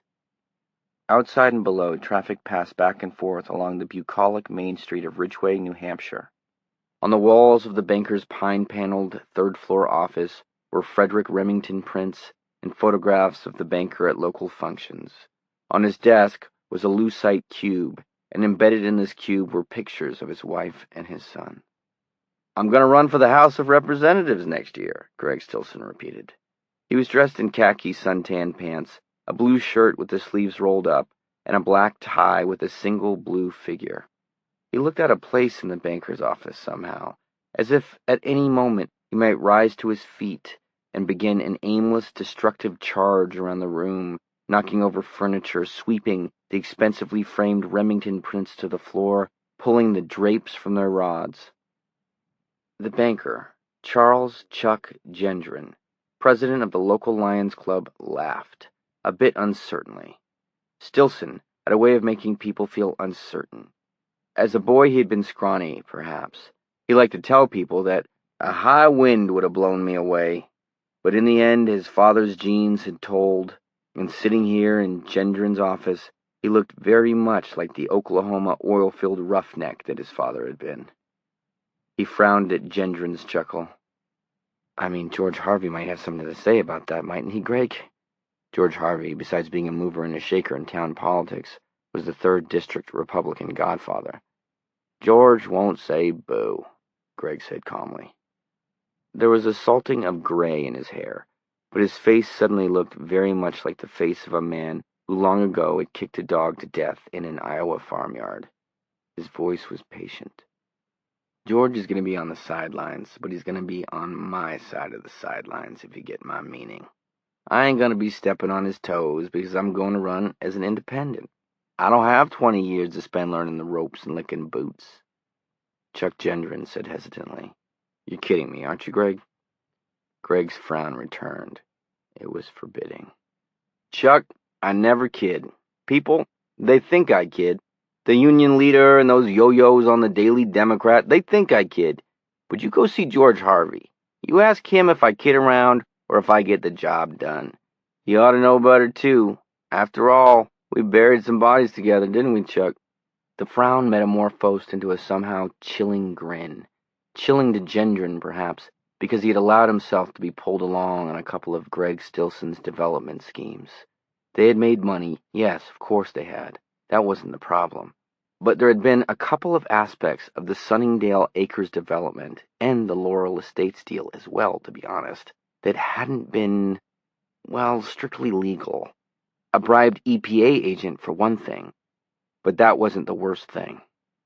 On the Laurel Estates thing, there had been an old man out on the back Ridgeway Road who hadn't wanted to sell, and first the old man's 14 or so chickens had died of some mysterious ailment, and second, there had been a fire in the old man's potato house, and third, when the old man came back from visiting his sister, who was at a nursing home in Keene, one weekend not so long ago, someone had smeared dog shit all over the old man's living room and dining room, and fourth, the old man had sold, and fifth, Laurel Estates was now a fact of life. And maybe sixth, that motorcycle spook Sonny Elliman was hanging around again. He and Greg were good buddies, and the only thing that kept that from being town gossip was the counterbalancing fact that Greg was seen in the company of a lot of heads, hippies, freaks, and cyclists, as a direct result of the drug counseling center he had set up. Plus, Ridgeway's rather unusual program for young drug, alcohol, and road offenders. Instead of fining them or locking them up, the town took out their services in trade.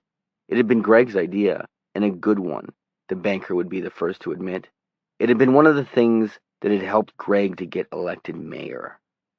But this was utter craziness. Greg had said something else. Gendron wasn't sure what. "Pardon me," he said. "I asked you how you'd like to be my campaign manager," Greg repeated. "Greg," Gendron had to clear his throat and start again. Greg, you don't seem to understand. Harrison Fisher is the 3rd District representative in Washington. Harrison Fisher is Republican, respected, and probably eternal. No one is eternal, Greg said. Harrison is damn close, Gendron said. Ask Harvey. They went to school together. Back around 1800, I think. Greg took no notice of this witticism. I'll call myself a bull moose or something, and everyone will think I'm kidding around. And in the end, the good people of the 3rd District are going to laugh me all the way to Washington. Greg, you're crazy. Greg's smile disappeared as if it had never been there. Something frightening happened to his face. It became very still, and his eyes widened to show too much of the whites. They were like the eyes of a horse that smells bad water. You don't want to say something like that, Chuck. Ever.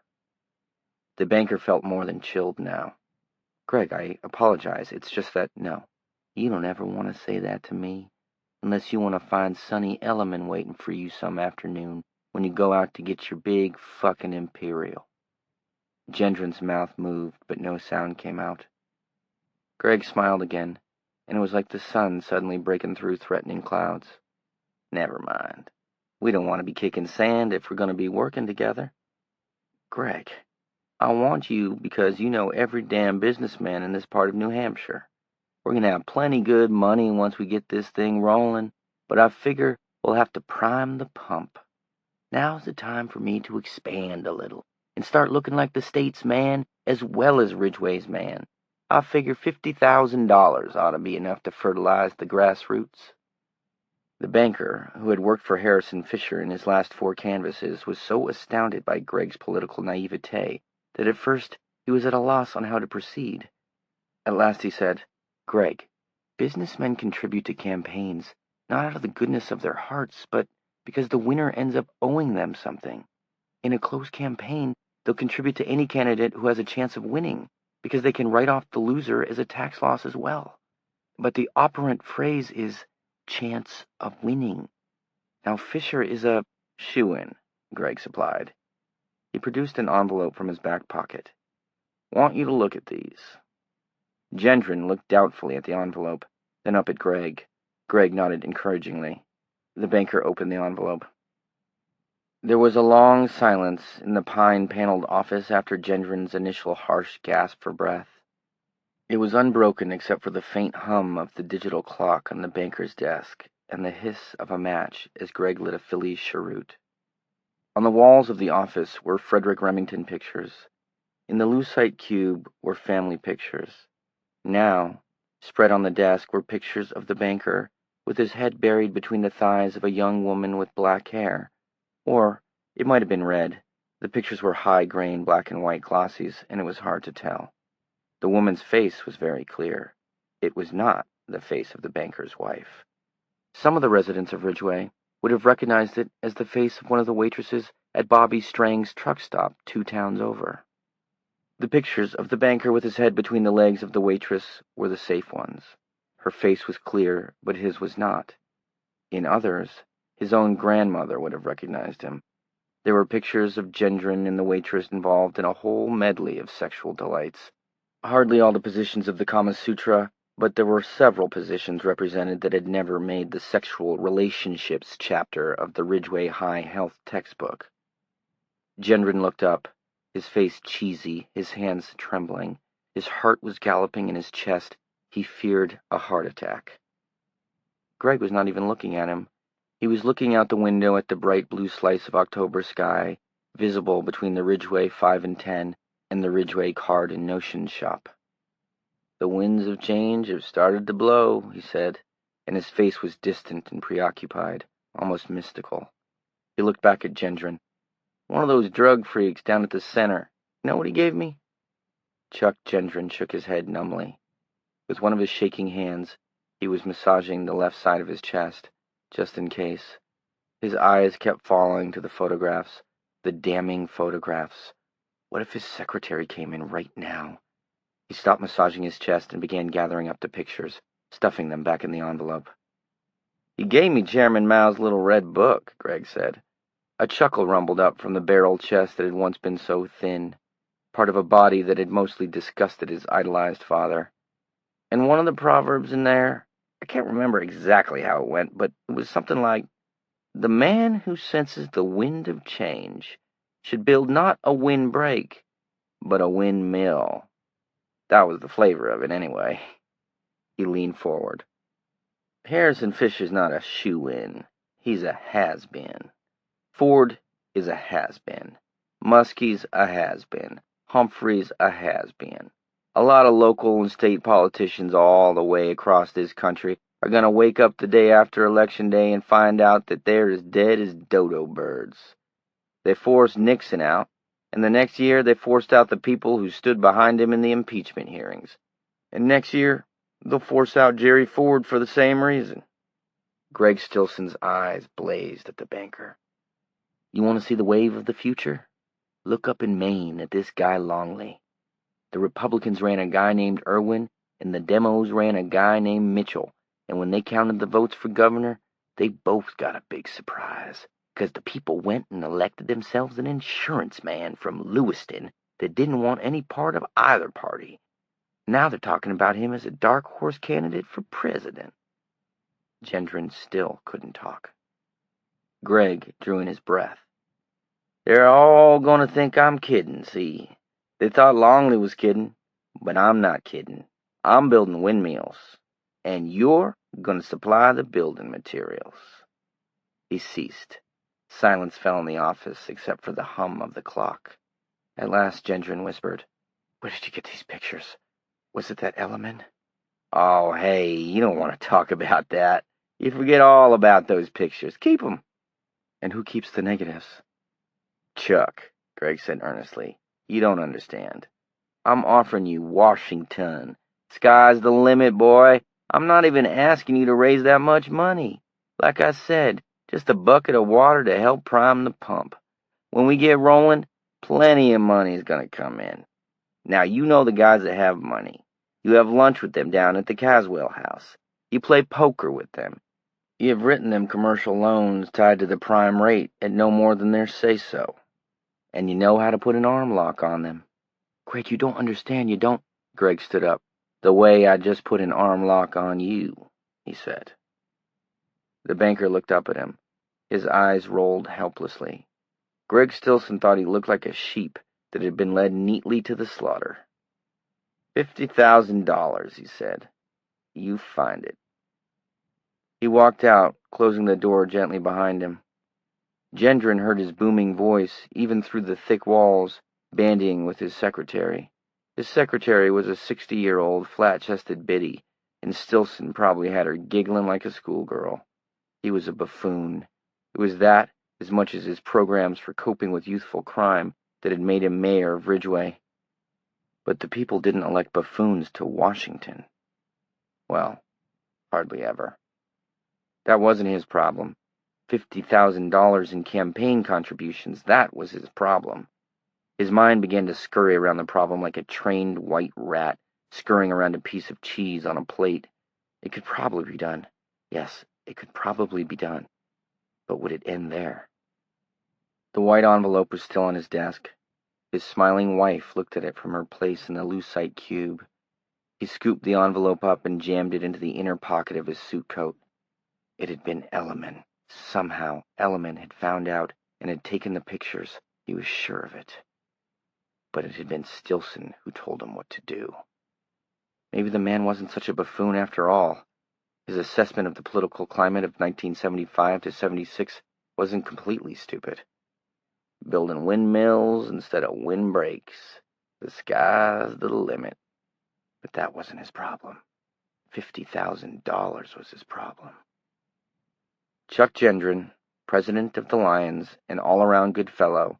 Last year, he had ridden one of those small, funny motorcycles in the Ridgeway 4th of July parade, pulled a yellow legal tablet out of the top drawer of his desk, and began jotting down a list of names. The trained white rat at work. And down on Main Street, Greg Stilson turned his face up into the strong autumn sunlight and congratulated himself on a job well done, or well begun. Chapter 15. 1.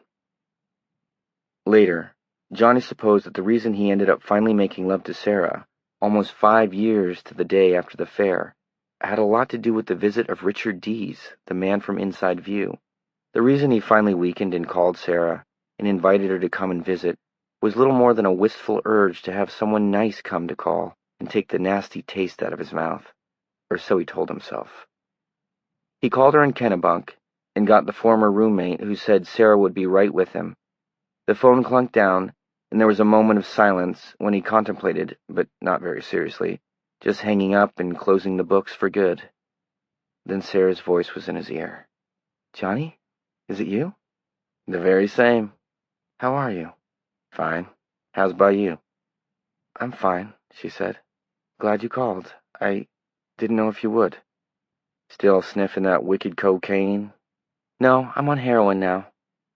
"You got your boy with you?" "I sure do. Don't go anywhere without him." "Well, why don't the two of you truck out here someday before you have to go back up north?" "I'd like that, Johnny," she said warmly. "Dad's working in Westbrook, and I'm chief cook and bottle washer. He gets home around 4:30, and we eat around 5:30.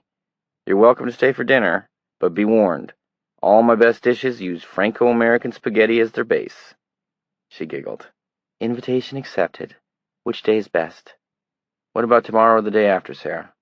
"Tomorrow's fine," she said, after the briefest of hesitations. "See you then." "Take care, Sarah." "You too." He hung up thoughtfully, feeling both excited and guilty, for no good reason at all. But your mind went where it wanted to, didn't it? And where his mind wanted to go now was to examine possibilities maybe best left unconsidered. Well, she knows the things she needs to know. She knows what time Dad comes home. What else does she need to know? And his mind answered itself. "What you gonna do if she shows up at noon?" "Nothing," he answered, and didn't wholly believe it. Just thinking about Sarah, the set of her lips, the small upward tilt of her green eyes, those were enough to make him feel weak and sappy and a little desperate. Johnny went out to the kitchen and slowly began to put together this night's supper, not so important, just for two. Father and son batching it. It hadn't been all that bad. He was still healing. He and his father had talked about the 4.5 years he had missed, about his mother, working around that carefully, but always seeming to come a little closer to the center in a tightening spiral. Not needing to understand, maybe, but needing to come to terms. No, it hadn't been that bad. It was a way to finish putting things together, for both of them. But it would be over in January when he returned to Cleves Mills to teach. He'd gotten his half-year contract from Dave Pelson the week before, had signed it and sent it back. What would his father do then? Go on, Johnny supposed. People had a way of doing that, just going on, pushing through with no particular drama, no big drum rolls. He would get down to visit Herb as often as he could, every weekend, if that felt like the right thing to do. So many things had gotten strange so fast that all he could do was feel his way slowly along, groping like a blind man in an unfamiliar room. He put the roast in the oven, went into the living room, snapped on the TV, then snapped it off again. He sat down and thought about Sarah. The baby, he thought. The baby will be our chaperone if she comes early. So that was all right after all bases covered. But his thoughts were still long and uneasily speculative. 2. She came at 12:15 the next day, wheeling a snappy little red Pinto into the driveway and parking it, getting out, looking tall and beautiful, her dark blonde hair caught in the mild October wind. "Hi, Johnny," she called, raising her hand. "Sarah!" He came down to meet her. She lifted her face and he kissed her cheek lightly. "Just let me get the Emperor," she said, opening the passenger door. "Can I help?" "No. We get along just fine together, don't we, Denny? Come on, kiddo." Moving deftly, she unbuckled the straps, holding a pudgy little baby in the car seat. She lifted him out. Denny stared around the yard with wild, solemn interest, and then his eyes fixed on Johnny and held there. He smiled. "Vig," Denny said, and waved both hands. "I think he wants to go to you," Sarah said. "Very unusual. Denny has his father's Republican sensibilities. He's rather standoffish. Want to hold him?" "Sure," Johnny said, a little doubtfully. Sarah grinned. "He won't break and you won't drop him," she said, and handed Denny over. "If you did, he'd probably bounce right up like silly putty. Disgustingly fat baby." "Vum bunk," Denny said, curling one arm nonchalantly around Johnny's neck and looking comfortably at his mother. "It's really amazing," Sarah said. "He never takes to people like Johnny." Johnny. When the baby put his arm around Johnny's neck, a confused rush of feelings had washed over him like mild, warm water. There was nothing dark, nothing troubling. Everything was very simple. There was no concept of the future in the baby's thoughts, no feeling of trouble, no sense of past unhappiness, and no words, only strong images, warmth,